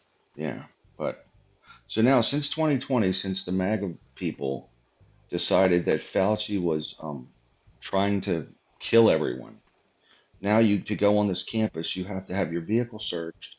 It's incredibly painful to get on the campus, and it just irritates me because I'm like, Well, just Fauci go probably didn't. really early. Well, it's just you got to check. It's a lot of bullshit. You could just drive on before, so Well, why don't you just um, park your car and walk? it's just a long walk, man. It is. You know where that is, Stanley, like Bethesda. You got all that bullshit there. You got like Walter I've Reed. never been to Bethesda, believe it or not. It is just it sucks. I don't think There's I don't know. I've never you been have in Bethesda. I, d- I I don't think I have. I've never had a reason to go there. well if you like left Rockville and just drove straight towards DC, you would you pass the Beltway, you just keep going, right? And then you're in Bethesda basically. So, but it just sucks. But I got to go out there and look at shit and the buildings, of course. But yeah, it's no fun. It's going to be half a day for. The thing that irritates me is getting in and out of there, though, right? It's not just like you can go. You got to walk all over the place. Just sucks. So, Well, what is there, a construction project? hmm oh, they got $8 billion to build shit at NIH. So, Oh, Trump hasn't taken it yet. Doge is well, probably. well, that's the thing, right? I'm going, okay, well, how's this going to change things, right? 8 billion, But they're you say? You said 8 billion? Oh, eight yeah. 8 billion, right, to build. Like, Yeah, yeah. you talking I'm gonna about? I'm gonna send Think about the shit you can build with that. I'm gonna send an email to Elon about that. We need to Whew, it's a lot of money. investigate that. Yeah, we need to investigate that. Well, you can build a Ryan whole Ryan is doing the hospital. bidding of the deep state.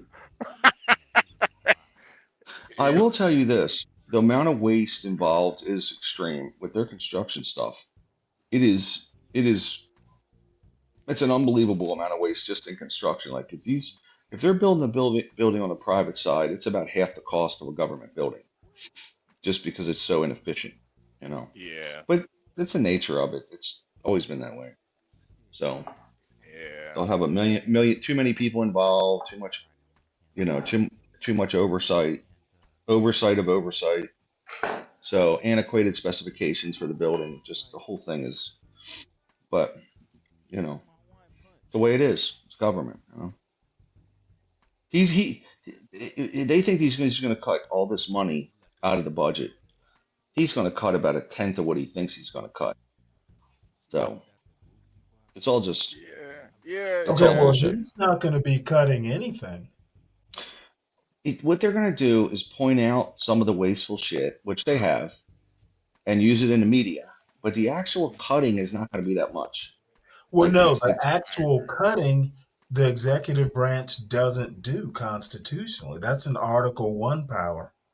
no. I get what you're saying. What I'm saying is so Doge thinks they're going to do all this, and then Well, Marjorie Taylor Greene, by the way, is chairwoman of the Doge subcommittee. Yeah. So we know how seriously they're taking it if she's the chairwoman. she's a moron. You guys Oh. think Yeah. she's a you think she's a moron? I like her. And She Jasmine she Crockett, I think, is the ranking member. So that's going to be a cat fight. is she Yeah. really the ranking member? I think she is. I know she's on Uh, the committee. She might. I could be wrong. I know she's on the committee.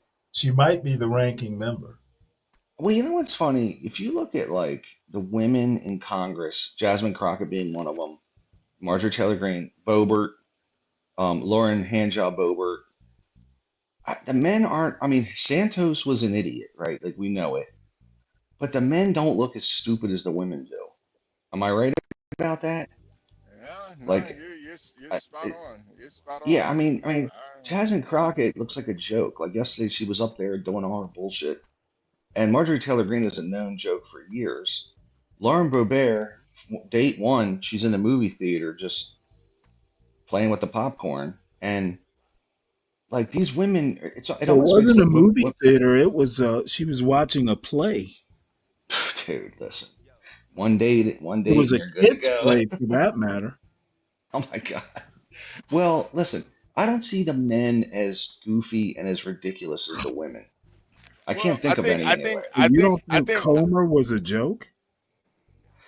the men These, just I think Ryan, I think the men Sa- just hide it better. They well, just like, hide it better, man. so like Santos is a fool. Like George Santos, remember him? He was an idiot that, he was literally a criminal that lied about everything he's ever done. You could easily lampoon him, right? But I don't see any other men that you could lampoon like you can Marjorie Taylor Greene, Jasmine Crockett, Boebert, and I'm sure there's others I'm not thinking of. Nancy Mace? She's not as ridiculous as those three women, though. Oh, she is trailer trash. Maybe I don't know. I haven't seen her enough to Actually, maybe. she's kind of on the order of Marjorie Taylor Greene, to be honest. Okay, I haven't seen her enough in the public view. I've just seen Marjorie Taylor Greene misuse just common. I don't think she knows the difference between there, and there. Well, you know she's a Yeah. college graduate, right? She I, went to the I mean, University of Georgia. I don't. That should speak volumes about University of Georgia then. So University of Georgia is like the 50th of the top 50 schools in America. that's amazing. What did she major in? Obviously not literacy. Probably an MRS, What's that? MRS? the MRS degree. No, what's that? Like college women who go and look for husbands. Oh, got Yeah, it. what's Okay. what's an MRS degree? It's a Mrs. degree. Oh, yeah, there you go. Well, I would think Uh-huh.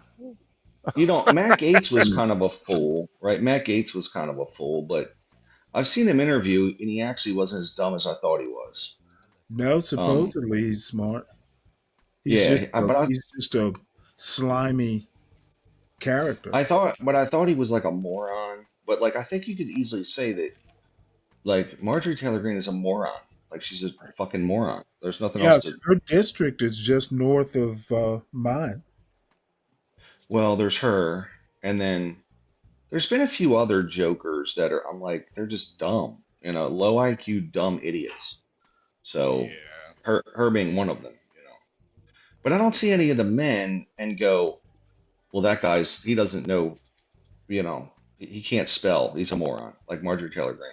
So maybe you're just a little sexist, Ryan, like me. I listen. I would quickly. Maybe they don't put him on the media as much, like to make kind Yeah. of make him into a buffoon. You know. I mean, I've No, said no, this no, no. many.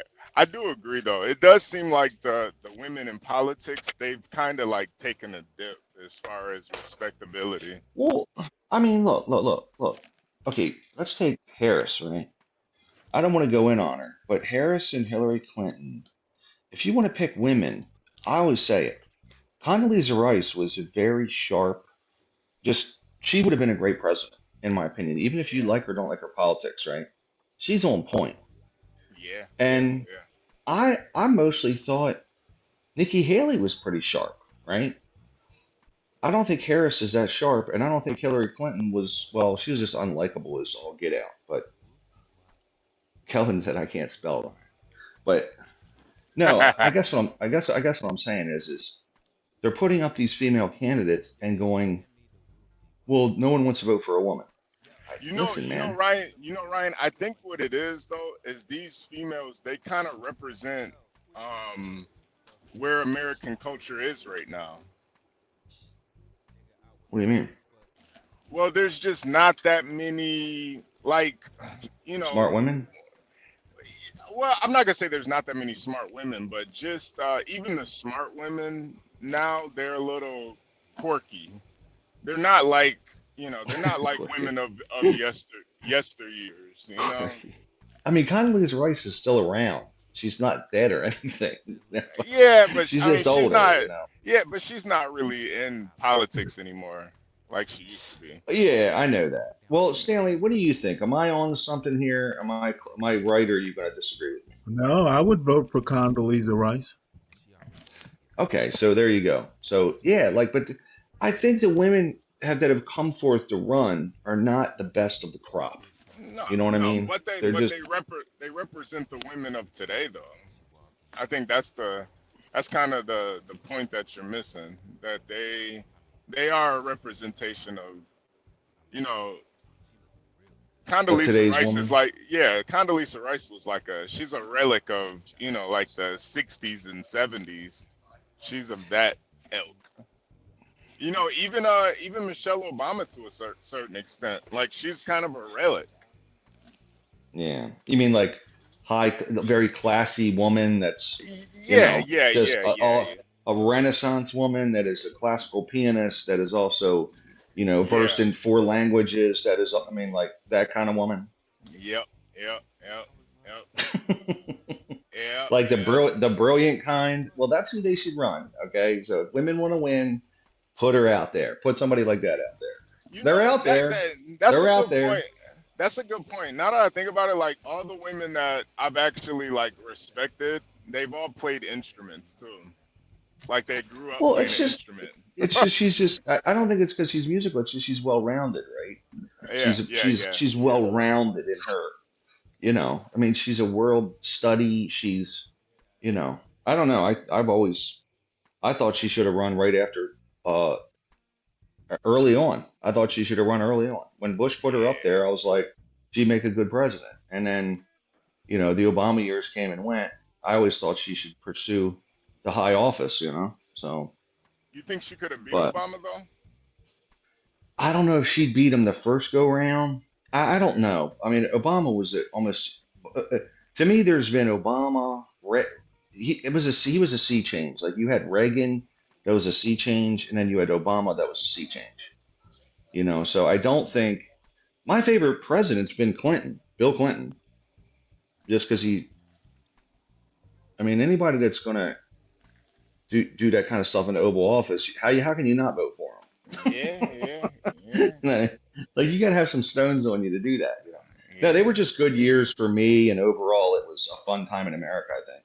But Oh yeah. and by the way, there was a lot of he worked well with the other side in office. They were good years economically. I thought the 90s, we paid off the deficit or paid down the debt, right? But that never happens. So I liked Clinton Well, out of the last 10 presidents. I liked Bill Clinton. Well, that So was mostly because of the .com age too. So I just thought that they were working together. There was like a moderacy to Clinton and the Republicans where they'd come to center. Obama never got there. It was too polarized. And, you know, Reagan, some of the stuff he did I didn't like. But as far as an iconic figure, Reagan and Obama were sea change presidents, you know. So I don't think she could have won against Obama. But maybe 2016 she could have won, but she was done at that point. She just wanted out. I don't blame her. The Bush administration was not good at the end. It was it wasn't good. So just yeah, crazy, you know. yeah, But but the women in politics today, they just represent the women that are around nowadays, man. I I don't think mean, they're that look, much. man. I don't think they're that crazy, honestly. I mean, you think Marjorie Taylor Greene she couldn't have won in 20 years ago, I don't think, right? People No, weren't no, this crazy to vote for this nut. no. So, But she does represent those, like the certain type of white woman who goes to like, you know, Lamaze or what are those classes where they like work out aggressively and stuff? What is that shit oh, called? yeah. Yeah, like yoga class and shit, Well, something. Not. Marjorie Taylor Greene, you're talking about? Yeah. She actually owns a CrossFit gym. Right. Yeah, there you go. CrossFit. Now, That's what I I've meant. seen her. She is fit as fuck. Yeah. But Is that what they voted for? yeah, she represents that type of there's a lot of white women that are in the CrossFit That's good. nowadays.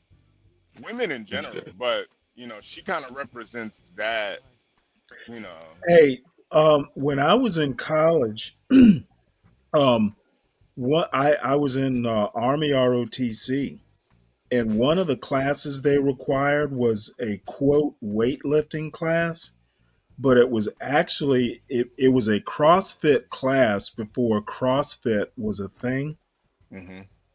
and you had stations. There were like 20 stations where you would go and you would do like say 20 diamond push-ups, then you go and you do the next station, which might be crunches, and then at the end of it you would go and run like 5 miles. Yeah. And I That's can tell awesome. you right now, that's the best shape I have fucking ever been in. And it was when they say CrossFit, I mean, I had cardio, I had strength. It was all, and we took the class maybe twice a week. I'll tell you right now, we were running 5 miles after the CrossFit stuff. That's awesome. Jesus. Now, the good thing is I was maybe 20. so, Yeah, you ain't doing that shit now. so you know, but I can tell you right now, Marjorie Taylor Greene, with the shape she's in, I bet she is a fucking monster in bed. Yeah. She Yeah, probably Stanley, you you better can't handle be that. in shape if you hit the sack with her.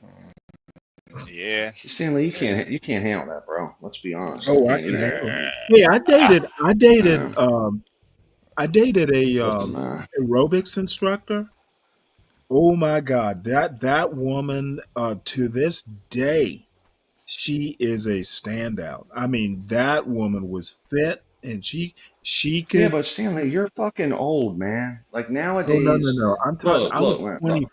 I was 24 at the Okay, time. yeah. But I'm talking now, okay? And now I'm old Oh, I Joe. think All right? well, Marjorie Taylor Greene's in her 50s, I think. So I mean, she's Yeah. only going to be so fit. Yeah, Yes, she's and pretty fit also, though. She's pretty fit. all I know is I just Oh, want to. I saw her doing she was doing pull-ups or something. Oh, she was a monster. I mean, Look, man. she was doing pull-ups or something, and it wasn't like she was struggling. It was like, Look, She was manhandling those Yeah, but those Stanley, what good is pull-ups. it though? More than look, I'm good for one go round, and I don't want to eat a bowl of ice cream and go to sleep. Okay, I don't need a fitness for. I don't. You know what I'm saying? HE knows what I'm talking about. You know what I mean? Maybe a bowl of cereal and just crash out. You know, I don't need a fit. I don't need somebody in top shape anymore. I mean, Well, I think someone in Marjorie Taylor Greene's shape, ice cream, it's not ice cream, it's just fuel.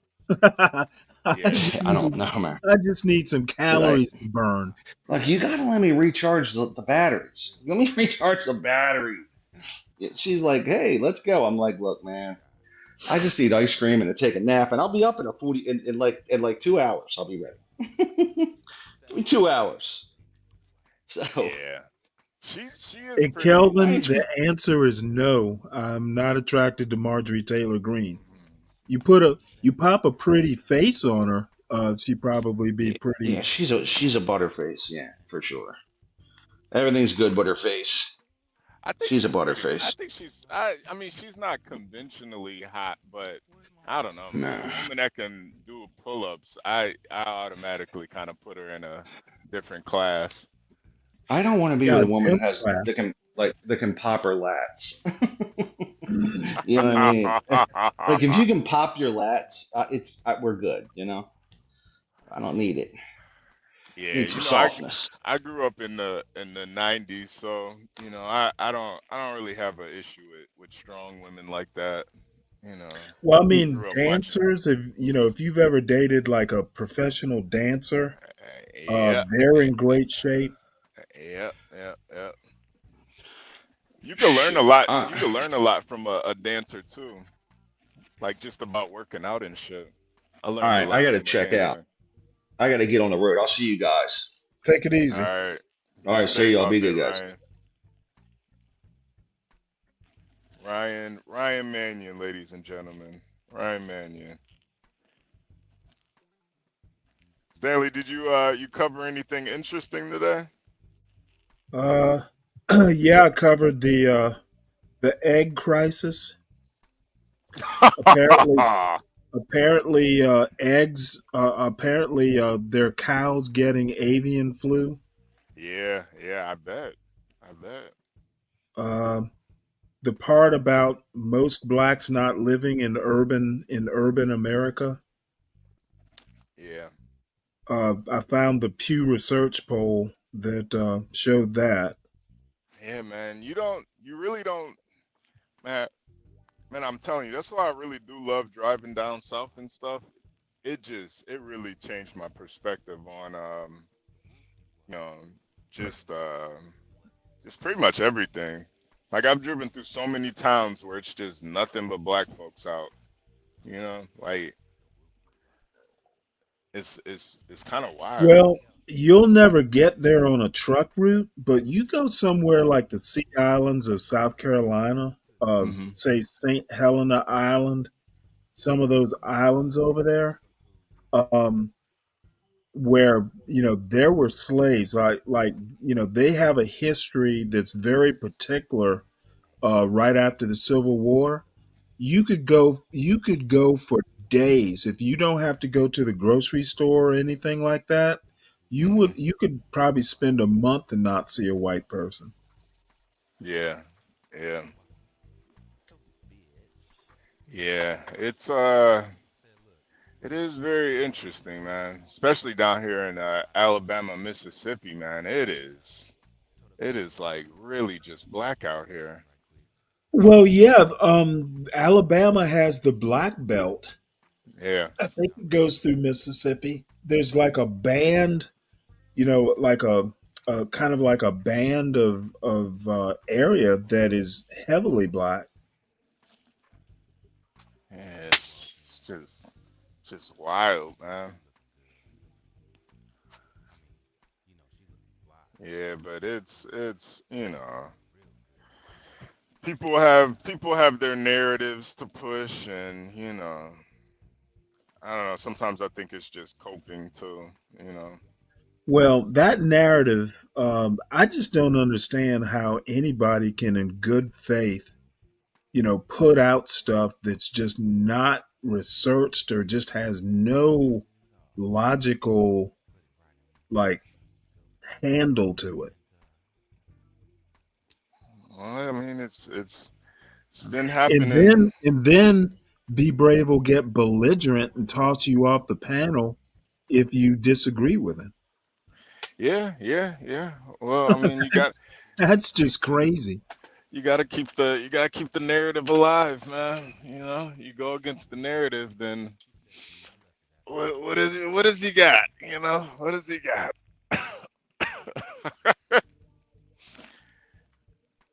That's why you do have to always consider the source when especially when we're talking about this race stuff. You know.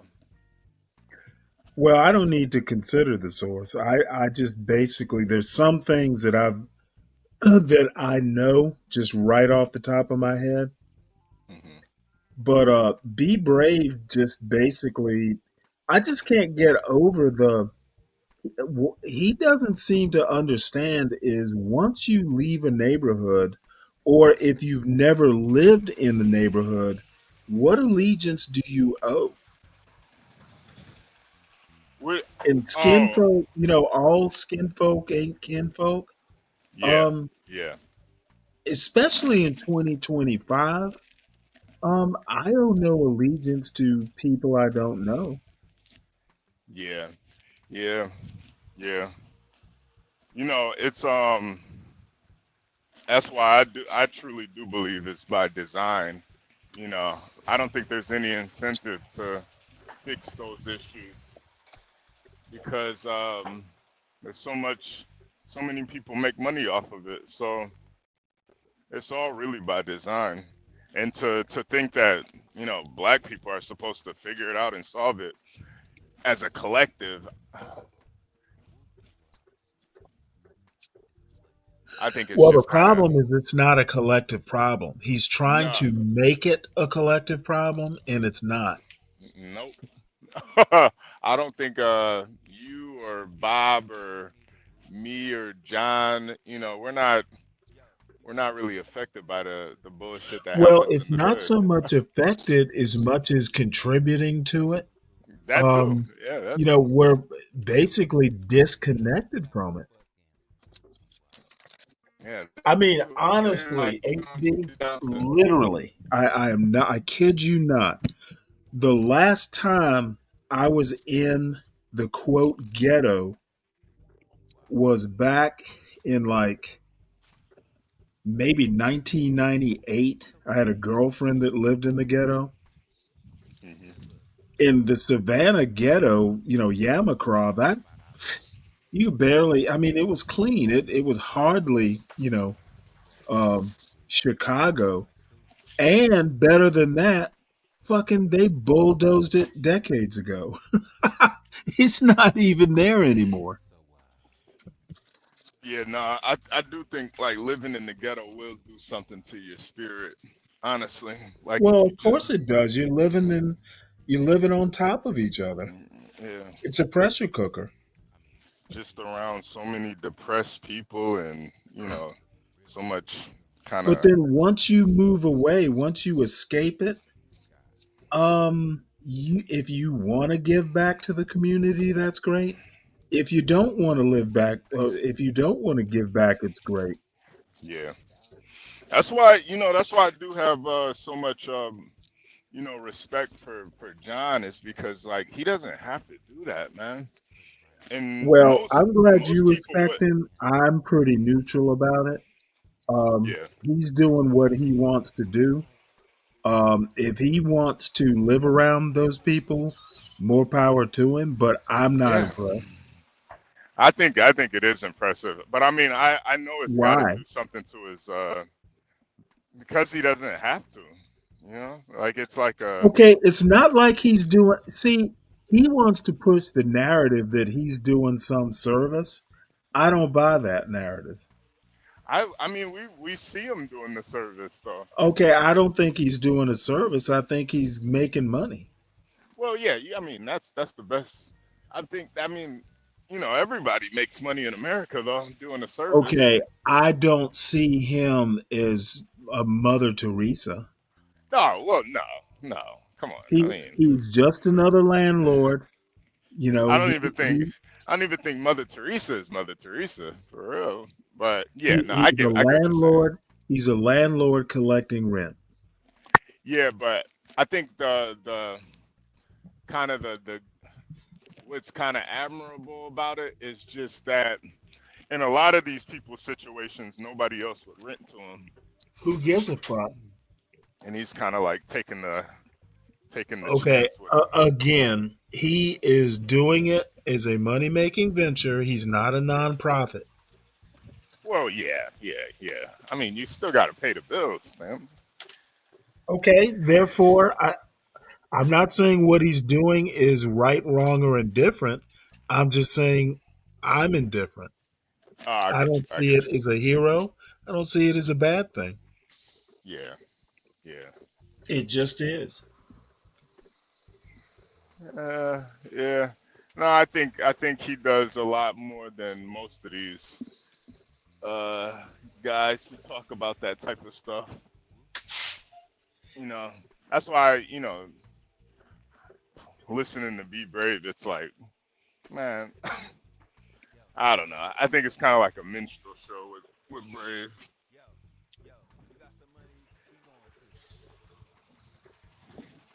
Well, Hey, Be Brave believes his own bullshit. that's part of the humor of it. It's entertainment. Yeah, well, I guess if you have that type of humor, I just happen not to be one of those people. Yeah, yeah, yeah. Nah, I get it, Stanley. I get it. I get it. I get it. I think in doses he's pretty funny, but he definitely does take it a little too far sometimes.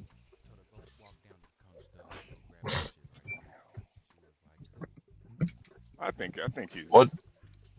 I think he's pretty How's it funny going, though. fella? 12th man, what's Pretty going on, good. man? How you doing, That's man? pretty good. Pretty good conversations tonight. No one getting out of control. I like that. Oh, hey, you about to shake shit up? You about to shake shit up, 12th Nah, man? nah. I'm Oh just man. chilling. I was gonna pop on earlier, but I was waiting on my new headphones to finish charging. They're still charging, but the battery was completely dead when I got them. So, Oh wow. thing about Bluetooth headphones, you can't use them while they're charging. They, doesn't work out. Anyway, Uh, wait. So, what is Wale talking about? No idea, but as far as I'm concerned, I don't have trepidation when I get pulled over.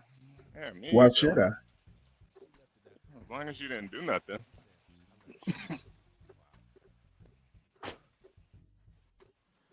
Plus, I keep a hey Crown Reese salute, man. I keep What's up, a Crown?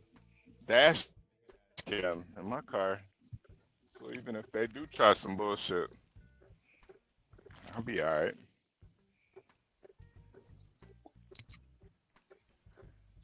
I'll be all right. All right, there we go. There we go. Man, I would shoot those bucks right there. Yeah.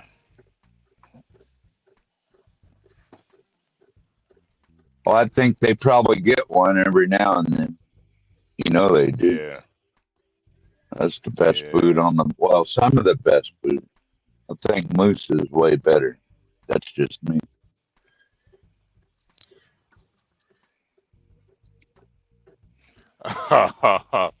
Troll, I've had some really good I've had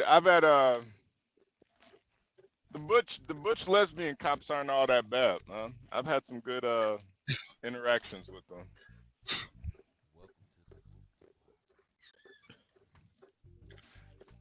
They're not that bad. I'd be lying if I didn't think of say I didn't think about stealing their guns though, but you know, they're not bad.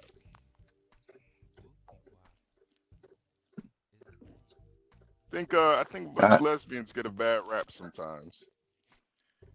I got a good deal on a semi-automatic shotgun today for $300. Nice. I didn't want to put that money in. I was debating towards Sam Fisher or the dog, and it's like, well, what if I don't win? Then I won't have a new shotgun. Yeah, Well, it's not brand new, but it's pretty new. What brand is it? Mossberg. Okay, Mossberg. yeah. Yes. Pretty much the best brand right there. Shotguns, Mossberg. I have one, but it's a pump. I wanted to try out something different. Yeah.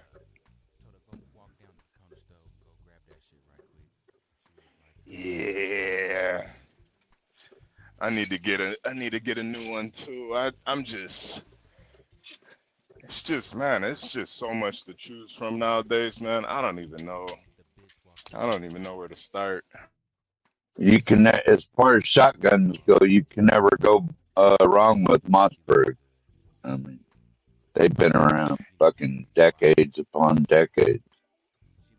Yeah, Brian Nichols, that is true too. John is pretty comfortable, but you know, I think too, you know, sometimes being surrounded by so much negativity, it does have an effect on you sometimes.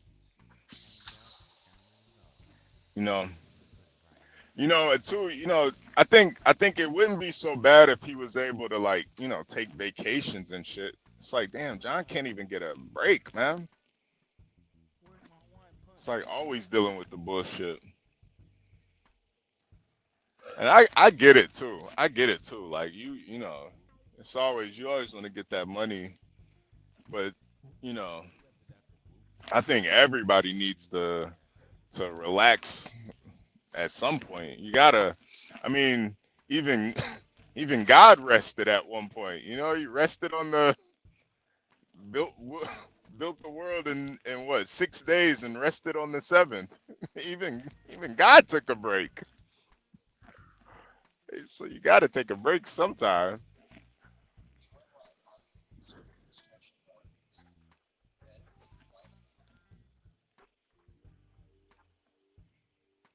Yeah, I don't quite know where that was coming from, but Well, I just think, like, you know, living in the hood, it has its own kind of stresses. Well, like living in the ghetto, it has its own, like, dealing with those types of people. It can be stressful if you don't take time out for yourself to kind of, you know, recalibrate yourself, your spirit.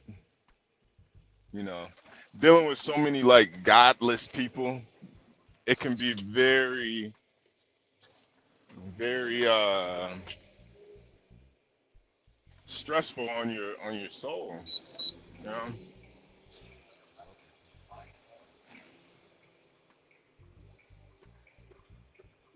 Be honest, when I was young, living in Midtown Memphis, Tennessee, and that area, I didn't mind it, man. But once I got older, man, living in this big shitty shit anymore, you know? Yeah, but now that you're older and wiser, you moved to the as far away as you can. Yeah.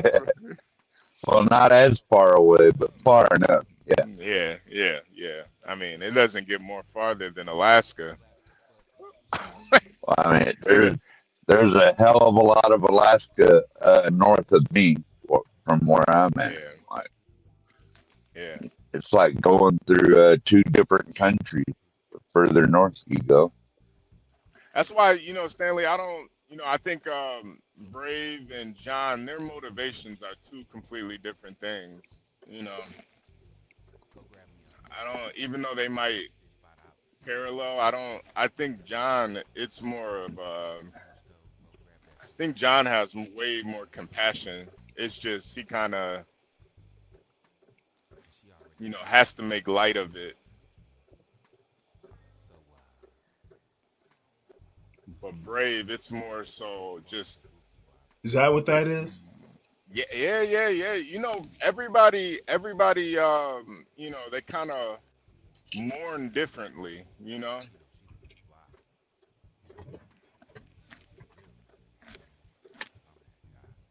What makes one person cry will make somebody else laugh.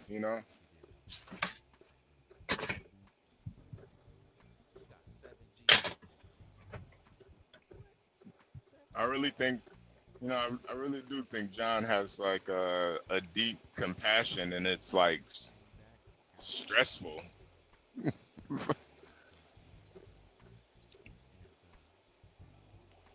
Well, he's talked about getting out a couple of times, Yeah. but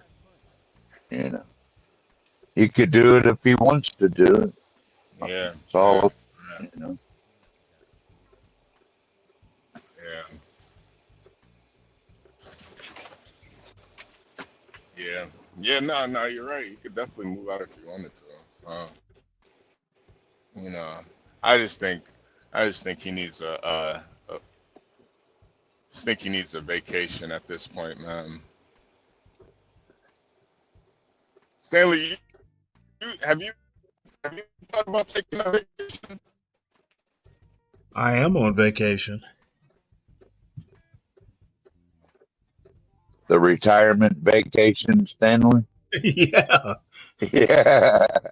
Pretty much permanent vacation. Yeah. I hear you.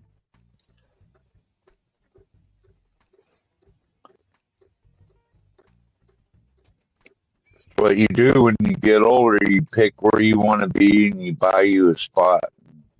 That's where you're at till the day you die, basically. There are a couple places I'd like to go.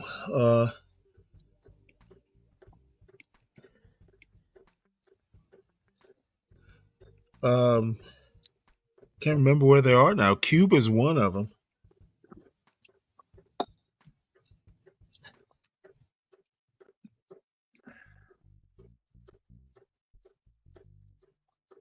Well, they got this ship they'll take you to, and it's a casino on there. It's like a old cruise ship that got grounded or something like that. Yeah, They I'm not turned it really into a gambling. casino. The other place I'd like to go, Israel, which I've been. I'd like to revisit Haifa, and then not Bristol. What is it? Bath, England.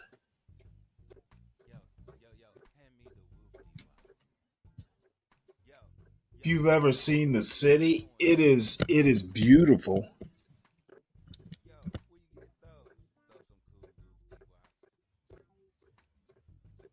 I've only seen it from TV though.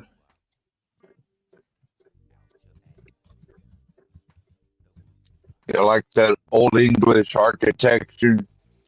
Like to No, it visit doesn't some have old castles. English.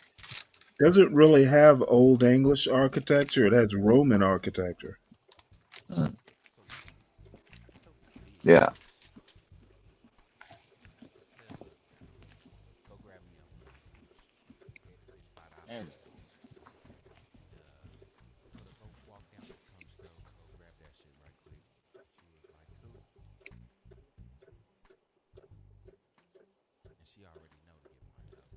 Yeah, Stanley, are you gonna take a vacation anytime soon? I'm going back to Savannah on spring break. I keep losing signal. My bad. Savannah on spring break. From there, I don't Oh, really nice. know. Nice. But that's a picture of Bath, England. Wow. It's literally like a place where the Romans had architecture and built. They had like baths, like I guess they were like mineral water baths or something. Kelvin says it's a druggy Yeah. hotspot.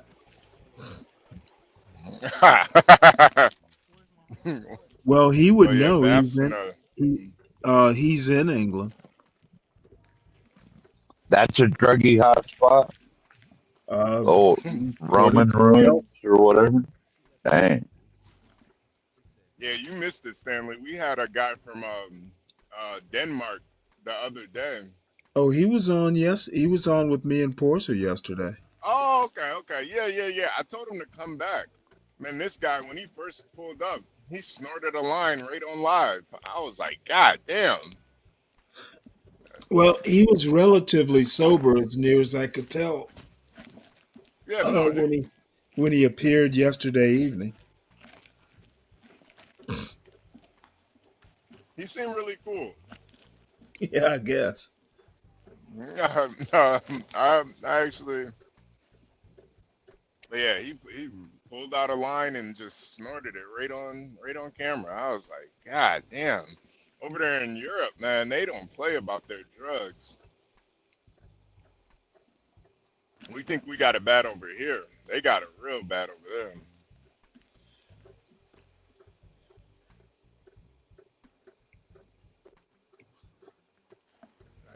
It is crazy.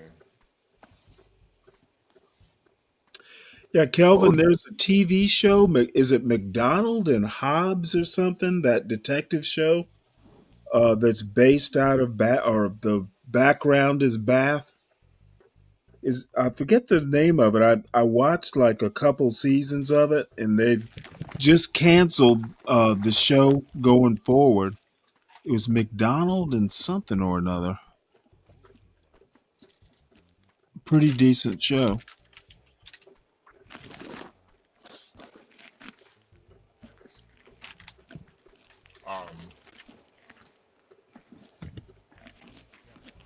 I don't really get like European humor at all. I don't really get it. Yeah, mainly And because you never watched humor. you never watched the Benny Hinn show?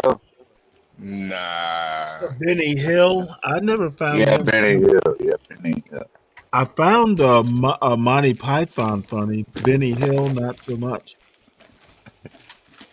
Yeah, Monty Python I was used kind to of watch funny. it. I'd watch it on occasion. Wasn't my favorite. Yeah, British humor. Thanks, Kelvin. Yeah, British humor is not that funny to me.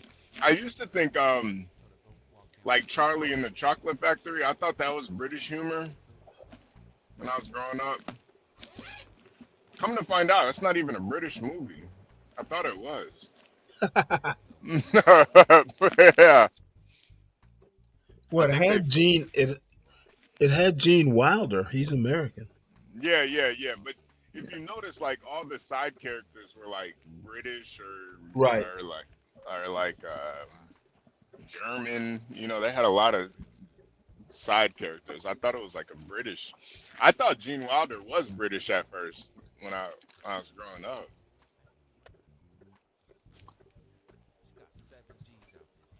Wasn't he in that movie, Dr. Frankenstein? Or something like that? It was young That was, Frankenstein. yeah, that was pretty funny. Or Mr. Bean. I still don't know why people think Mr. Bean is funny. Now, Mr. Bean is actually funny. I don't get it.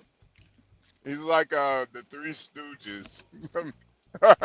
No, one guy. he's somewhere between it's somewhere between physical comedy, funny faces, and he does this weird deep voice whenever he uses his voice.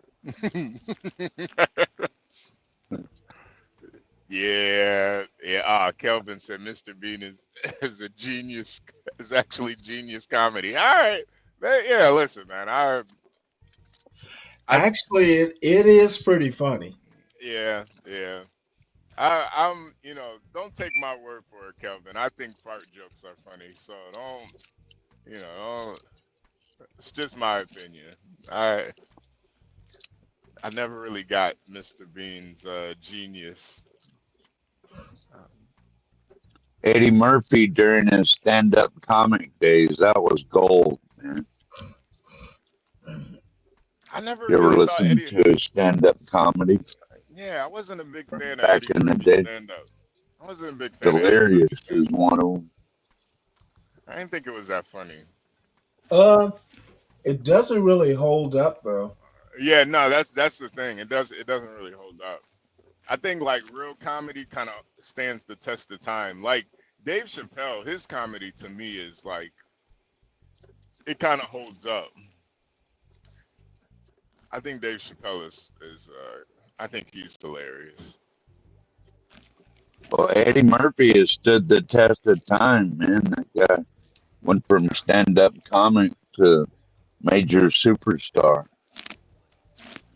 Yeah, I don't know, man. I think he's a little overrated. I did like the Nutty Professor though, but The Nutty Professor I don't know. or something like that. Yeah, Yeah. that was kind of funny. He had a lot better movies than that, though. Kelvin, you got to send me some British humor, man. Because I'm a little bearish on British humor, man.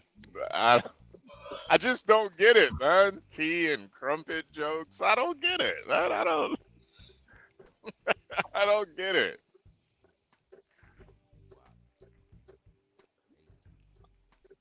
I don't know. He did one of those like 1920s movies, like when the blacks were really getting going in Harlem and some of those areas, like some way back in the day shit.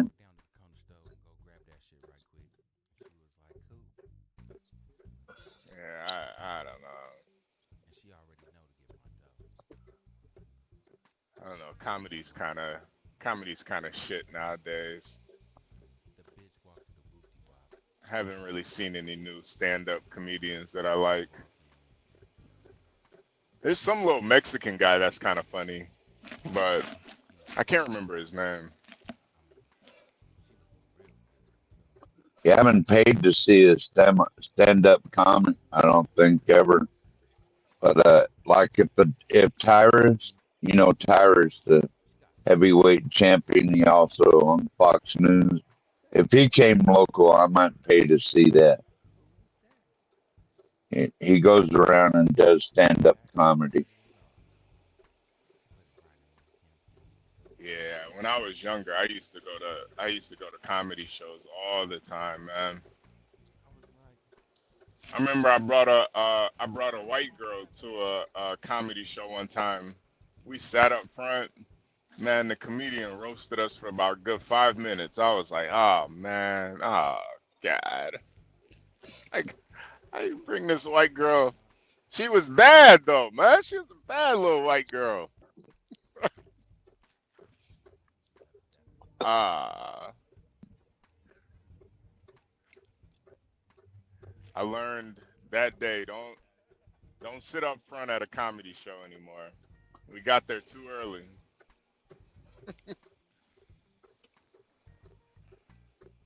We get stuff like that in Anchorage, and that's a 3-hour drive. So night shift conditions are pretty good. Yeah, Kelvin, Like it was a snow bunny, man. driving from here to Anchorage, dude, can be like blizzards and avalanches and ice roads, and all that shit. Fuck that. God bless the truckers who do, though. Or Kenai wouldn't have a lot of supply if it wasn't for the truckers. Yeah. Stanley, have you heard the CEO of Uber said the drivers have about 10 years left before everything's fully automated. Shit. He That just shit'll came out. never happen up here, HP. Yeah, No yeah, fucking way, man. yeah. I Can't, wouldn't trust a. I wouldn't can't trust train a a. goddamn robot to drive on the ice. All that Yeah. shit. Impossible. You never know, man. You never know. You never know. I just can't see trucks, but cars maybe. I don't know though. I just don't know if people would even want to get in a automated car though. I don't think people would trust it. I've seen weird videos about that where this one guy got stuck in the Tesla car and was driving in circles and had all the doors locked so he couldn't get out. Yeah. Fucking weird.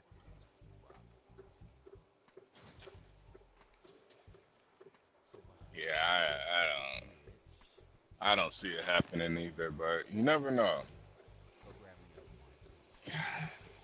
I think for maybe like local transport that might work.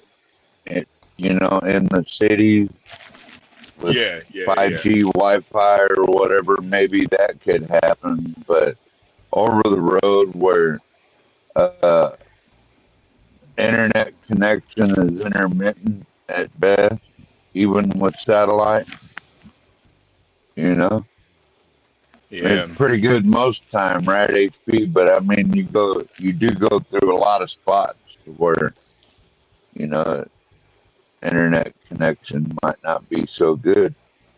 So Yeah. you cannot run a truck off the fucking internet like that. Not no big truck. No way. Nah, nah. And you know, America is so huge too. That's the other thing, man. People, you could do that shit over in Europe because it's so small. But man, some of these states are bigger than countries, man. You can't do that in America. It's just too big. Yeah. Like you'd have to like going through somewhere like Montana, Yeah, you know, nah. up on I-90, man. Like you could lose internet for miles upon miles upon miles, right? Yeah, So yeah, how yeah. you gonna run a goddamn smart truck or whatever you want to call them like that? You can't. Except maybe this new satellite thing that Elon Musk has going, but even that's not definite. My friends that live in Seldovia, Alaska, run completely off With the the satellite. Elon Musk. Yeah, Yeah, yeah. But even with well, those, not all, but I mean they can get 4G out there. But yeah, man, like even that satellite internet is not that dependable. Like, yeah, 'cause, yeah. like I Cause say, my friends and it comes, it cuts out a lot sometimes over there.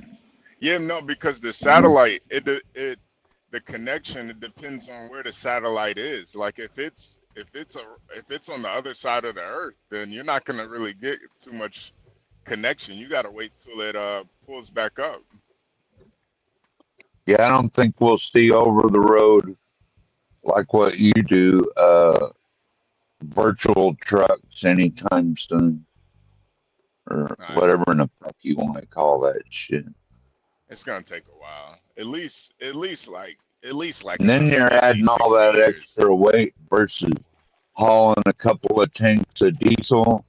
Now you got to haul these heavy ass batteries, and that's going to put more wear and tear on the highway because they'll probably just increase the load weight or something to make up for the battery weight. Yeah, it's all bullshit. That shit ain't happening. Troll, Not in our lifetime. Canelo and Bud got canceled. What? Ah, nah. Well, there goes one more point for female boxing, man. Jesus Christ, these guys don't want to fight. Like nobody wants to fucking fight anymore. Well, Stanley, if you wanna end this live, I can start the next one up. I know Okay, you're yeah, probably I'll a little hop on tired. until I fall asleep. Yeah.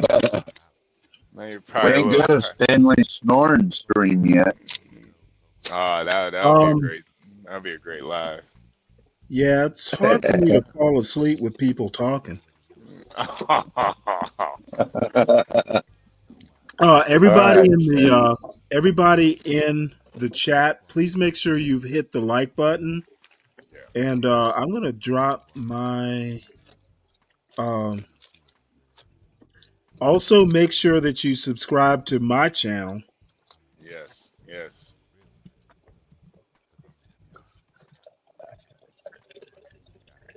Stanley Cross on YouTube.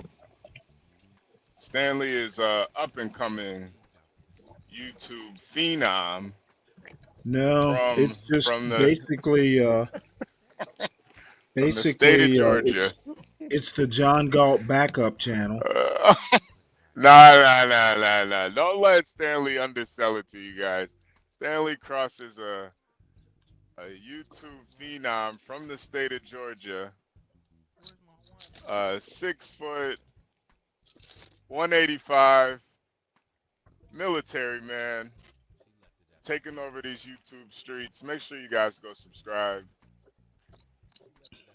Stanley Cross 6000 on YouTube. All right. See you on the next one, you guys. All right, Take care. yeah, I'll go ahead and close this out, and then I'll either Have a listen good to the sleep, chat or hop Stanley. up. Is John doing his Be Brave duo? If he is, I'm gonna let him go live. I'm gonna check in the back and see if he's gonna do it. He probably is. Because Let me I check. thought. Hold on one second. Let me check right quick.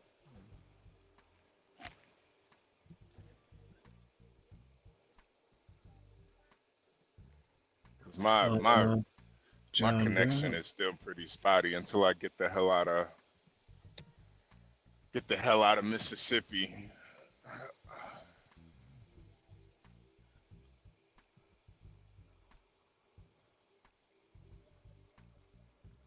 Yeah, does he have one set up? Hold on one sec. Okay. Live. Yeah. No, that's on the 7th. So that's Okay. tomorrow. Okay. All right, Stanley. I'll be back in a few. Okay. Well, when you come back, I'll just go ahead and end this one then. Okay. All right. Let's see. There's one other thing we can look at. Folks, this is a watering hole in Namibia, in the Namibian desert. I guess these are a bunch of ibexes. I think they're ibexes, but I should just come to this watering hole and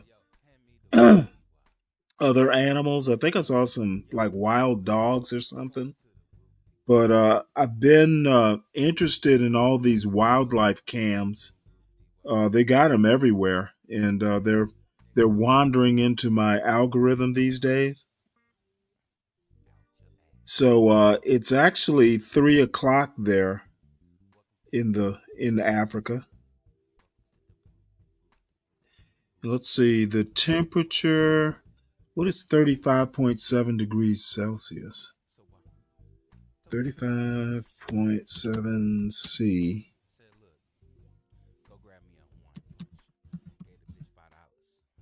In Fahrenheit. Holy shit. It's almost 99 degrees in that desert. So I guess that's why they want to hang out at the watering hole. And then it looks like they put down some feed for them or something.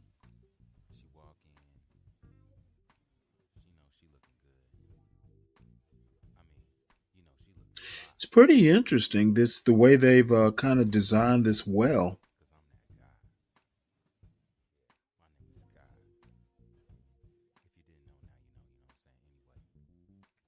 Now I'm waiting for a lion to come up.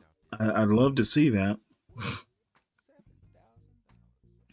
It's the Namib Desert. Oh, are those pronghorns? So let's see, ibex, more goats. Okay, these are probably antelopes. I forget the more common ones. Okay, well, uh, all right. I was thinking because they've got kind of like those twisty. They've got like this weird pattern on their horns.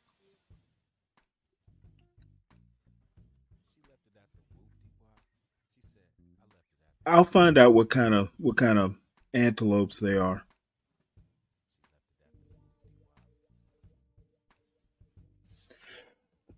And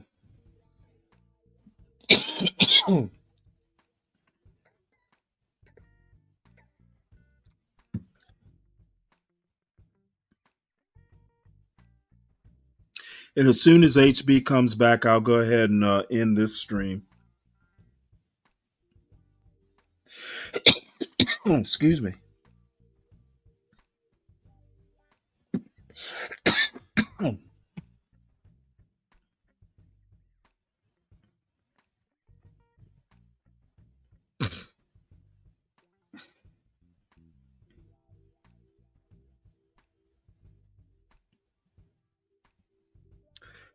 Let's see what else.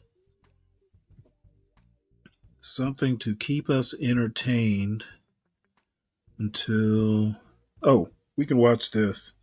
This is Tiffany's farm. They're talking about winter vegetables. Our channel. Today, we want to cover a very important topic in regards to growing food. Most people that are not into growing, that don't really know about seasons, assume that you cannot grow food during the winter, but that's actually not true. Today, we're going to cover 10 important foods that you can actually grow in the winter. So we planted over 20 pots full of garlic, and this is the results of what we planted. Now, the garlic was actually planted in October, and we've had at least since October 4 times where the temperature went below 32 degrees here in Georgia. Where we're actually at is what we call zone 8B as in boy, and we don't get a lot of the drastic changes as they do up north, but we do have times where it does drop below 32 degrees. So here is the garlic that we planted in late October, and they should be ready. We have several pots, but this is just an example. The garlic should be ready within 90 to 120 days. So we're expecting the actual finished garlic to be ready like sometime between July and August in the summertime. So garlic is definitely one of the must-have crops for the winter season. Now let's go on to the next one, which is leeks. Just like garlic, they take about 90 to 120 days to harvest. So this is another good option for planting in the very late part of fall. So what ends up happening with the leeks, you can harvest them once they get 1 to 2 inches in diameter. And this is a very good crop to consider when you want to do some planting. So here's the bottom of them. If we could show you, and they're very, very healthy. Not my favorite vegetable. Now let's show you one of our favorites, and this is turnip greens.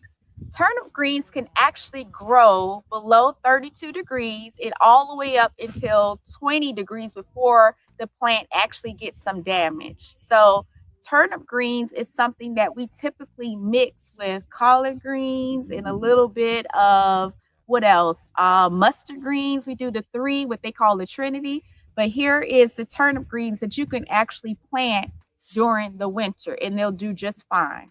And my grandmother and my mother and my great aunt, they used to mix the turnips and the collard greens together, put a little onion in there, then have that vinegar and hot pepper in a little jar.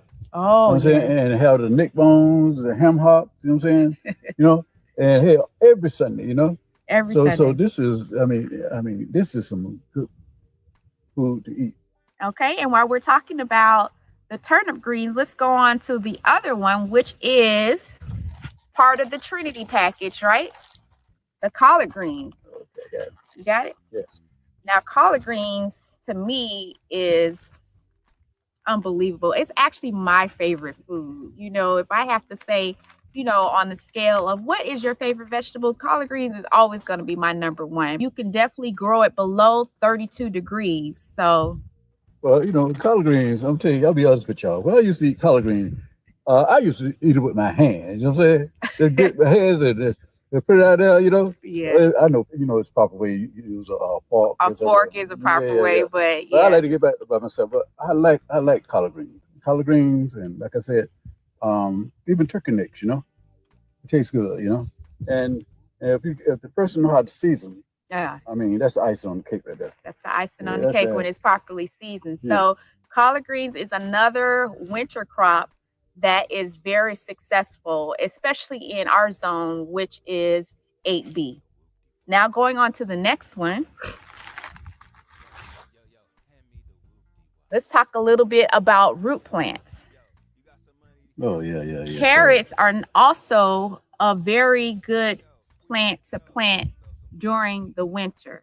Are you, The good Kelvin? thing about carrots, though, is that you can actually plant carrots and they actually mature faster than garlic. So carrots, it take around 70 to 80 days for carrots to actually mature. But when you're considering a winter crop, carrots is definitely one of the type of crops to add to your list. Yeah, when we was a little kid, my grandmother used to know that we've been in her garden because we used to get some salt and black pepper with carrots and eat all her carrots up. With carrots, I love carrots. Carrots really, really good for you. Okay. Carrots are good for your eyes. Mhm. So another good root plant to consider is the beet. Beets can be planted in the wintertime. The leaves can actually be harvested within 30 days, but the actual root, unlike the carrots, can be harvested a little bit earlier. It takes around 50 to around 70 days to have a mature beet once it's planted. She forgot So to the good mention thing you can about eat beets, beet greens which I too. recommend for people that have high blood pressure, you can juice them or just eat them raw with salads. But beets are very healthy for you. So a lot of people don't like them, but beets do have a very, to me, sweet and root taste, but it's definitely good for your health. So another plant to consider growing during the winter time is definitely the beet plant. And I love them. I love them in a salad. I'm crazy about them. I like them with some juice and some apples. Oh my Yes. God. So that's beets. And another plant to consider for the winter is, of course, going back to our leafy type of plants, Kelvin, wasn't it you who said you thought is she the was cute? parsley. So parsley is harvested. Yeah. I like parsley. It's a good herb. You can eat parsley raw. I love parsley. I love me some parsley. The thing about parsley, though, is that you don't allow parsley to flower, because once it does, it becomes extremely bitter. So you kind of want to make sure you harvest it on time. So the harvest time for this particular winter crop will be between 70 and 90 days, actually the same time as carrots. So you make sure that it's a good height and you go ahead and cut it before you see any flowers start blooming on the plant. Now, parsley is a very good herb. It's part of the herb family. and we love parsley. We actually take the time to dry it, but if you're considering growing it, you can grow it in abundance, and it's a winter crop that can withstand all types of very low temperatures below 32 degrees. And it tastes real, real good. It tastes really, really good. So the next one we're going on Stanley, what happened? Where's H. Did he leave you? Brussels sprouts. Yeah, he They said he'd take be back. He abandoned you? No, he's driving through Mississippi. Apparently, shit. When he gets back, I'm going to go ahead and end this, and he'll start one. I was gonna say you got to be tired, man. You said you were gonna leave like 3 hours ago. You're still here. Yeah, well, I always do that. I came out to an ice slick, complete really? ice slick. Oh man, just No, couldn't get out the got up to driveway. 70. It got up to 72 degrees here yesterday. That's awesome. Well, I walked out and it was 31 and like freezing rain, and that's the worst driving conditions, period. You know, so I had to ice everything. I had to salt the hell out of the place. So, and I'm sure to ride into DC from, you know, from Maryland, from Metro Maryland's going to be hell. You know, so because of all the idiot traffic, all the idiot drivers. So, Yeah, well, DC's not a good. I don't know why DC drivers are so bad in ice. You know, it happens once or twice a year. they're bad in general. It's overpopulated. They have a poor metro system. That's just, it's not like New York where they got a really good, you know, ways to get around. I mean, DC is notoriously bad. It's one of the worst, especially from that Northern Virginia side. I mean, that side is unbelievable. Basically, the closest metro station is Vienna. I think it was Vienna, and Yeah. Just to get the metro from Vienna from where I lived, it Yeah. was about probably 45 minutes. Yep, that's right. Just to get to the nearest metro. And then it's 2 hours into the city. It's kind of funny when we first moved up there. Well, my wife was from Northern Virginia, but I remember my sister coming up with her kids. You know, they came up to visit up to the mountain, and I remember them wanting to go to the zoo. So I had no clue where the nearest metro was, but as it turned out, it was Vienna. And was it Vienna? I think it was Vienna.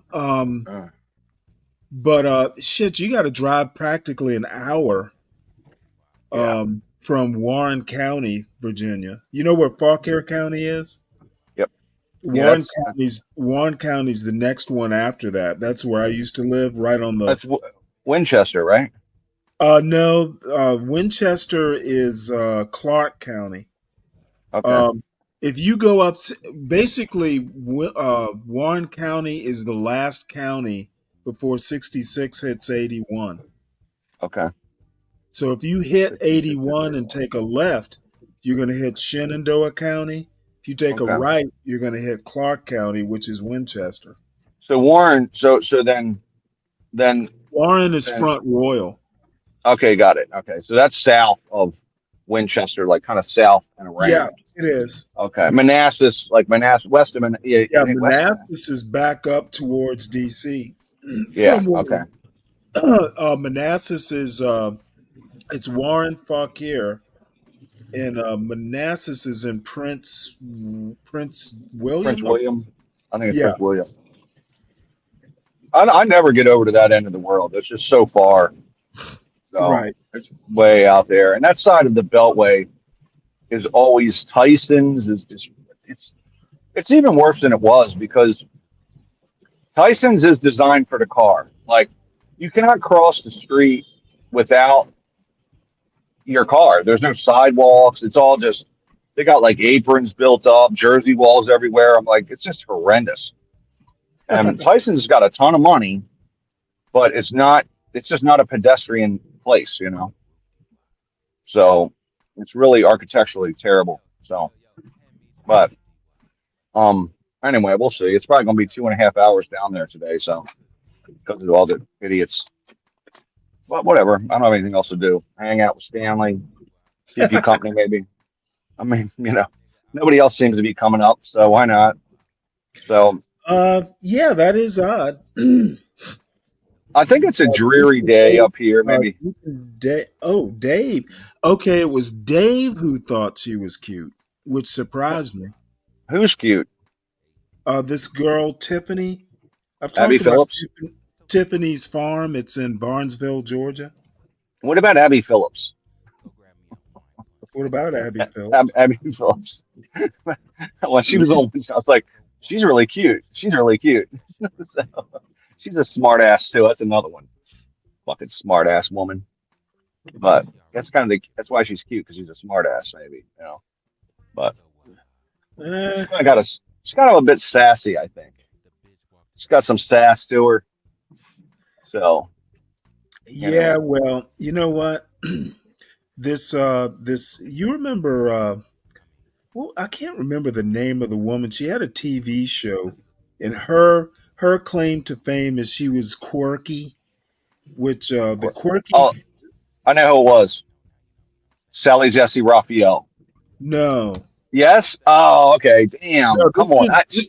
this was a sitcom. I don't know. Black lady, white lady. Zoe Deschanel. Oh, Zoe Deschanel, yeah. Well, that's a white girl. I think she's Australian, ain't she? No, I think she's American. Oh, is she?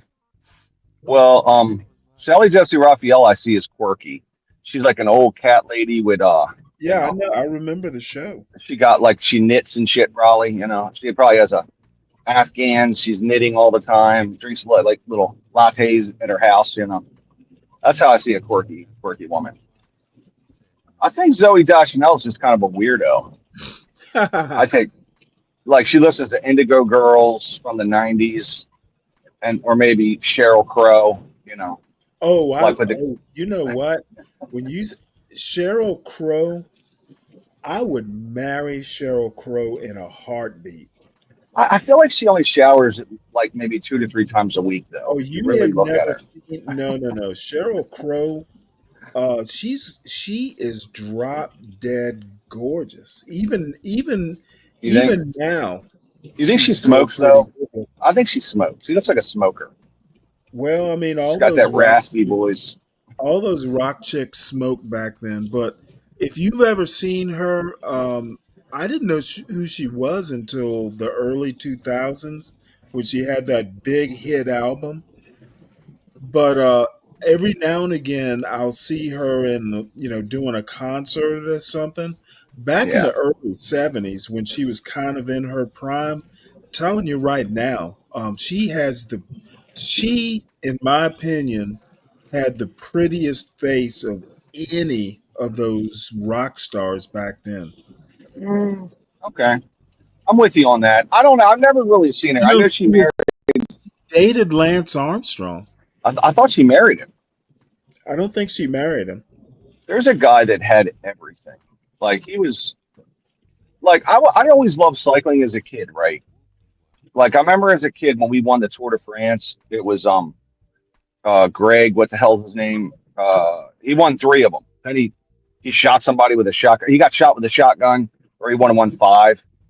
But Lance Armstrong won 7. I'm like, Yeah, he's but a he was hero. all doped up apparently.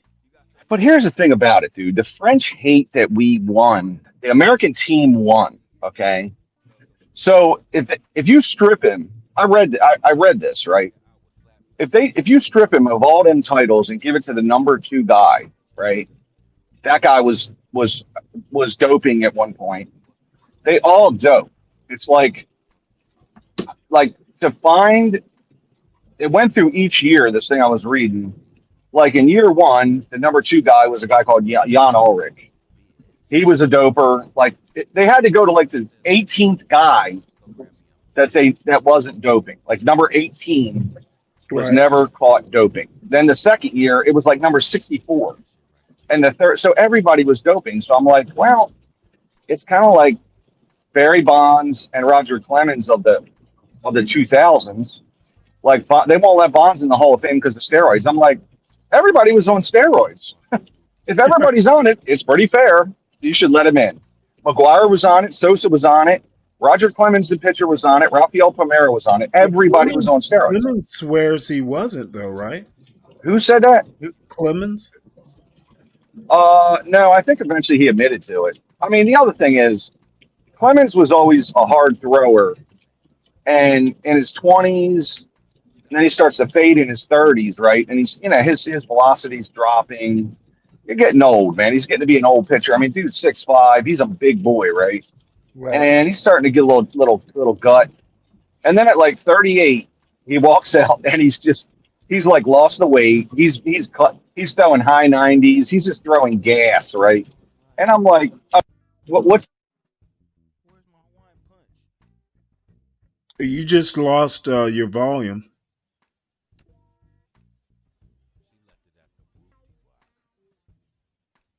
Hey, Ryan.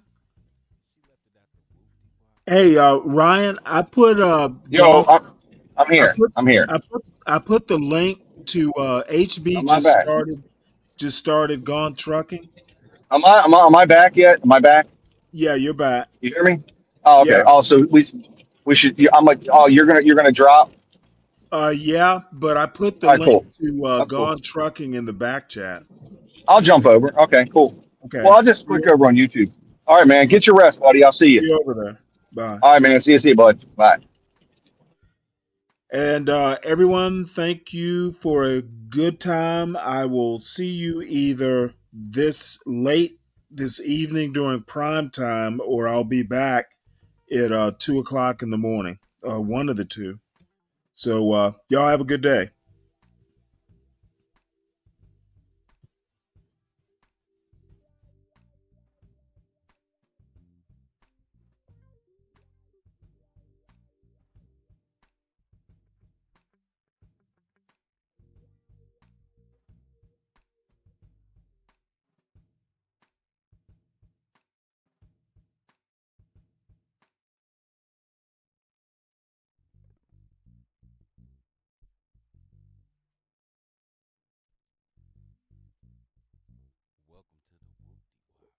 Feel like I should, feel like I should, feel like I should, feel like I should go. Go. Feel like I should go. Feel like I should, feel like I should, feel like I should, feel like I should go. Feel like I should go. Feel like I should, feel like I should, feel like I should, feel like I should.